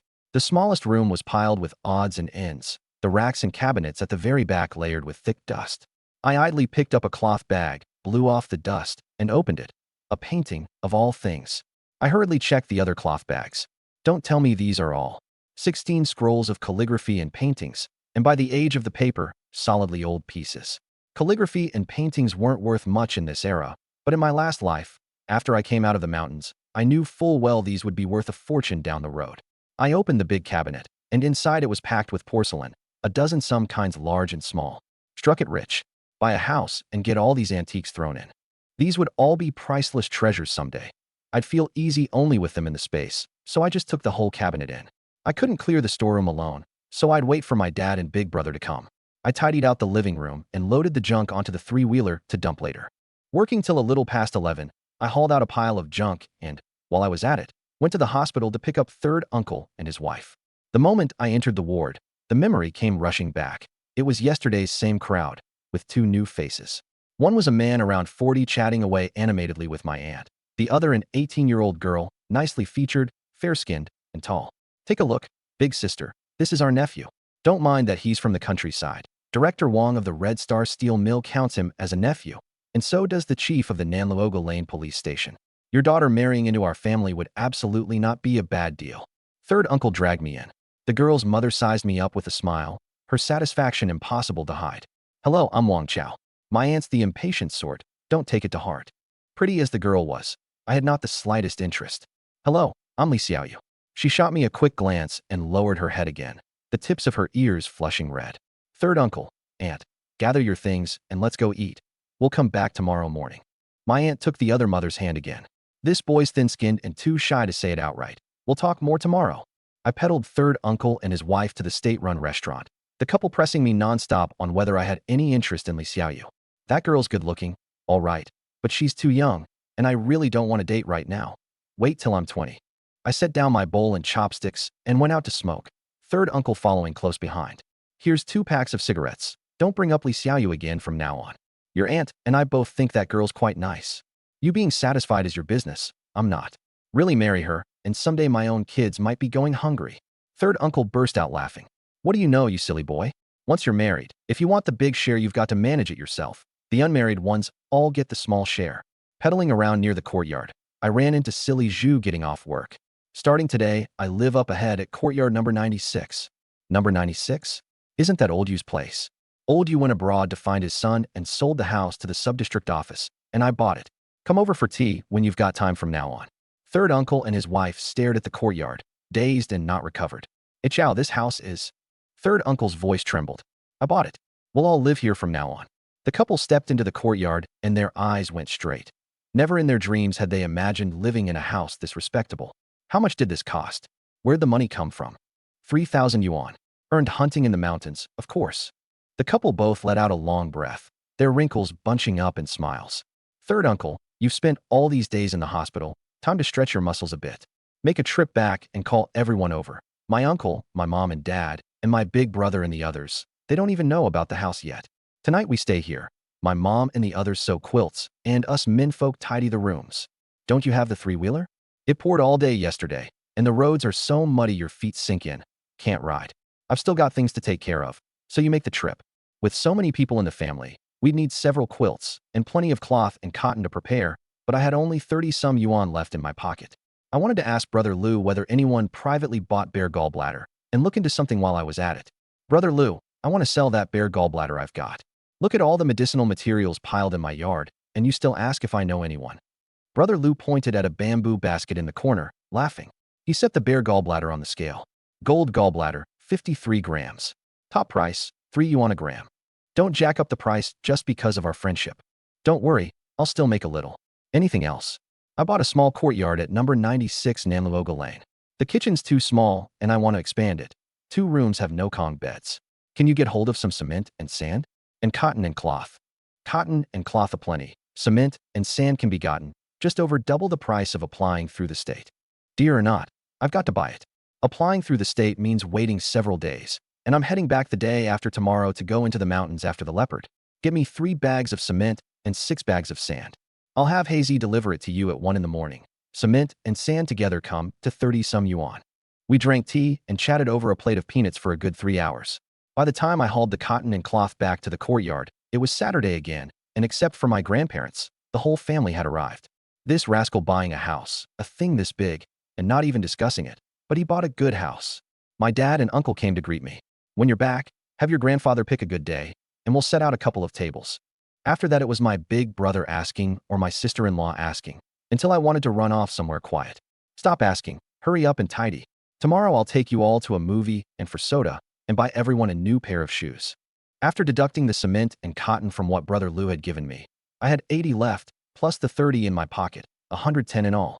With so many rooms and so many people, it was past 9 at night before we finished. Dinner was 2 buns each. Xiaohei delivered the cement and sand, and my dad and his 2 brothers worked through the night to finish the 2 rooms without Kong beds. Early the next morning, the little ones dragged me off to a movie. Back, I took third uncle to the steel mill to process his hiring, then to the sub-district office for the grain booklet, and while I was at it took Wang Xiang to the police station to report. A whole day of it left me exhausted. The gear for hunting the leopard in the mountains was bought too, and first thing tomorrow I'd go to my sister-in-law's family's place at Honga Brigade to ask the villagers where the leopard had been spotted. That evening, except for Wang Xiang and Wang Jianxi and his wife in the city, everyone else went back to the village. Home again, my grandparents peppered me with questions, the topic heading straight for the 2 steel mill job slots. Hey Chow, your big brother's a temp at the police station and will be made permanent later. As for these 2 slots, the canteen works easy. Could you let your sister go? I didn't take up Grandma's words, but turned to Wang Lian. Sis, do you, from the bottom of your heart, want to work in the canteen? Wang Lian flushed. You went to enormous trouble for this slot. Give it to whoever you want. Grandpa, Grandma, Dad, Mom, Uncle, let me say what I think. Bringing all that meat to the police station was to trade for my brother's temp position, not a backbreaking job. As for these 2 slots, I want my mom and dad to go, and I'll find a way to get my sister-in-law a job too, even better than the steel mill canteen. Last time, buying buns, the state-run restaurant manager had said there'd be something in it for me if I brought in meat. Maybe I could get a job slot out of it, and a server suited my sister-in-law perfectly. What do you mean? You're thinking of finding your big sister a job at a government office? Not just my sister, Ingzi, Zhu, and the rest later too. They're all going into the state system. And when we look for the most ironclad iron rice bowl there is. The whole family first froze, then burst into laughter. You little rascal, you really don't know how high the sky is. What's there not to dare to dream? Grandpa, do you know who I ate and drank with at noon the day before yesterday? An old chief from the military district compound, a brigade commander in his day. His wife's the director of the Chinese medicine hospital, and she even gave me a bicycle coupon as I left. You ate with a brigade commander? Grandpa's pipe bowl clattered onto the table. You're not talking nonsense? The whole room stared straight at me. This was even more astonishing than getting the job slots. It's the absolute truth. Sis, going to the canteen is nothing but sweeping and chopping vegetables. If you can wait, within a year at most I'll definitely get you into an office. All right, I'll listen to you, brother. I drew a deep breath and let my gaze sweep over the family. These past days I've come to understand something. Our big family was never truly strong because I alone am strong. What I want isn't my own glory. It's for every one of you to hold the most ironclad iron rice bowl and stand up straight as a person. If our generation gets its footing, the next generation and the one after will have something to rely on, generation after generation. From now on, no one bows their head to anyone. I'll make this whole family flourish from the roots. The whole family was stunned, and after a long moment, Grandpa wiped the tears from the corners of his eyes. I, Wang Tietue, have a fine grandson. Even if I died now, I'd close my eyes content. Grandpa, what nonsense are you spouting? You've still got to help me raise my kids. Grandpa, Grandma, one more thing. My sister's only 20, so whatever you do, don't go matchmaking for her these days. Find a job after she's married, and it gets hard. Once she's got a respectable job, you can have your pick of whatever son-in-law you like. All right, we'll listen to you. But your mom says your aunt found you a match in the city, says the girl's nicely featured. Grandpa, Grandma, right now I'm wholly set on getting things done. Finding a match comes later. Tomorrow I head into the mountains, first a trip to my master's. I turned and ran out. It was nearly 10, most of the village asleep, so no fear of being seen going to Jean Guélan's. In the middle of the night, I stroked the badly worn-out Jean Guélan in my arms. What's gotten into you tonight? Like an ox, wilder even than the first day. Haven't seen you in a while, missed you. The truth was I did miss Jean Guélan, but that wasn't all of it. Ever since leaving Wang Yinju's place, the image of her bending to pick up the chopsticks kept surfacing in my mind, and these past days a fire had been raging in me, only now fully unleashed. Everyone in the village says you bought a courtyard in the city. Is it true? Yes. Later, once I've found you a job, I'll rent you a place in the city too, where no one can bother you and Yaya, and I'll come see you whenever I'm free. Jean Guélan sat up, tears spilling out. Thank you, Chao. Without you, I don't even know if Yaya would have pulled through. You're my woman, no need to thank me. Come here, let me hold you. Since her husband died, she'd held out no hope for life. Now she not only had something to look forward to, but was living better than before. These past days, many in the village were eating tree roots, and before long they might be eating guanine clay like years past. Yet her room held so much food, and her daughter grew healthier by the day, all of it brought by this man. Guélan, what's wrong? I felt the person in my arms holding me tight. I just feel so happy it doesn't seem real, like I'm in a dream. She wore a smile, yet the tears fell one after another. Silly girl, sleep. I head into the mountains tomorrow. It's a bit dangerous this time. Fast maybe a day or two, slow maybe a week. Don't be sparing with the money and coupons I gave you. Wait a moment. Jean Guélan went to the cabinet and dug out a thumb-sized guanine jade pendant. Take this. My grandmother gave it to me when I was little, said it could keep you safe. But the moment that pendant touched my hand, the jade gourd on my neck suddenly went scalding hot. I sat bolt upright, eyes wide on the pendant. The jade gourd at my chest was stirring restlessly, its urge to swallow the pendant frighteningly strong. Last time at the hidden room in Dai Guzi's house, all those jade pendants and bracelets had drawn no reaction, yet this little pendant set it off so strongly. What is it? Don't care for the pendant. No, I treasure it. Do you know where your grandmother got this pendant? My grandmother said that when she was little she was frail, and the physician said she wouldn't live past 12, so my great-grandmother went to a temple and prayed for this pendant. Wearing it, she somehow lived several decades. That temple must have had an enlightened monk. I'd never believed in such things before, but now that I'd been reborn and had the gourd space, I was starting to half believe there were immortals in this world. The two of us lay down, but the jade gourd grew more and more agitated, its scalding heat nearly burning through my chest, and a voice seemed to drill into my mind, urging me to put the pendant into the space. Unable to bear it, I gritted my teeth and willed it, and the pendant was drawn into the gourd space. But the pendant vanished the instant it went in, and then my head felt struck by a heavy hammer, the pain making me see stars, cold sweat pouring out. "Hey Chow, what's wrong with you?" Jean Guélan went white in a flash. "Don't mind me, my head's killing me." The pendant went from my hand into my body. I could only make up some lie. I pressed hard on my head, the stabbing pain like countless needles, gritting my teeth and holding it in without a sound. If I cried out, the mother-in-law next door would surely hear. Jean Guélan covered her mouth and wept, not daring to make a sound. 5 minutes later, the pain completely vanished. A flick of thought, and the gourd space had, of all things, doubled in size from before. That guanine jade pendant was no ordinary thing, and the temple's monk was deeper still than I could fathom. At 5 in the morning, I climbed out the window. The leopard was elusive, fiercer than the black bear. In this state, after a whole night of carrying on, going after it rashly would be no different from delivering myself to its jaws. I went home to catch up on sleep, planning to set out for Hongha Brigade once I'd woken.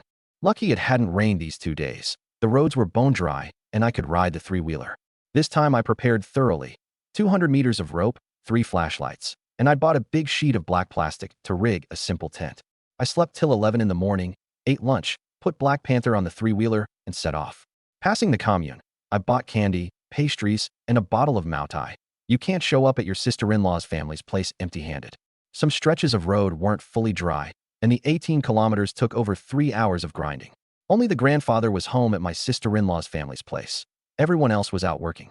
"Sir, I'm the cousin of your granddaughter's husband, from Baisha Bay. Remember me? It's you, lad. Last time you bagged a boar, you even brought us meat. Come in, quick. How come your big brother and his wife didn't come along?" "My big brother's gone to work at the Nanlaoga Lane police station. A temp for now, sure to be made permanent later." "That's wonderful." With the granddaughter's husband holding a post at a city police station, the family could benefit too when they came to the city on business, and the old man grinned ear to ear. "Sir, I heard someone in your brigade spotted a leopard. Has it been hunted down? You want to hunt that leopard? That thing's killed people. Drop the idea while you can. I can kill a boar king without even using a gun. This time I brought a gun and a dog. Just tell me where it is." Seeing I wouldn't be swayed, the old man could only tell me where the leopard had appeared. Over 3 rocky mountains behind the brigade, the highest one at the very back was its territory. After resting half an hour, I left the three-wheeler with them and took Black Panther into the mountains. The first mountain was easy going, but past it the path grew hard. Reaching the second mountain's summit just as the sky went fully dark, I found a cave to make do for the night. At daybreak the next day I pressed on, and by 10 in the morning reached the foot of the third rocky mountain. From here I didn't dare let down my guard.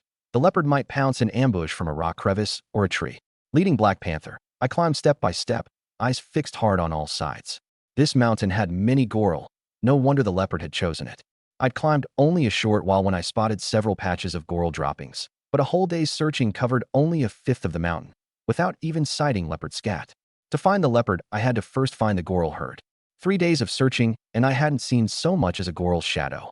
It wasn't until midday on the 4th day, scanning from the summit with the 4X scope, that I finally spotted a goral herd 600 meters off, a full 20-some of them. At this distance, if the leopard hid, I'd never find it.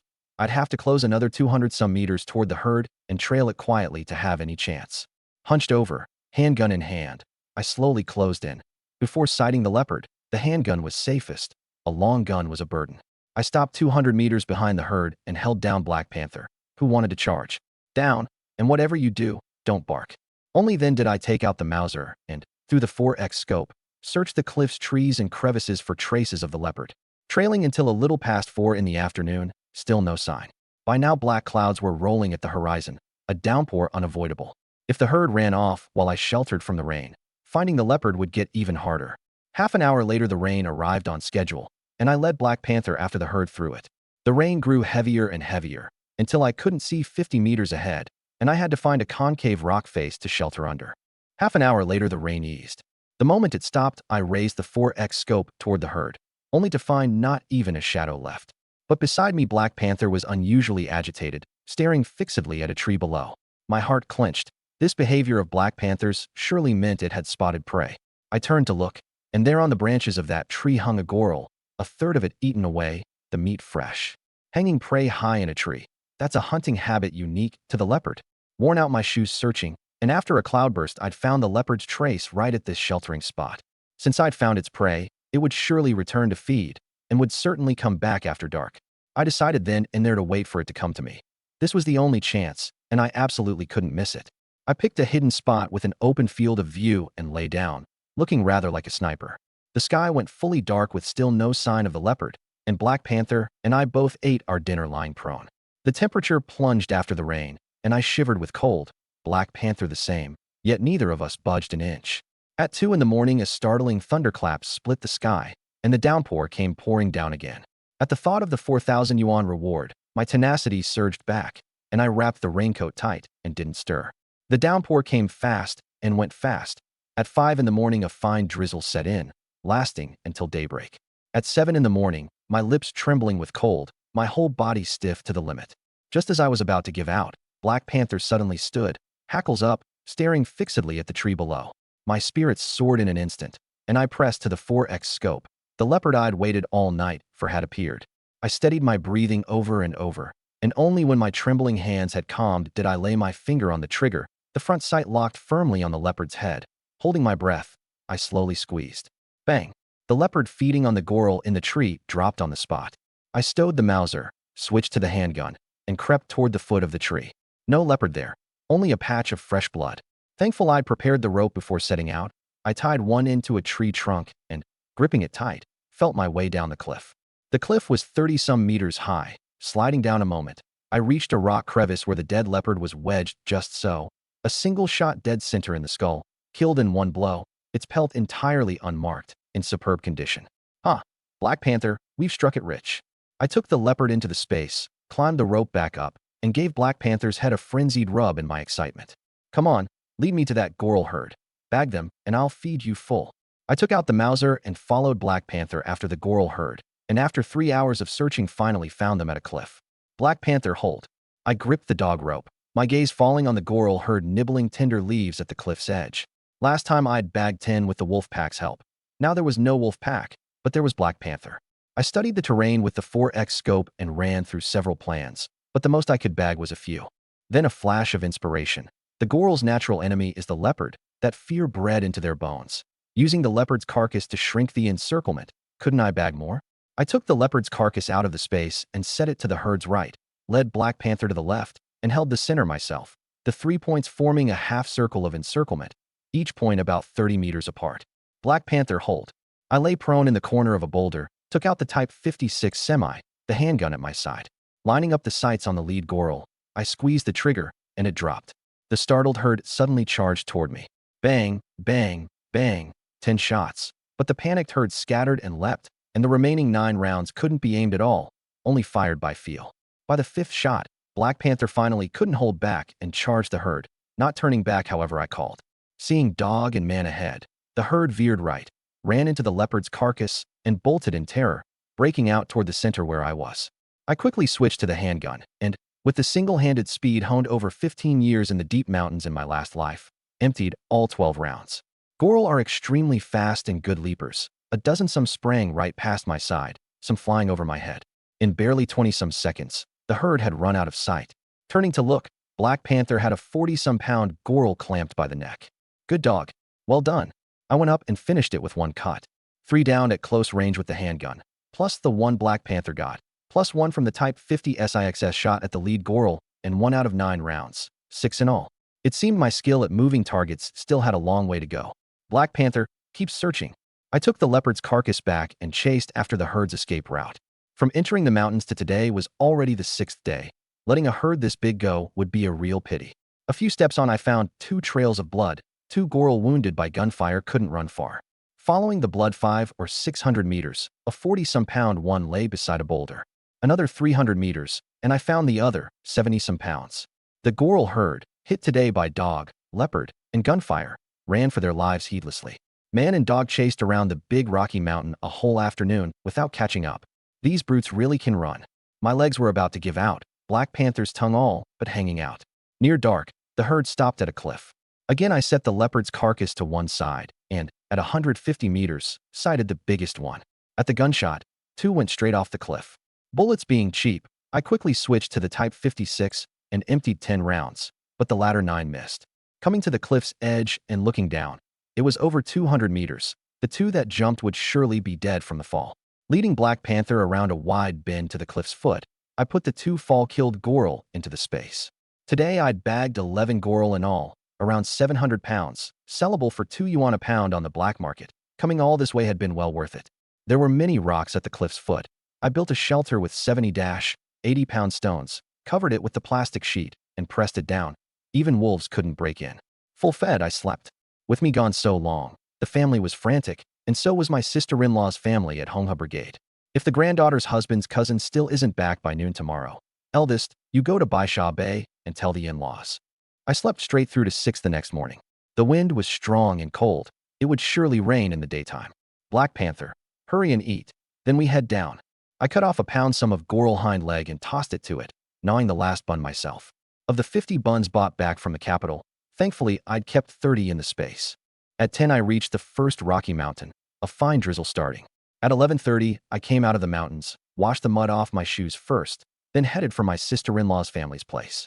No one was out and about in the rain, so against the corner of the house I stuffed the smallest Goral, 30-some pounds, into a sack, took out the gun too, and only then knocked. Good heavens, you're back. The one who opened the door was Wang Xiang's father-in-law. My sister-in-law's mother and my big brother and his wife all crowded over. Uncle, I'm sorry I worried you all. I set the sack down on the ground. This sack's heavy as anything. Don't tell me you bagged a leopard? Hardly. I kept watch for days and never saw the leopard's shadow, only bagged 2 Goral.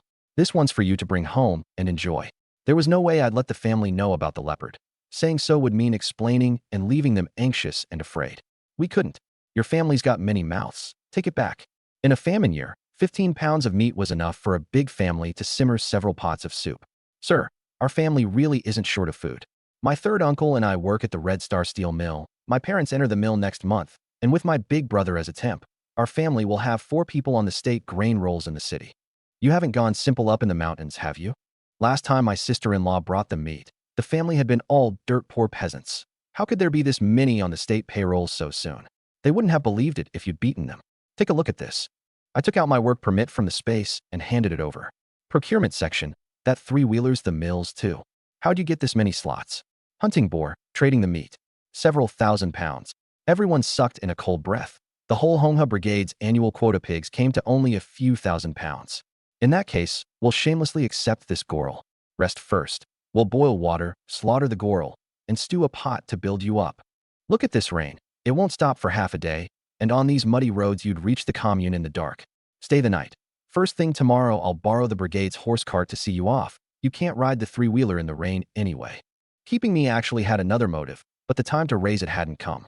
I'd weathered so many days in the mountains and was worn out, too lazy to travel that far. Then I'll trouble you all. I leaned back in a chair and was asleep within minutes. When I woke, the Goral was dressed, and a pot of Goral offal soup had been stewed too. The old man brought out the moutai I'd brought. We don't have any good liquor at home, so we'll use what you brought to host you. Save it to drink. I'm not used to it, too strong. My sister-in-law says the sweet potato liquor you brew is fragrant. Let's drink that today. Fragrant it is. The last time we had mutton was the year before last. My sister-in-law's nephew and niece downed 2 big bowls in one go and put away a good deal of meat too. Half of that 4-pound jar of sweet potato liquor went down, and my big brother's father-in-law's face flushed red. Hey Chow, this trip into the mountains you gave us a Goral. We'll remember this kindness. Uncle's got something to bring up with you. Your big brother works in the city, but his wife's still in the countryside, the couple living apart. We fear that over time their feelings will cool. They'll want a second child later. How can they conceive without living together? Only now did I fully understand. Keeping me overnight was all for my sister-in-law's job. That's right. Hey Chow, if your sister-in-law doesn't give your brother a son, outsiders are bound to gossip. Next time there's a job slot, could you? The brother-in-law chimed in. I set down my bowl, looking drunk-eyed, but my words firm as iron. I understand exactly what you're thinking. We're all family. I'd find my sister-in-law a job even without your asking. My big sister has no job right now either, and the mill work doesn't suit them. Within a month at most, I'll definitely get my sister-in-law one of the 8 clerk slots at a city unit. If I truly can't get that, I'll find a way to get her into the textile mill. My sister-in-law's family froze for an instant. Then their faces burst with wild joy. Thank you so much. Today we drink ourselves under the table. 2 more bowls down, the liquor going straight to the crown of the head, and the 2 of them were sprawled drunk over the table, snoring. I'd overdone the drink the day before, sleeping dead from 5 in the afternoon to 4 in the morning. When I got up, my sister-in-law's father and big brother had long since lashed the 3-wheeler onto the horse cart, and the brother-in-law's wife had warmed the gorlawful soup. I didn't forget Black Panther, fishing a small chunk of gorl leg meat from the space.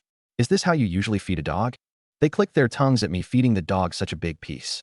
This dog could barely stand when I first got it. Only now, fed up, is it showing improvement. Once it's in good shape, it can save a life at the critical moment. Even if a man goes hungry, you can't shortchange the dog. We set off. The rain had stopped, but the road was a sloppy mess, the cart wheels flinging mud flakes everywhere. Brother-in-law, the road's so slick. Could you slow down? I gripped the cart rail, nervous. Set your heart at ease.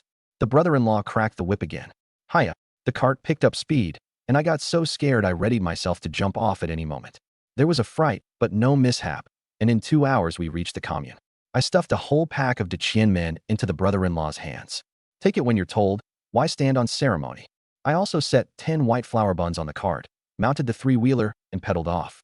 Home again. Only my grandparents were there with the little girl, everyone else off digging drainage ditches. Piggy, hold me. It's Uncle. Did you miss Uncle these past days? I scooped Wang Xiaoyao up and pinched her little face that had filled out. Miss Piggy, eat candy. I think you just want candy. Wipe the spit off Uncle's face first. I took 2 white rabbit candies out of the space. Just then the brigade's big loudspeaker crackled, and the one speaking wasn't my uncle. All Baisha Bay commune members, listen up. Get to the threshing ground at once for a struggle in judgment mass meeting. The ditch diggers threw down their hoes and bolted for the threshing ground. Those whose family members had starved to death hated Dai Gang to the bone, and all wanted to see the outcome with their own eyes. Grandpa, Grandma, let's go take a look too. In a dozen some minutes, the threshing ground was packed wall to wall, people even crouching on the wall and the haystacks. Iron chains clanked as a dozen some gunslung militiamen marched 4 people onto the threshing ground. Dai Gang, his wife, Dai Li, and his father of 60 some, hands cuffed and feet in shackles. Ever since being hauled off, badly shaken by that smile of mine, Dai Gang had gone completely mad, head lolling, the corners of his mouth turned up, grinning foolishly at the commune members, drool running down. The members present, seeing this state, felt not a shred of pity, only ground their teeth in hatred. The commune director, judgment paper in hand, spoke in a heavy voice. Dai Gang, former deputy leader of Baisha Bay, your crimes are beyond counting. 4 or 5 years ago, during your term as brigade leader, you embezzled untold amounts of the collective's grain, causing many commune members to starve to death. In your early years, when raiding a landlord's estate as a militiaman, you privately hoarded antiques, scroll paintings, gold bars, and silver dollars. Dai Li abetted the tyrant and was an accomplice throughout. His father knew and didn't report it, conniving and shielding them. The whole ground erupted in an instant. Shoot them. The commune director raised a hand to quell the clamor and announced the sentence word by word. By the joint judgment of the commune, the police station, and the court, the principal offender Dai Gang is sentenced to death, to be escorted to the hill behind the commune this afternoon for immediate execution by firing squad. The accomplice Dai Li is likewise sentenced to death. His father, being advanced in years, is sentenced to life imprisonment. Dai Gang's wife, Nei Gao, for harboring stolen goods and shielding the crimes, is sentenced to 15 years and is to be sent to a labor reform farm. Dai Li's wife, having only just married into the Dai family, knew nothing of any of these crimes and is acquitted and released. The family members of commune members who'd starved to death back then went red-eyed in an instant. Before the director could give the word, countless clods of earth and stones came hurtling at the 3 men's heads. You butcher Dai Gang. Give me back my son's life. The commune director called out again. Before the execution, they'll be paraded through each commune as a warning to all. Take them away. The mad Dai Gang still grinned foolishly, letting the militia drag him along, drool running all the harder. I stood at the back of the crowd, watching the big truck recede, and let out a long breath. The grudge from my last life, the one that had destroyed my family, was finally laid to rest today. Wang Jiangwo squeezed over to my side, clapped my shoulder hard, and gave a slight nod. I gazed into the distance, the corners of my mouth curving into a smile of release. In the crowd I saw Zhang Guilin holding little Yaya. Her family's preference for sons over daughters was so severe that when she went to work, the great-grandmother wouldn't even mind little Yaya. I nodded to them. Zhang Guilin smiled and left with Yaya in her arms. Seeing my woman living so hard, I had to settle her job quickly. Back home, the old man was dressing the girl, and I took the little girl to the river to wash Black Panther. Come on, Uncle's taking you to the river to shoot wild ducks. Okay, shoot ducks. I washed Black Panther clean, and the silly dog promptly dove into the reeds to romp wild, rolling itself filthy again. Black Panther, you silly dog. Just got you clean, and you've made yourself a mess. I led Wang Xiaoya downriver. Piggy ducks. Wang Xiaoya pointed at the water. Sure, keep it down. I raised the gun and aimed at the biggest wild duck. Bang. At that shot, the commune members digging drainage ditches 500-some meters off all stopped their hose. Jinbing, that's surely your Chao taking the little princess to shoot wild ducks. The members' talk all turned to me. Working as they chatted, they kept telling my parents it was time to find me a match. Some said a niece on the wife's side was nicely featured. Some were willing to marry their daughters over with no bride price at all. The dead wild duck floated on the water, but Black Panther crouched behind, clawing at the dirt and barking wildly. Not coming, however, I called. I had to strip off and jump in to fetch the duck onto the bank, the silly dog still barking away. Thinking it was digging out a mouse hole, I didn't go back to look. An hour later, the members got off work. Mom, Auntie, hold me. Mom's all covered in dirt. I'll hold you at home. Hey Chow, how big's the duck you shot? About a pound, right under your feet.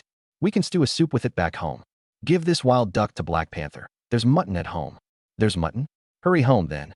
My big sister's eyes lit up. Several of them gathered around Black Panther and only then realized it had dug an enormous hole. This mouse hole's this big? Black Panther, move aside. I lay on the ground and peered into the hole.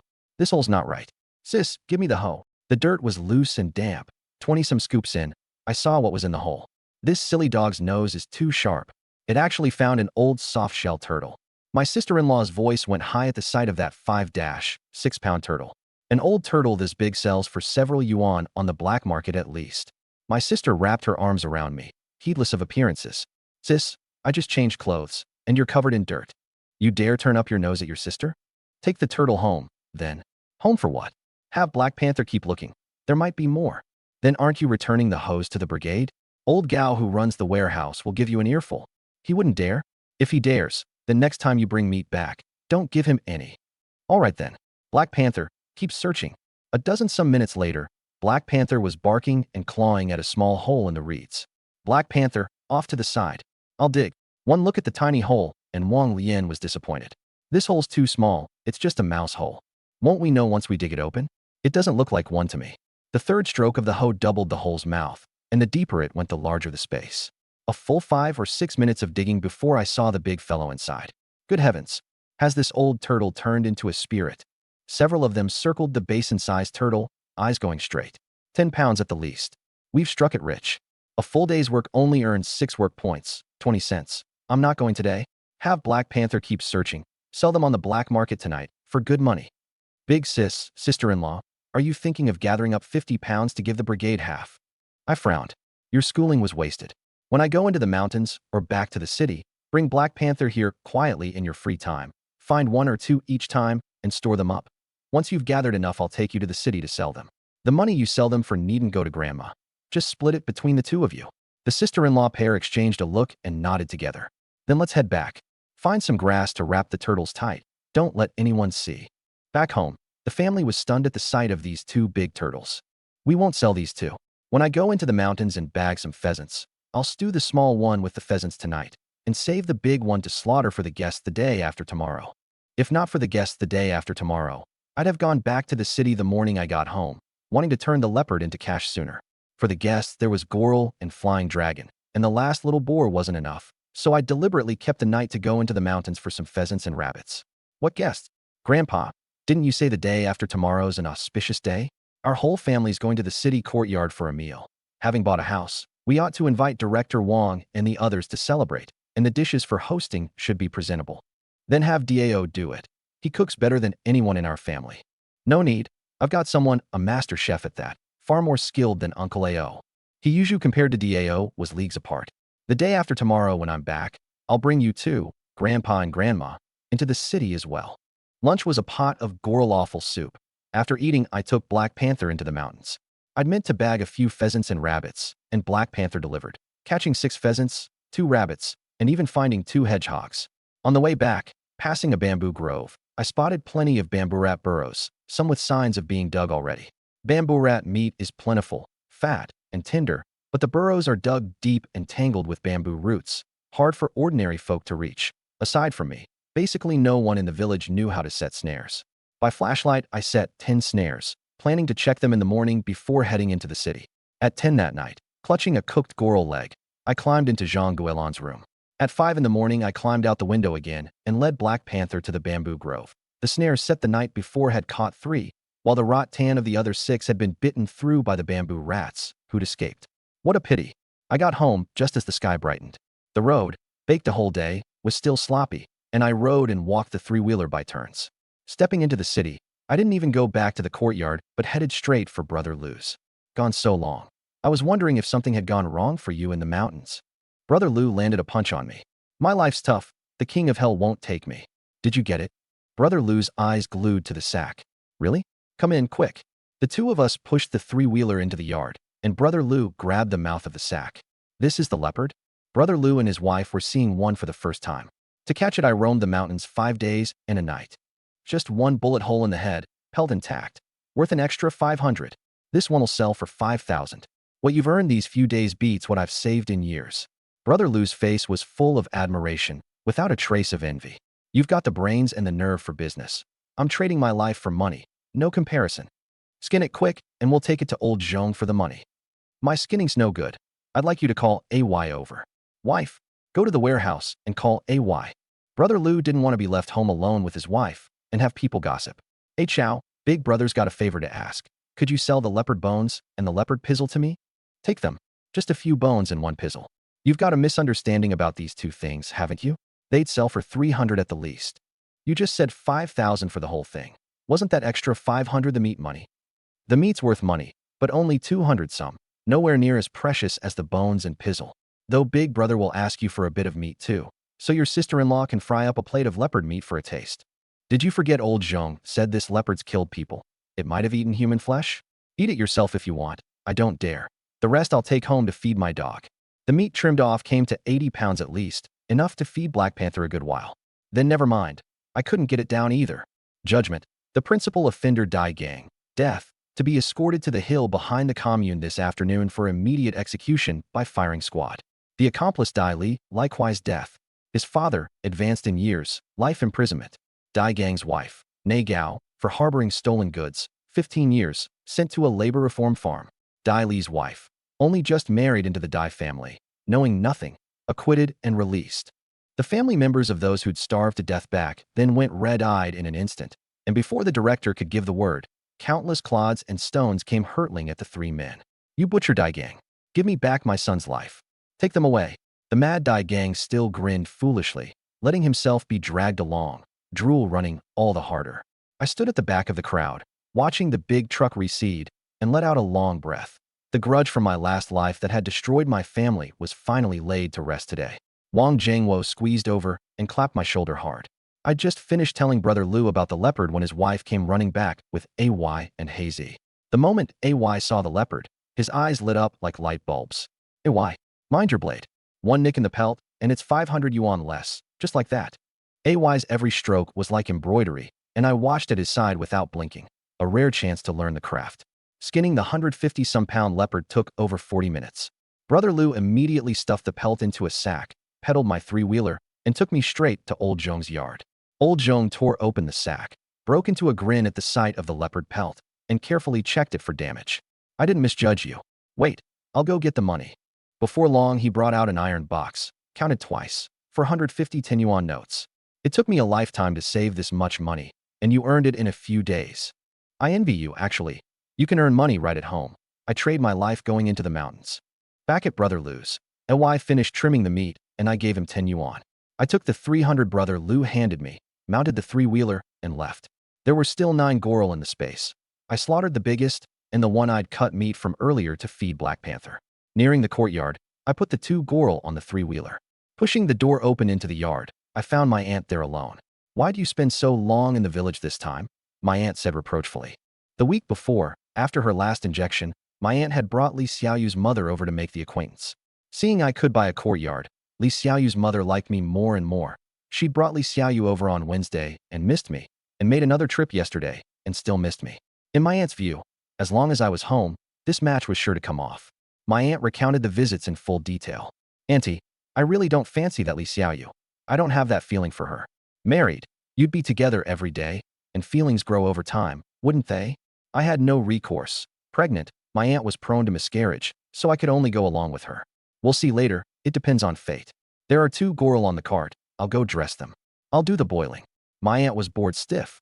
Third uncle worked days, my big brother worked nights and slept days, and she didn't even have anyone to chat with. I scraped the Goral hide in the yard and woke the sleeping Wang Xiang. Big brother, isn't patrol at night tiring? Not at all. Chasing thieves is exciting. You'd better be careful. Those thieves are at the end of their rope, the reckless sort. Watch for knives and guns. Don't worry, we carry guns too. Where'd you go this time? So long. Your father-in-law's place. This Goral was bagged on the hill behind Hongha, and I even avenged you. Drank your brother-in-law clean under the table. My aunt stewed a pot of Goral offal, and third uncle came home from work for lunch.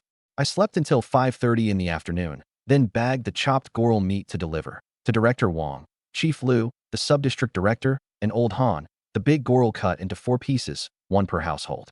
Chief Liu and the sub-district director both lived on Nanlogo Lane. Going over now, they'd likely just be home from work. You little rascal, perfect timing. Got hold of some pork today. Keep me company for a couple of cups. Never mind, Uncle Liu, I've got things to do. Just 2 days ago, I'd gotten dead drunk at my sister-in-law's family's place. Bringing you some Goral meat, and a word while I'm at it. This is yours. Which room's the sub-district director in? The room across from mine. Xiaomi, call your mom out. The director came out, and I handed over the Goral meat. I just bought a house, and my parents said you ought to pick an auspicious day and set out a few tables. The day after tomorrow's an auspicious day. That evening I'd like you two to do me the honor of coming to sit at my little courtyard. You little smooth operator, all right. We'll come together then. Bring the whole family. I've still got to go tell Grandpa Han. I'm off. At the military district compound gate, the guard called Grandpa Han, and I told him about the dinner invitation. The Red Star Steel Mill didn't let out until 6:30, so delivering meat to Director Wang meant going straight to the mill and telling Section Chief Neo and Director Chin while I was at it. Having made off with the canteen's only 3-wheeler, not hosting a meal wouldn't sit right. I called Silly Zhu out from the kitchen. The day after tomorrow evening, I'm hosting Director Wang and the others. Just 4 tables. Free to come work the walk. Free. What dishes? A little boar, a Goral, a 10-pound-old soft-shell turtle, plus pheasant, rabbit, bamboo rat, hedgehog. Oh, and flying dragon. It's all top-shelf dishes. Silly Zhu's eyes went straight. The guests this time are all people of standing. The biggest used to be a brigade commander, so you've got to do the dishes well and do me proud. You won't lose out on the wages. Don't worry. I'll absolutely not let you down. In an era of scarce supplies, Silly Zhu had never had a chance to show his stuff. Now, with this many rare ingredients, he'd surely give it his all. At the procurement section, only Section Chief Liang and 4 agents were there. Chief, where's Comrade Wang Yinju? She's been on leave 5 days. At Director Wang's office, I gave him the meat and mentioned the dinner. Uncle Wang, Sis Ju's been on leave 5 days. What's happened? That girl divorced her husband a few days back, and she's been shut up at home, not going out at all these days. I mulled it over and decided to go see Wang Yinju after all. There were 10 flying dragons left in the space. Considering how she usually let me take advantage and how she'd shown up in my dreams, stirring up my peace of mind. Giving her 2 for a taste was nothing. Sis Ju, are you home? Wang Yinju wore night clothes, her face sallow, the smell of liquor on her, utterly unlike her usual self. Come in. Her voice was hoarse. Several empty liquor bottles stood on the living room table. I know all about your situation. No need to put yourself through this. I've thought it through too. I'll go back to work at the mill tomorrow. Now that's the spirited Wang Yinju I know. I dangled the flying dragons before her eyes. Know what these are? Just pheasants, aren't they? These aren't ordinary pheasants. Dragon meat in the sky refers to exactly this, flying dragon. Last time the government leaders came to inspect, I gave Uncle Wang 2 live ones to host them. Only when the leaders were satisfied did they relent and agree to the expansion. Then I'll boil water right now. Wang Yinju perked up in an instant, her listlessness swept away. True to form, a glutton. 2 flying dragons dressed came to only £1.50 pounds, not enough for 2. There's no food at home. I'll go to the state-run restaurant and fry a couple of dishes. Wang Yinju made to dash out, and I called her to stop. Sis Ju, aren't you changing clothes? Going out like that doesn't look good. She had on night clothes, nothing underneath, and see-through at that. Then why didn't you say so just now? So I can only wear this at home for you to look at. That's not what I meant. Wicked heart, no wicked nerve. Wang Yinju shot me a look and went to change. When she came back with the food, the flying dragon was already stewed, Top-tier ingredients need only salt. This soup's so fresh. I've never had anything this good. Flying Dragon doesn't have much meat. Once I'd eaten my share, I didn't fight her for it. You have it. I'll eat peanuts. Let me get you a good bottle of liquor. No need. A lone man and woman drinking again. What if something happened? Don't regret it. Even Moutai can't compare to this bottle. Wang Yinju brought out a fist-sized long-necked bottle. Why is it so red? Even after coming out of the mountains in my last life, I'd never seen this kind of liquor. It's wine, sweet, not even sold at the capital's supply co-op. A comrade in arms of my grandfather's gave it to him. He didn't like it, so he gave it to me. It's like sugar water, delicious. I drank alone, bowl after bowl. Wang Yinju had drunk half a bottle of this wine before, thinking it had no kick, and half an hour later she'd flopped onto the sofa, unable to get up. By the time she'd eaten her fill, I'd finished the whole bottle. You drank a whole big bottle? Not dizzy. Not at all. Go sit on the sofa. I'll wash the dishes and give you the money I owed you from last time. But when she came out of the kitchen, I was lying on the sofa and couldn't be roused. A grown man like this. How am I supposed to get you home? Wang Yinju sighed and helped me into the room, then filled a basin with water. To this day, I've never waited on anyone, and now of all things I'm waiting on this silly boy. Wang Yinju wiped my body down, her eyes drifting to a certain spot, the corners of her mouth lifting slightly, her face reddening too. She'd meant to let me sleep on the sofa, but feared being seen. Fastidious as she was, she had to wipe away the smell of my sweat, or she couldn't sleep. Done wiping, worn out, she took a bath before lying down beside me. At 5 in the morning, I woke from thirst. My head hurts. I hadn't yet registered where I was. You're awake. I heard Wang Yinju's voice, and my eyes went wide as I sat bolt upright. Sis Ju, did we? I had no clothes on. Looking at her half-transparent nightclothes, I swallowed. Wang Yinju wanted to tease me. What was going to happen has already happened. You drank too much last night and got fresh with me. I couldn't push you off. Then, don't make that long face. No need for you to take responsibility. Go to sleep. Wang Yinju switched off the light and lay down. But how could I sleep? Something like that happening last night, and I hadn't felt a thing. It seemed too much of a loss. What was going to happen had already happened, and holding back any longer would truly be a waste of my rebirth. Sis Ju, I didn't know last night. It's too unfair to me. I pounced. Sis Ju, it's nearly 7. Any later, and we'll be late for work. Will you come again tonight? Wang Yinju wore an enchanted look. I bought a house. Tomorrow evening I'm setting out a few tables. I'll come straight over after work. Wang Yinju was different from Zhang Guilin. Zhang Guilin was gentle as water, while Wang Yinju would say anything, quite wild. The two of us parted ways once out the door. I'd been home only a few minutes when Wang Xiang, off his night shift, came back too. Big brother, come to the supply co-op with me to buy bicycles. You've got coupons. You bet. We got to the supply co-op with the door still locked, and the two of us crouched at the entrance eating buns and waiting.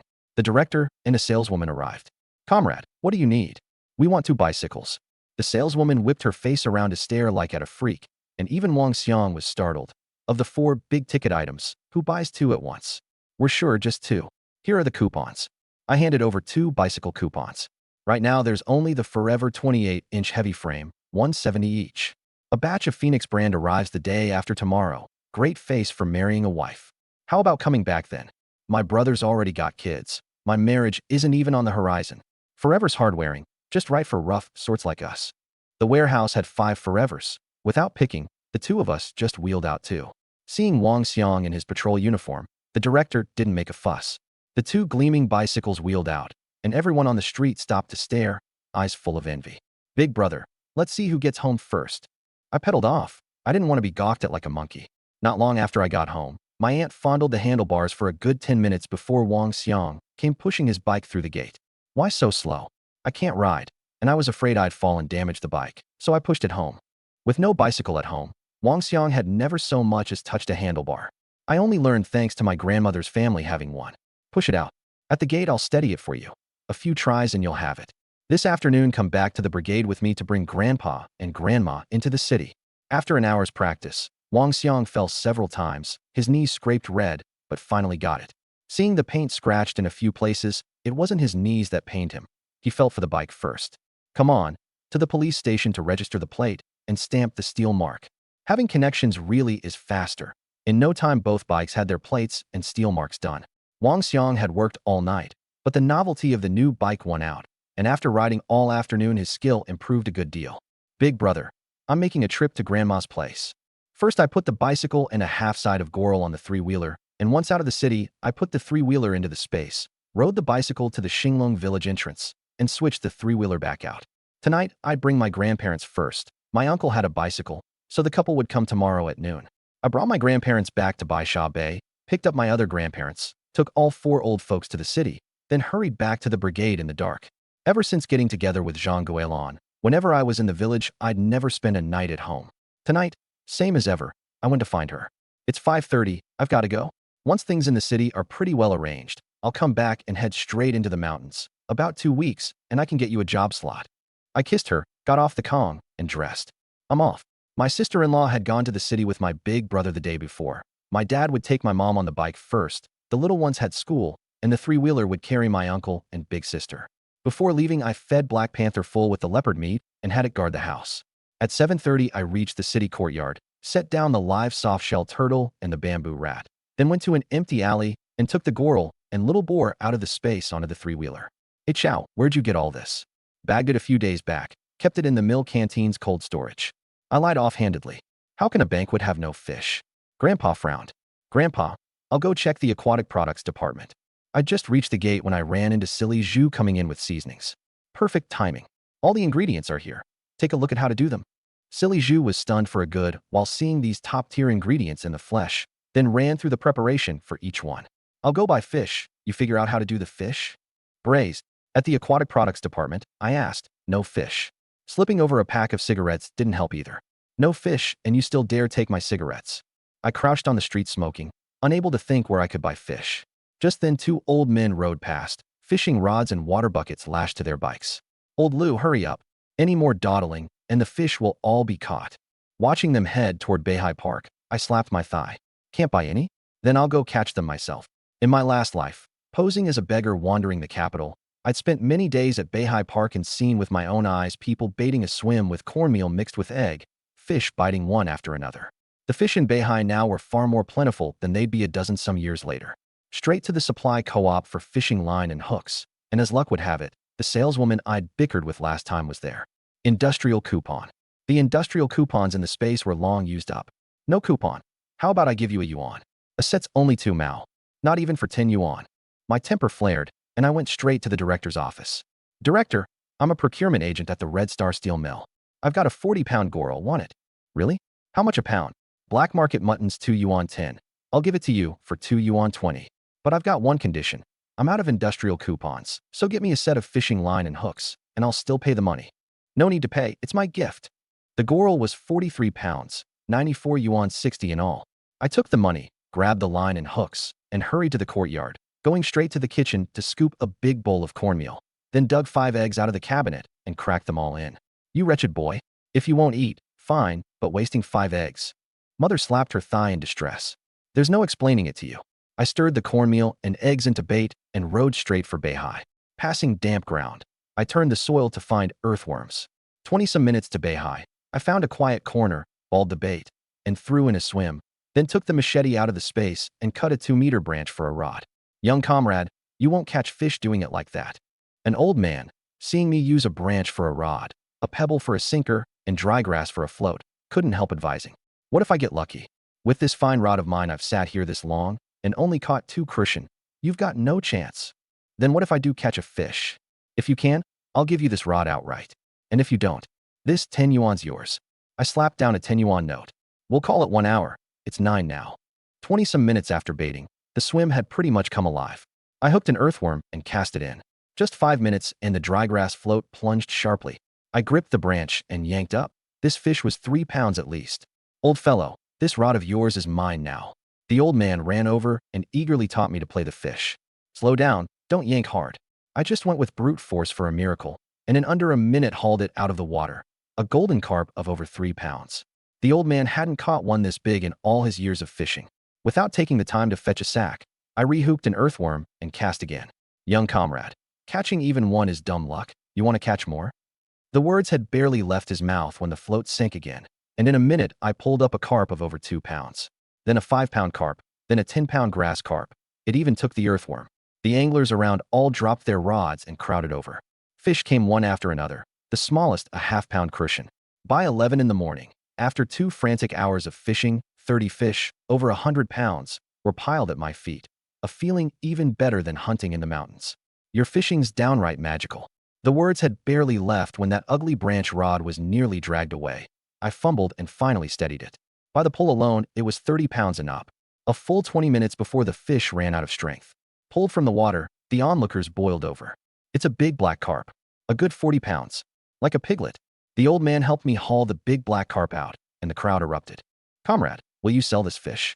I absolutely don't do any profiteering. I bagged the fish. That 40-some-pound black carp especially couldn't be sold. Young comrade, a bet's a bet. The rod's yours. Thanks. Take these 2 carp. All the fish stuffed into the sack came to over 120 pounds, and with the big black carp, I caught 160 pounds in just over 2 hours. Just then a middle-aged man in a mouse suit squeezed in. I'm a procurement agent at the textile mill, with an external purchase quota. Selling to me isn't profiteering. Hearing he was from the textile mill, I got interested. I'd been wanting to get acquainted with the textile mill director. If you can introduce me to your director, I'll sell you these fish cheap. I'm just a small procurement agent. How could I sway the director? Then never mind. I wasn't short of money, only short of an inn to get acquainted with big shots. I'd gladly spend 100 yuan to meet the textile mill director. I lashed the big sack and the black carp to my bike's back seat and left. On the way back, passers-by who saw the half-man-long black carp all crowded over to ask about it. Riding the newest bicycle and hauling the most eye-catching big black carp on the whole street, I became the man drawing the most attention. The moment I got back to the courtyard, the family, seeing the big black carp, gaped. I told you to buy a few fish, and you go and bring back one this big. Caught it Beihai. And this sack's all fish too. I tipped it out, and dozens of fish spilled across the ground. You caught all these? The family looked at me like a freak. Uncle, I remember you once caught a 12-pound carp in the Brigade River and carried it around showing it off twice. Take a look at my fish. Shouldn't I ride around the capital with it once too? You wretched boy, skin itching? Wang Jingwo raised a hand. Grandpa, Grandma, Uncle's going to hit me. I dodged behind Grandpa, and a glare from him wilted Wang Jingwo. Brother Wang Chao, there's lots of fish. How about 2 dishes? Silly Zhu stared at the floor full of fish, eyes shining. A fine chance to make the banquet upscale and make a name. 3 dishes, 4, whatever, as long as it's good. But don't put the big black carp in the pot. Silly Zhu picked out carp and grass carp. My dad picked out 10 carp of about the same size, tied them with hemp rope, and gave one to each guest as they left that evening, salting the rest into cured fish. This big black carp I'll haul back to the brigade tomorrow and dress myself. Wang Jingwo shot me a look. The little ones at home can't come, so I want to take the big one back for them to eat. I hadn't expected my uncle to be so thick-skinned, just teased by me, and now coming right out and saying it. At 3 in the afternoon, Silly Zhu started cooking, the fragrance of oil wrapped around meat tumbling over the wall and drifting into the neighboring number 95 courtyard. Which heartless household is it, stewing meat in the afternoon to torment people? Jia Zhongshi's hand jerked at the vegetables she was trimming. Bang Gung kept swallowing his saliva. Grandma, I want meat. It smells even better than the mutton Silly Zhu stewed last time. The deaf old lady hobbled to the foot of the wall on her cane. This smell isn't like ordinary pork, more like mountain game. The fragrance drifted from afternoon to dusk, and the complaints in the number 95 courtyard never stopped. At 6 in the evening, Grandpa Han, Chief Liu, and the sub-district director arrived first, families and gifts in tow. After introducing the families, I suddenly spoke up. Grandpa, remember I said I'd eaten with a brigade commander? Grandpa Han is the brigade commander. Grandpa shot to his feet and snapped a crisp military salute, his hand a little unsteady. Good day, Chief. Old Han steadied him. We're all family from now on. I'm retired, and you're older than me. I'll call you elder brother. Grandpa was dazed a long while, his face flushing red. Before long, Director Wang, Director Qin, Section Chief Niu, and Section Chief Liang came in with their families, and Wang Yinju arrived with a gift too. The family, seeing the beautiful Wang Yinju, all looked toward me. This is my sis Ju, Uncle Wang's niece. She looks out for me a lot at the mill. Everyone present, the banquet began. Silly Zhu lifted the porcelain bowls covering the dishes one by one, and these big shots were a little spellbound. Leaders, let me run them down for you. Soy braised wild rabbit, crispy wild pheasant, brined then fried. 10-pound clear stewed soft-shell turtles simmered milky white. Braised coral, steamed flying dragon, sweet and sour carp, rough stewed grass carp. Roast little boar brushed with secret sauce. Oil braised bamboo rat. Yellow braised hedgehog. All top-shelf dishes. You little rascal, you're really something. Just some worthless mountain game. Glad you don't mind it. Everyone shot me a look. This is what you call worthless mountain game. Old Han stopped me as I went to open the moutai. This liquor's for your grandfather. Today we drink sweet potato liquor. Back in the day, this is what we drank to celebrate a victory. The four tables opened the feast at once, the clink of cups, the chatter and laughter mingling with the smell of the food. Next door at number 95, Yi Zhonghai came home from work and caught the fragrance. The neighbors are throwing a banquet and didn't even invite us. That apprentice I just took on lives at number 95. How could his family throw a banquet and not invite me? He led the deaf old lady off toward the number 96 courtyard. They've got to bring us over 2 bowls of meat. Jia Zhangshi dragged Bang Gung along, with Qin Huairu and Yuan Fuguei following. The group shoved my courtyard gate open with menace, and just as they opened their mouths, the sight of Chief Liu, Director Wang, and the sub-district director seated in the yard struck them dumb. The word apprentice stuck in Yi Zhonghai's throat, his face going the color of pig's liver. The deaf old lady, who normally threw her weight around on the strength of her adopted son being the number 95 first uncle, was like a mouse spotting a cat at the sight of the sub-district director, let alone a police station chief too. Quick-witted, Yi Zhonghai piled on a smile and bowed. Sorry, we came to the wrong gate. The group backed out tumbling over themselves like driven ducks. In the new society, there are still people like this. Old Han looked at the sub-district director. Girl, your management still falls a bit short. Grandpa Han, a toast to you. Thank you for the bicycle coupon. Now wherever I ride, the girls all stare at me. I quickly changed the subject. The meal lasted 3 hours, and as they left I gave each household a fish. Wang Yinju, holding her fish, threw me a coy glance on her way out. After cleaning up, I told the family there weren't enough Kong beds to sleep and I'd go to the guest house. I rode out, put the bike in the space at the gate of Wang Yinju's courtyard, and crept in quietly. Knowing I was coming, she'd left the door unlocked and the light off. A small desk lamp on the table, Wang Yinju riding with her head down. I wrapped her in my arms from behind. You're asking for it. Scared me half to death. What are you writing? So many days on leave. Lots of reports left undone. Brought them home to finish. How much longer? My hands were already restless. Don't. Almost done. 5 minutes later, she finished the reports and wound both arms around my neck. Carry your sister to the bathroom. I'll scrub your back. A night of abandon. A little past 6 the next morning, I lazed in bed watching her comb her hair. Here, the big key is the courtyard gate. The small one's the room. Come whenever you miss your sister. Wang Yinju tossed a coy glance and handed over 2 keys. You don't have to go to the mill. Sleep a while longer. She kissed me on the lips and went to work. The corners of my mouth lifted slightly. Family safe and well, money, connections, and 2 women besides. This was the way to enjoy life.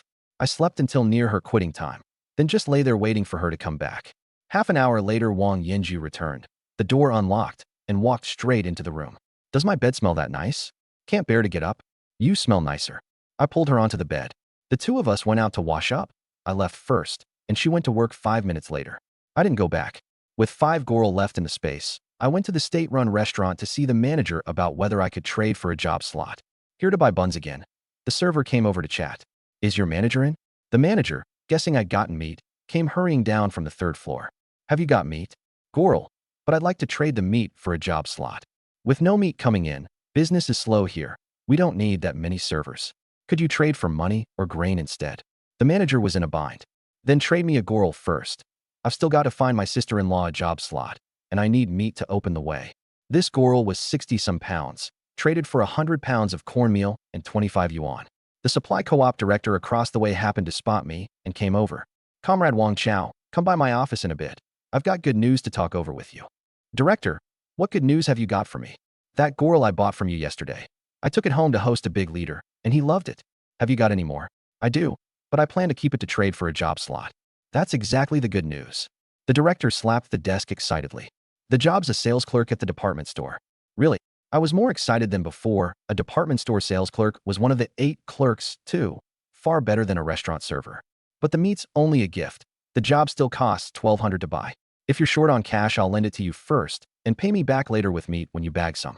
The leader wants a goral. He'll give it as a gift, and if anyone asks, say it was an official procurement task. Don't worry. I've got a goral at home. When can I get the slot? Haul the goral over now, and I'll take you to the department store. Pay the money, and you get the job. If I get it today, I'll give you another half side of goral. For a position this good, 2 goral would be worth it. I rode back to the courtyard to switch to the 3-wheeler and load the goral, exactly 10 minutes. Wonderful news. You'll know when I'm back. At the department store gate, the director went in first to pass word, and out came a balding, paunchy, middle-aged man who, of all things, drove a jeep. The goral stuffed into the trunk, he led me to an office to wait. About 5 minutes later, in came a girl of around 20, an unfading sorrow on her face. Give the money to this girl. Let today's business rot in your belly. Whoever asks, never mention money. Just say it's a normal succession. Sign the incoming worker's name here.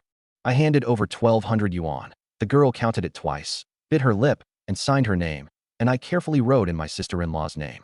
I'd assumed it was a proper job slot, never imagining this girl was selling off her iron rice bowl. Seeing her careworn face, her family must have met with disaster. Wage is 30 a month. Have the incoming worker come tomorrow to learn from her on the first floor all morning, and she can take over the shift in the afternoon. Grandpa, Grandma, Mom, Dad, Uncle, sister-in-law, all of you come here. Keep it down. Your big brother hasn't had a proper night's sleep in 2 days. Sister-in-law, this is for you. I pulled out the work succession certificate. What's this? The moment my sister-in-law opened it, her body went rigid. This. A sales clerk job at the department store, a coveted spot among the 8 clerks. Cost 1,200 yuan, set up through the supply co-op director.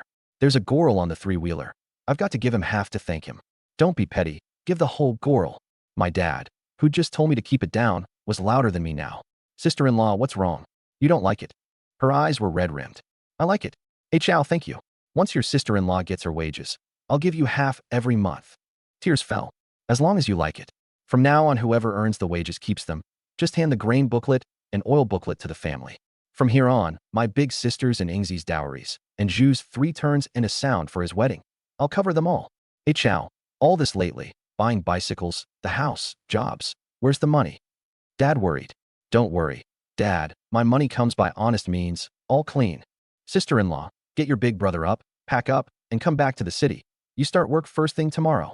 Uncle, write the introduction letter now and have the party secretary stamp it back at the brigade. At my sister-in-law's word, Wang Xiang ran out excited, mouth split to his ears. Good. Too thrilled, he swallowed the rest. My grandparents and other grandparents stayed in the city to enjoy a few days of leisure. Heading back to the brigade, passing the supply co-op, I gave the director the whole gorel and told my sister-in-law I'd take her to the department store tomorrow as agreed. Back at the brigade, before I'd sat a few minutes, a dozen gunshots came from the end of the village. What's happened? Wang Zhengwo had been back from the city only 2 days and hadn't warmed his seat. This many gunshots at the village and surely meant something big. He'd just stepped out when a heart-rending cry for help came from outside, and the gate was slammed open. Hey Chow, help. Auntie Pinyin from the village rushed in crying, blood on her hands and clothes. Auntie, what's happened to you? Your Uncle Pingin's been gored in the thigh by a boar. The gash is huge. He has to go to the commune hospital. You've got the 3-wheeler. Please, take him. Get on quick. On the way to pick him up, I asked as I pedaled. Your Uncle Pinyin just got off work and went to the private plot to dig a few sweet potatoes, and there were a dozen boar rooting up the sweet potato field. He threw stones to drive them off and got gored. Last time the boar came down because the boar woods had no water. This time it was that the mountains had no food. With no corn in the fields this year, they'd run this far to ravage the private plots. Uncle Pinyin had been forced to risk his life protecting this last bit of grain, or his daughter might starve. At the village end, the boar pack had been driven off by the militia, leaving 100 pounds sow behind. This bunch of militia, picked by Dai Gang back in the day, had worse aim than my big brother. Uncle Pinyin had lost too much blood and passed out, the gash in his thigh the worst of it. Thank goodness it had been bound tight with clothing. Lift Pinyin onto the 3-wheeler. Thankfully the commune was close to Baisha Bay. Turned back home for money first. Auntie Pinyin held her husband and wept. No time to waste. I've got money on me. Use mine first. I came up off the seat and pedaled hard standing, reaching the commune hospital in 12 minutes. Doctor, help please. Go pay 20 yuan first. We've got the money. Can you take him in and treat him first? I pulled out 5 10 yuan notes. Only then did the doctor nod and have him carried into the operating room. An hour later the operating room door opened. He's fine. A few days in hospital to recover and he'll be all right. Auntie, take this 30 yuan. I pulled out the rest of the money. Just give me 10. Once Uncle Pingin's discharged, we'll definitely pay you back. Pay anytime. I'll head back first. I was thinking, the boar pack probably hadn't run far yet. A fine thing delivered right to my door. Though it was already pitch dark, I didn't want to miss it. He's out of danger now. I casually took the leopard meat I'd pulled from the space over to the kennel. Eat up, then into the mountains. Into the mountains in the dark. I'm going with my master. There's a place to stay up there, it's safe. Afraid the family would worry, I didn't say I was going after the boar pack. I'll just fix you some cold boiled water. Maybe you'll be back by daybreak. Changing into coarse cloth clothes, I shouldered the Type 56 semi, led Black Panther out, and followed the boar pack's tracks. The boar had been scared off 2 hours ago, dark for an hour and a half, running 2 hours at most. I figured it wouldn't take long to catch up. For layout, the boar pack had circled around again to the head of the village and were burrowing happily in a soybean field, 17 or 18 of them large and small. These 8 acres of soybeans were the members' hope for getting through winter, with the drought so bad. The members had watered them every few days. If they really got rooted clean, it'd be a total loss. There was no big tree or boulder around to hide behind, but luckily the moon was bright, and even a big boar 100 meters off could be sighted. The Type 56 fired 3 shots before the boar reacted. With just my one gun, they weren't afraid of me at all, and grunting, they charged my way. The cadres, militia, and members over at the threshing ground heard the dense gunfire, and their first thought was that someone was shooting boar. Bad. The boar have run to the soybean field at the head of the village. Militia, get over there fast. Those 8 acres of soybeans are our winter grain. Wang Zhengwo stamped his feet and ran to the loudspeaker to call out the able-bodied. In the soybean field, my Type 56 ran out of rounds, having dropped 4 big boar from 100-some to 200-some pounds, and I pulled out the handgun to maneuver against them. The handgun's weak punch dropped 3 piglets. I wasn't rattled, if anything, calmer. Unless I dropped the boar king, this pack of crazed brutes would keep chasing me. Just as I was bracing myself, working out how to drop that 300-some pound boar king, the brigade loudspeaker suddenly blared and the militia came swarming out of the village. This bunch of dolts always ruins my plans. These militia had sloppy aim, and 3 of them were even kin to Die Gang. In the dark at 100-some meters they could only make out a shadow, and I didn't want to be mistaken for a boar and shot, so I bolted toward the militia. But I couldn't outrun the boar pack, and just as it looked like I'd be gored, Black Panther suddenly sprang and locked into a biting struggle with the nearest one. When I was less than 70 meters from the militia, bang, a round flew grazing past my ear. You tired of living? I dropped to the ground with the motion. The gunshot scared the boar to a halt, and they turned and bolted. Who told you to shoot? The militia captain glared at Peng Fei, who'd fired. It went off by accident. Peng Fei cursed inwardly that the shot hadn't killed Wang Chao. He was Dai Gang's brother-in-law, suspected the report was my doing, and was nursing a grudge for revenge. The boar was 12 meters off my left rear, and the round grazed my ear. And you're telling me it went off by accident? I shoved the captain aside, knocked Peng Fei down with one punch, put in a few kicks, and pressed the handgun to his forehead. You son of a bitch, you dare shoot at me. Don't do anything rash. Killing's a crime. Peng Fei's crotch went wet in an instant. The old secretary, my uncle, and the able-bodied men arrived, and my uncle snatched the gun from me. The militia captain laid out the truth in full, and everyone glared furiously at Peng Fei. Old secretary, this bastard fired aiming at me. This is assault. If you don't deal with it, I'll go to the city and find my Uncle Lou. We'll definitely give you a satisfactory account. I was thinking of helping the villagers drive off the boar and guard the winter grain, and someone actually tried to kill me. All the boar I bagged tonight count as my own, nothing to do with the brigade. From here on, any boar I bag, the brigade can forget about a single piece of meat. Brother Chong, uncle, family, come help me haul the boar. The members weren't having it. What Peng Fei did has nothing to do with us.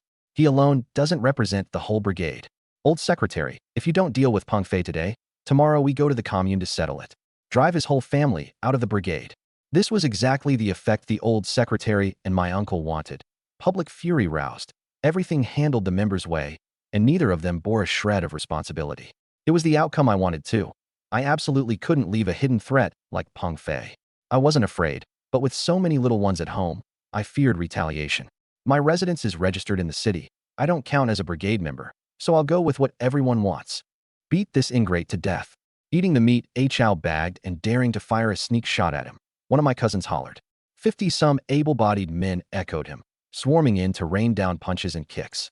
The old secretary's son and my cousin, by tacit understanding, squeezed in and stamped hard on both of Peng Fei's legs. Crack! Both Peng Fei's legs broke on the spot. By unanimous agreement of all the poor and lower-middle peasants, Peng Fei committed armed assault and attempted to murder a grain-protecting model. He is stripped of his member status, and his whole family is expelled from this brigade, the old secretary announced. Many thanks to you uncles for upholding justice. Of tonight's boar I'll keep 3 small ones, and the remaining 4 big ones all go to the brigade. Peng Fei was thoroughly finished now. Whether he'd ever stand again was anyone's guess. Uncle, old secretary, you head back first. The boar pack surely hasn't run far. They wounded Uncle Pingin this evening and just came to root up the soybeans. I got to drive them into the deep mountains. The fleeing boar pack still had 7 big and 4 small, 1,200 pounds of meat at least, enough to trade for a city job slot. A chance this good couldn't be passed up. As the members at the threshing ground were boiling water to scrape the bristles, 10 gunshots suddenly came from behind the village. "Secretary, should we go lend a hand?" the militia captain asked. "With aim like yours, going would be a hindrance, not a help." Wang Jiangwo still had the willies thinking of Peng Fei's sneak shot. I led Black Panther in pursuit for 10 minutes and cut the boar pack off in a cornfield. Driven off this evening and having just lost nearly half their number, they'd lost their ferocity. From 100 meters off, I leveled the Type 56 and dropped 4 big boar with 10 rounds. The boar didn't dare charge, turning to run for the mountains. Black Panther, after them. I took the dead pigs in and chased after Black Panther. This pack had figured out there was food in the village. Unless I wiped them out, they'd be trouble sooner or later. A kilometer out, I switched to the Mauser and put a round into the lead Boar King's head. The Boar King didn't drop on the spot, running frantically a few hundred meters before toppling. Only 2 big boar and 4 small ones were left, burrowing into the deep mountains. I bled the boar first, rested half an hour, then kept after them. Reaching the outskirts of the boar woods, it was already midnight. Unsure whether there were other boar inside, I didn't dare go in rashly and rigged a shelter on the outskirts to make do for the night. At daybreak, I went into the boar woods and heading for the stream. Sure enough, I saw those 2 big boar with 4 small ones rolling in the muddy water. Back then, that 400-some-pound Boar King had led 30-some in ravaging the farmland. With all I'd hunted down this stretch, once these last 6 were dealt with, the boar woods wouldn't have a pack of any size for years. Bang, bang, bang. 4 small ones and 1 big boar dropped at the shots.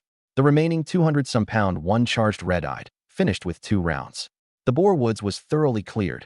Baishabe wouldn't have to worry about boar harming people or ruining grain for years. Back at the head of the village, I carried a 140-some-pound boar in.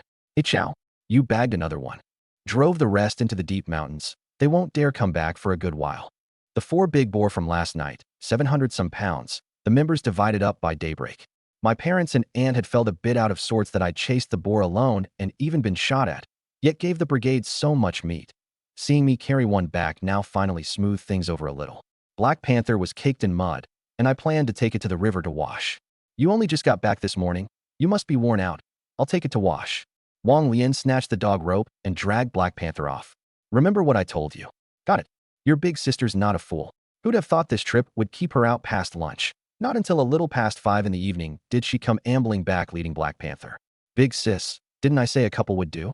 How'd you end up with this many?" Wang Lian had dug a back basket full, 12 soft-shell turtles, the biggest 7 pounds, the smallest a good 3. "Digging was too much fun, and I forgot what you said. How much would all these turtles sell for on the black market?" 10 yuan each should be no problem. "You coming with me?" "I'm coming with you." "Second brother, 12 at 120. Big sis earned this much in one go. We want pocket money too. We want to dig turtles too." The 5 little ones burned with envy. "You're still in school. What do you need pocket money for?" My uncle frowned. "A little pocket money's all right, but you can't have them digging turtles." I cut in. "Tonight, I'm going to the bamboo grove to set snares for bamboo rats.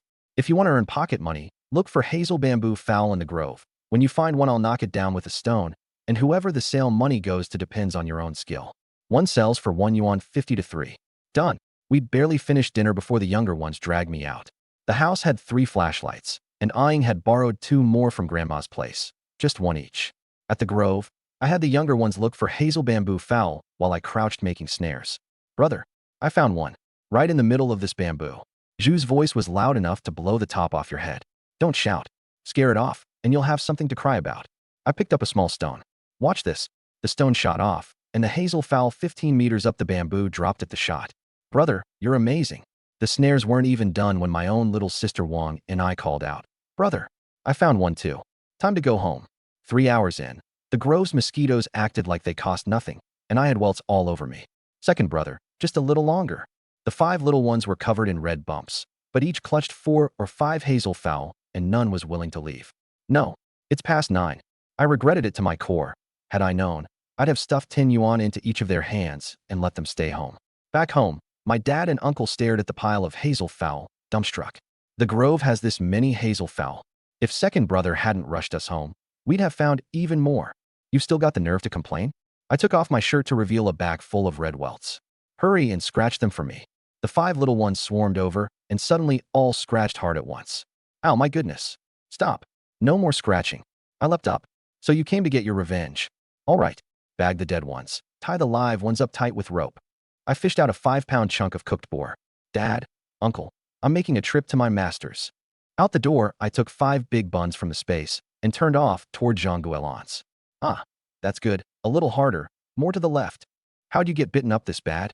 Took the little ones to the bamboo grove to catch hazelfowl. Too many mosquitoes. Jean Guélan scratched my welts tenderly, her fingertips full of gentleness. Out of the corner of my eye, I caught the sleeping little Yaya. Her face had filled out round now, worlds apart from the monkey-thin child I'd first met. After nearly half an hour of scratching, that's enough. I straightened up and pulled Jean Guélan into my arms. My hands ache. Can I rest a bit? Lie down. It's my turn to scratch you. I got home at 5 in the morning to find my big sister already sitting in the yard. Why are you up so early? Didn't you say you wanted to head into the city early? Wang Lian thought going into the city today meant this early too.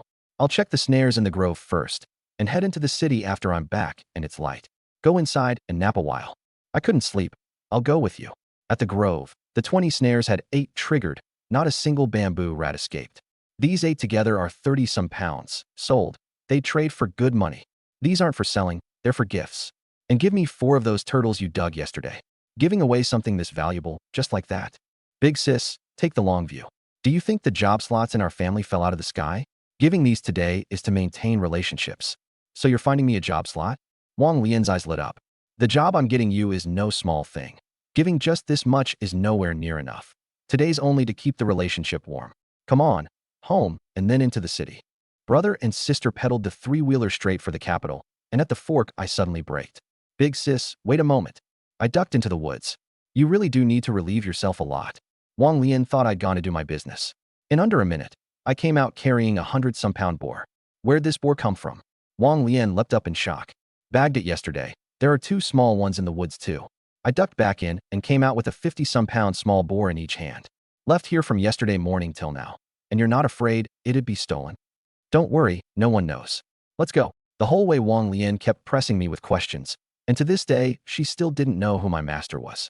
Into the city, she watched the girls riding women's bicycles on the street with envy. Big sis, you want to buy a bicycle too? Obviously. Who wouldn't? Then I'll take you somewhere in a bit. See if we can trade turtles for a bicycle coupon. Who'd be fool enough to trade a bicycle coupon for turtles? Wang Lian didn't believe it at all. You'll see when we get there. Into the courtyard, I dressed the 3 boar together with the old man and grandpa. The 2 small ones kept at home to eat, the big one for gifts. You're in the city. Why'd you change into these ragged clothes again? Wang Lian wondered, watching me put on a patched old jacket. Come on, you'll understand in a bit. I picked out the 2 biggest turtles and 2 live hazelfowl onto the 3-wheeler. A dozen-some minutes to the hospital gate. What are we at the hospital for? You wouldn't understand if I told you. Hold these, follow me, and don't say much. I handed Wang Lian a turtle and a hazelfowl, and we ambled around the wards, deliberately picking ones whose family members were respectably dressed. Comrade, has the patient in this bed been discharged? There was no one when we came. Why? A man in a mouse suit eyed the turtles in our hands. My distant aunt was in this bed.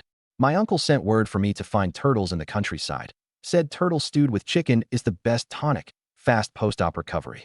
Wang Lian was dumbfounded listening. Where did their family get a distant aunt? Your aunt's discharged and won't need it.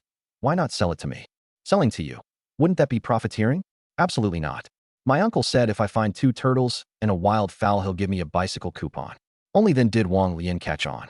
After half an hour of wandering, plenty of people wanted to trade coupons, but no one could produce a bicycle coupon.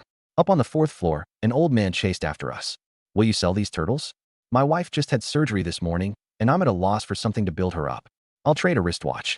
Not trading. My uncle said he'd give me a bicycle coupon if I found them. Since my aunt's been discharged, we'll go find my uncle at the Red Star Steel Mill family building. Wait, my son has a bicycle coupon. I'll throw in 10 pounds of grain coupons too if you'll trade. This. I deliberately hesitated. Catching turtles in the countryside is easy for you. Find 2 more for your aunt later, and won't you come out way ahead? The old man coaxed. Big sis, the old man's got a point. This way we can each buy a bicycle. Done. Wang Lian held in her excitement and feigned composure. Half an hour later, the old man's son hurried over and put the bicycle coupon and 10 pounds of grain coupons into my hands. Out of the hospital, Wang Lian clapped my shoulder, laughing till her sides hurt. You little rascal, you're really something. To think up a scheme like that. When we get back and eat, I'll take you to my sister-in-law's place to buy a bicycle. But selling the turtles at home still wouldn't buy a bicycle. Don't worry, your little brother's got money. I'll buy you the most expensive one. Among the siblings, Wang Lian and I were closer than anyone.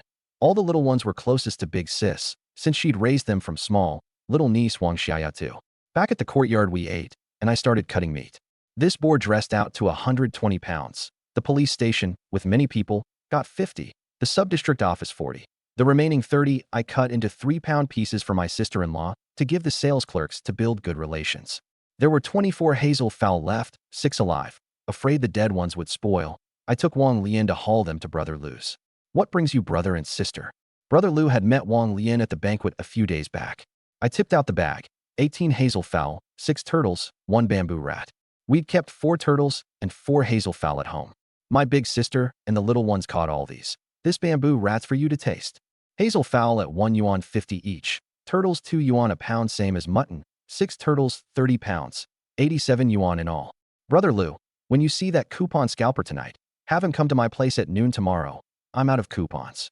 Leaving Brother Lu's, Wang Lian thought we'd go by her bicycle, but back at the courtyard I lay straight down to sleep. Buy the bicycle, then sleep. Wang Lian grabbed me. All right, let's go. Meat keeps poorly and smells if left too long, so I deliver the gifts first. At the sub-district office, I called up to the second floor. Auntie, come down a minute. I even pulled out 40 pounds of boar meat. Take this bag. Divide the boar among the comrades. You wretched boy, are you trying to run a household or not? The director was both exasperated and amused. Bagged in the mountains, there's plenty more at home. Uncle Lu and the others have some too. Everyone in the office ran out, 5 or 6 pounds apiece, gathering around to thank me. Hey Chow, come here. The director pulled me aside. Do those neighbors of yours still dare barge into your home? That night, the very next day, the director had gone straight to the number 95 courtyard and chewed Yuan Fugue and the rest out till they were soaked and stripped Yi Zhonghai of his first uncle title. No, I only got into the city today. If they kick up any more trouble, come straight to your auntie. At the police station, I handed the 2 sacks to Grandpa Han, then took out 50 pounds of meat. One's yours, one's Uncle Lu's, and the last 50 pounds is for the comrades to divide. Coming out from the sub-district office and the station, Wang Lian stared straight at me. Big sis, soul stolen away? All that meat, just given away like that. Wang Lian slapped her thigh with regret. Over 100 pounds of meat. There's a return for every outlay. You'll understand later. 20-some minutes to the department store, where my sister-in-law was explaining a radio to a comrade. Came to see how work's going, and to buy a bicycle while I'm at it. Work's going great. Where'd you get a bicycle coupon this time? Tell you later. How are you getting on with your co-workers? All good. Those few young sisters especially get along great with me. This bag is boar meat. Give each co-worker a piece. This bag is bamboo rat to give your supervisor. I handed them over. The pork was at least 20-some pounds. This much? Selling the meat would be more than a month of my wages. You're new with shallow roots. Use it to win people over. Let everyone see you're sensible. Meat's precious these days. Be generous once, and you'll look out for each other at work later. Sister-in-law, the little rascal just gave away nearly 100 pounds of meat. Wang Lian was on board now. Since you put it that way, give it away then. Come on, I'll take you to buy bicycles. Wang Lian picked a women's Phoenix, 160 yuan. Home again I thought I could sleep, but Wang Lian kept at me to teach her to ride, and I steadied her until she'd learned by dark before letting go. Where are you off to this late? Taking these to Director Wang. I won't be back tonight. I'll sleep at the mill. The turtles really were for Director Wang. Only Wang Yinju would take them to her grandfather's. At Wang Yinju's place, she'd just come out of the bathroom in night clothes, and at the sight of the turtles, bamboo rat, and hazel fowl in my hands, her eyes lit up. For me, the bamboo rat's for you. The rest you take to your grandfather tomorrow. Have you eaten? Not yet. Come feed me full. I pulled her into my arms. You devil, go take a shower in the bathroom first. 2 nights ago I'd carried on with Zhang Guilin till midnight, and last night I didn't sleep well with Wang Yinju either. At 6 in the morning, before light, I left to go home and catch up on sleep, planning to find Chief Lu at noon. While eating lunch, the coupon scalper came by, and I spent 40-some yuan on a lot of coupons. Get more coupons next time. Bring me however many you've got from now on.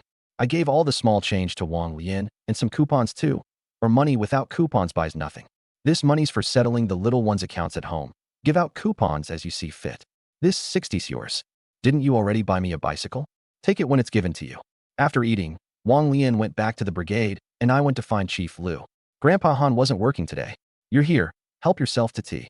Chief Lu tossed off the line and buried his head in writing again. I'll skip the tea. I sprawled half collapsed in the chair, no proper posture at all. 15 minutes later, Chief Lou capped his pen. How much meat did you get this time? Which factory boss do you want to meet? Uncle Lou, today I've come to find my cousin's wife a job. She's just 22, her husband gone, raising a girl of two. Some textile mill work is light. You know the textile mill director, don't you? I do. But who'd watch the little girl? The textile mill runs 3 shifts. Who looks after the child at night? The work's light, but it really doesn't suit your cousin's wife. I'd only thought the textile mill suited women and hadn't considered the shift rotation at all. Then what work would suit her? The deputy director of the state-run Red Star distillery is a good friend of mine. Shall we go ask him? The factory that makes Red Star Ergo too? All right, let's go now. The police uniform plus Chief Lou's name really did the trick. The security section didn't dare stop us at all. What wind blows the great Chief Lou our way? The deputy director rose to greet us. A nephew of mine, a procurement agent at the Red Star Steel Mill. Less than a month on the job, and he's brought the mill over 2,000 pounds of meat. Getting this much meat in a month in this famine year. Impressive indeed. So you've brought him to switch jobs? I'll take him on the spot. In your dreams. Wouldn't old Wong fight me to the death? He's here to bring you meat. Want it or not? Out with it. What are the terms? 1 job slot, traded for 2,000 some pounds of meat. 2,000 some would sell for 3,000 some on the black market. Is a slot worth that price? Chief Lou needled him. The deputy director called the director over. The director was nearly 60. Job slots are tight now. Even 2,000 yuan won't buy one. 2 options. First, 1 slot for 1,200 pounds of meat. That's too much. My nephew traded only a few hundred pounds of meat for a slot at the steel mill last month, and the mill even paid him. If the young comrade resigns from the steel mill and comes to our distillery as a procurement agent, bringing in this much meat a month, the mill will give 2 extra slots. Forget I said anything. Chief Lou made a face. The second option? You bring the distillery 300 pounds of meat a month, and we pay you the meat money at market price. Then I'll take the second. But 2 conditions. First, the position must be light and suited to a woman worker. Second, no one can know the meat I haul and comes from me. No slips, no records. Both granted. The position's in the packaging department, very light, all-day shifts. When will you bring the meat? The workers haven't tasted meat in half a year. I'll haul the meat the moment you give me the job slot. Give me the slot tomorrow, and I'll throw in 20 pounds of wild goral meat for each of you. There was one last 70-some pound goral left in the space. This slot was practically free to me. Having given them goral, they'd look after Zhang Guilin later too. Bring the meat tomorrow, and you've got the slot, and I'll throw in 10 bottles of Red Star Ergo too.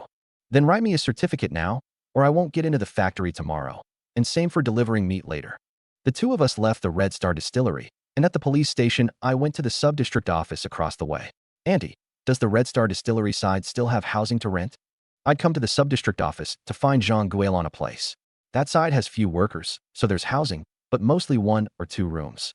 My cousin's wife starts at the distillery in a few days. Just her and her daughter, so 2 rooms is enough. Going to Zhang Guilin's at night with the little girl right there, I couldn't move freely. With 2 rooms rented, I could go to the other one when we carried on, fully unleashed. When your cousin's wife arrives, I'll take you to look. Even if there's nothing, I'll figure something out for you. I've still got some goral meat. I'll bring it to you tomorrow. Don't. You brought so much yesterday. Bringing more, I'd be embarrassed to take it. Not taking it means you don't count me as your nephew. You silly boy, how are you such a good person? There were plenty of coupons in the gourd space, but mostly ordinary ones, no hard-to-get kinds. Those hard-to-get coupons were only in the hands of people like Director Wong, and since I'd last fleeced him it had been a while. He might well have saved up a good number again. Besides, I was a steel mill man, and never showing my face at the mill wouldn't look right. Well, just you 2 here? How could that bunch of brats compare to you? This month's procurement quota only just started, and you've already finished it. Section Chief Liang shifted topics. You'd better be careful. Yesterday Chen Ping said 3 hunters from Blue Brigade in your commune went into the mountains, and 2 died. Thanks for the warning, I've got it in mind. Come on, tea at my office. Before coming to the mill, I'd deliberately gone home to bring the idle purple clay tea set over. With so many people at our mill, only those director level and up get private offices, and you're the only one with the nerve to set out a tea set in his office. Even Director Wong wouldn't dare. Section Chief Liang sipped his tea. Director Wong had actually come to call Wang Yinju to dinner at his home that evening. Pushing the door open to see 3 of us chuckling over tea, he came in with a black face. Section Chief Liang shot to his feet. Only Wang Yinju and I stayed seated, smiling. Well, I've got things to do. Section Chief Liang slipped off. Uncle Wong, no point picking a fight with yourself in broad daylight. Have some tea to settle your temper. You actually deigned to come back to the mill? Pay him no mind. My grandfather chewed him out this morning, and he's in a bad mood. Wang Yinju chimed in. Out with it, what did you come for? The workers are clamoring for meat. Hurry and get some. Didn't we agree on 1 meal a month? It's only been 20 days since last time, and I finished this month's quota long ago. Not the shop floor workers, the crew putting up the new factory building. 2-shift rotation, harder work than the shop floor, and progress is slowing. You've got to haul me 600 pounds of meat tomorrow. 600 pounds? That's my whole month's quota. There were still 4 big bore and 2 small in the space, 1,100 pounds in all, 500 to the distillery, the rest enough, but I couldn't agree easily. I'd come to the mill with a purpose. What are you grinning at? Bring me 600 pounds the day after tomorrow. Uncle Wong, you squeeze me like this. It's like wanting the ox to work, but not feeding it grass. I topped off the tea, smiling. Fine. What do you want to wring out of me this time? Out with it. That depends on your goodwill. You'd be embarrassed to bring out ordinary coupons, wouldn't you? Director Wong shot me a look and fished out 3 coupons, slapping them on the desk. A leather shoe coupon, a special supply coupon, a wristwatch coupon. Thanks, Uncle Wong. First thing tomorrow I'll haul you 300 pounds of meat. Quick of hand and I swept the coupons into my pocket. It's 600 pounds, not 300. Uncle, the weight of these 3 coupons is only enough to summon 300 pounds of meat's worth of effort from me. I put on an innocent face. Director Wong stormed out to find the deputy director and the section chief. 10 minutes later, he led in 6 people. These 10 coupons were going to be next month's reward for model workers. They're all yours. Now hurry and haul 600 pounds of meat. The finance section chief slapped down a stack of coupons. All 10 were hard to get, but a pity 7 were leather shoe coupons, missing the bicycle coupon I'd been hankering for. Rest assured, leaders, tomorrow I'll definitely haul 600 pounds of boar to the mill, and if you'd be a touch more generous and give me a bicycle coupon, the day after I'll haul you 300 pounds of fresh fish. My sister-in-law worked at the department store, my big brother saw her there and back daily, and I wanted to get her a bicycle. Give it to him. The 6 leaders nodded in unison. The new factory building was afire at the eyebrows, and they knew which mattered more. The finance section chief fetched a bicycle coupon. Quit grinning like a fool. You 2 come to my place for dinner tonight, Director Wong said, watching me grin stupidly clutching the bicycle coupon. I'd better not. I'm a bit embarrassed. Having fleeced the mill of so much, I did feel bad. Where was your embarrassment when you were negotiating terms just now? Girl, bring him over after work. Before knocking off, Wang Chao swung by the shop floor to tell third uncle he'd be at Director Wang's for dinner and not returning to the courtyard. Director Wang's home had 2 tables of people and plenty of dishes, but I sat stiff all over, just like at Grandpa Han's. After enduring dinner, I was held back again by Director Wang's father for tea, sitting until 9 before I got out. Back to the courtyard, or coming with me? Wang Yinju said, half smiling. Your place, of course.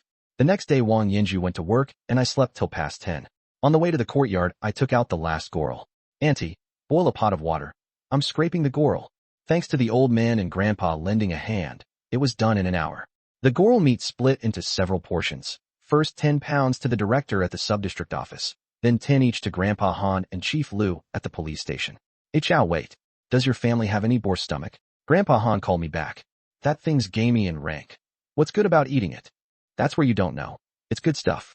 An old comrade of mine has a bad stomach, and it's just the thing. I'll bring it when I'm done with today's errands. If you've left, I'll take it to the military district compound. Nearing the distillery, I put 2 200-some-pound big boar on the 3-wheeler. Weighed in at 510 pounds. Director, the distillery's got plenty of grain. I don't want to take all the money. Could I trade for some grain or hard-to-get coupons? Didn't expect you to bring 2 big pigs outright. I'll give you 300 pounds of cornmeal. Next month brings 600 pounds of meat, and besides the 300 pounds of cornmeal, I'll give you a bicycle coupon. The director was this generous partly because I'd privately given them 20 pounds of gorel each. Thank you so much. 300 pounds of cornmeal plus the family's ration was enough to feed a big family a month. The boar, unscraped, at 1 yuan for a pound, traded for 300 pounds of cornmeal left me just under 500 yuan, plus a case of Red Star Erguo too. Back at the courtyard for lunch, a little past 1 I hauled the rest of the pigs to the steel mill. Mill. 2 big, 2 small, for in all, 620 pounds. Call it 600. I'll take those 2 big boar stomachs. The canteen people's faces fell at once. They knew boar stomach was precious and usually divided it privately. But even the big leaders gave me a little face. How would they dare offend me? They could only agree. Settled up, I chatted with Wang Yinju 10 some minutes. By the time I went to the canteen, 2 clean boar stomachs were already set aside. Grandpa Han had gone home at noon, so I detoured to the military district compound to deliver the stomachs. The guard recognized me and waved me straight in. I'd meant to drop them and go, but Grandpa Han insisted on keeping me, and Grandma Han took me through the valuable mountain medicinal materials in detail and even pressed a medicinal herb identification book into my hands. Grandpa Han said he wanted to take me to his old comrades for a thank you dinner, and I quickly declined. I had nothing presentable to bring. Grandma Han said boar, eating venomous snakes, medicinal herbs, and poisonous insects in the mountains year-round, form special scar tissue in the stomach wall, a natural remedy for chronic stomach ailments. Out of the military district compound, I still had to haul 300 pounds of fish to the mill tomorrow, so that evening I didn't dare go to Wang Yinju's and slept soundly at home. At the dinner table, I laid out 9 leather shoe coupons, 1 bicycle coupon, 40 10 yuan notes. What's all this for? Sister-in-law, tomorrow go buy the leather shoes, the bicycle's yours. Buy a pair of shoes first for Grandpa, Grandma, the other grandparents, uncle, aunt by marriage, Annie, and big brother and big sister. My parents start at the mill in a few days, and the unit will issue shoe coupons later. This time I'll outfit the ones without jobs first. Where'd you get this many leather shoe coupons? Third uncle's eyes went round. The mill leaders gave them to me. Carrying this much money and coupons on you, what if you get robbed? My sister-in-law's palms sweated. What's there to fear? Have big brother go with you. Buy them and bring them straight home. Buying this many shoes at once and adding a bicycle. Too extravagant. Our family already has 3 bicycles now. This is nothing yet. If I could buy a motorcycle, I'd want one right now. The whole family looked at me with scorn. To catch 300 pounds of fish, I had to prepare plenty of swim bait, so I came out with a bowl of 10 pounds of cornmeal and 20 eggs. You're wasting grain and eggs again. And this much this time. This is the secret swim bait for fishing. Last time just a few eggs caught over 100 pounds. This time I'm catching 300. Or did you think these shoe coupons and the bicycle coupon fell out of the sky? The family had a realization, so all those fish caught last time were traded for these. Tomorrow I'll go with your grandfather. We know how to fish too. All right. Most of the people fishing at Beihai were this age, and 2 more hands would speed things up. I bound 3 2-meter, wrist-thick branches to 1 line as rods. These rods of yours are too ugly, aren't they? This is how I fished last time, better than a bamboo pole. 2 lines twisted together. Even a dozen some pound fish won't break it if you just haul.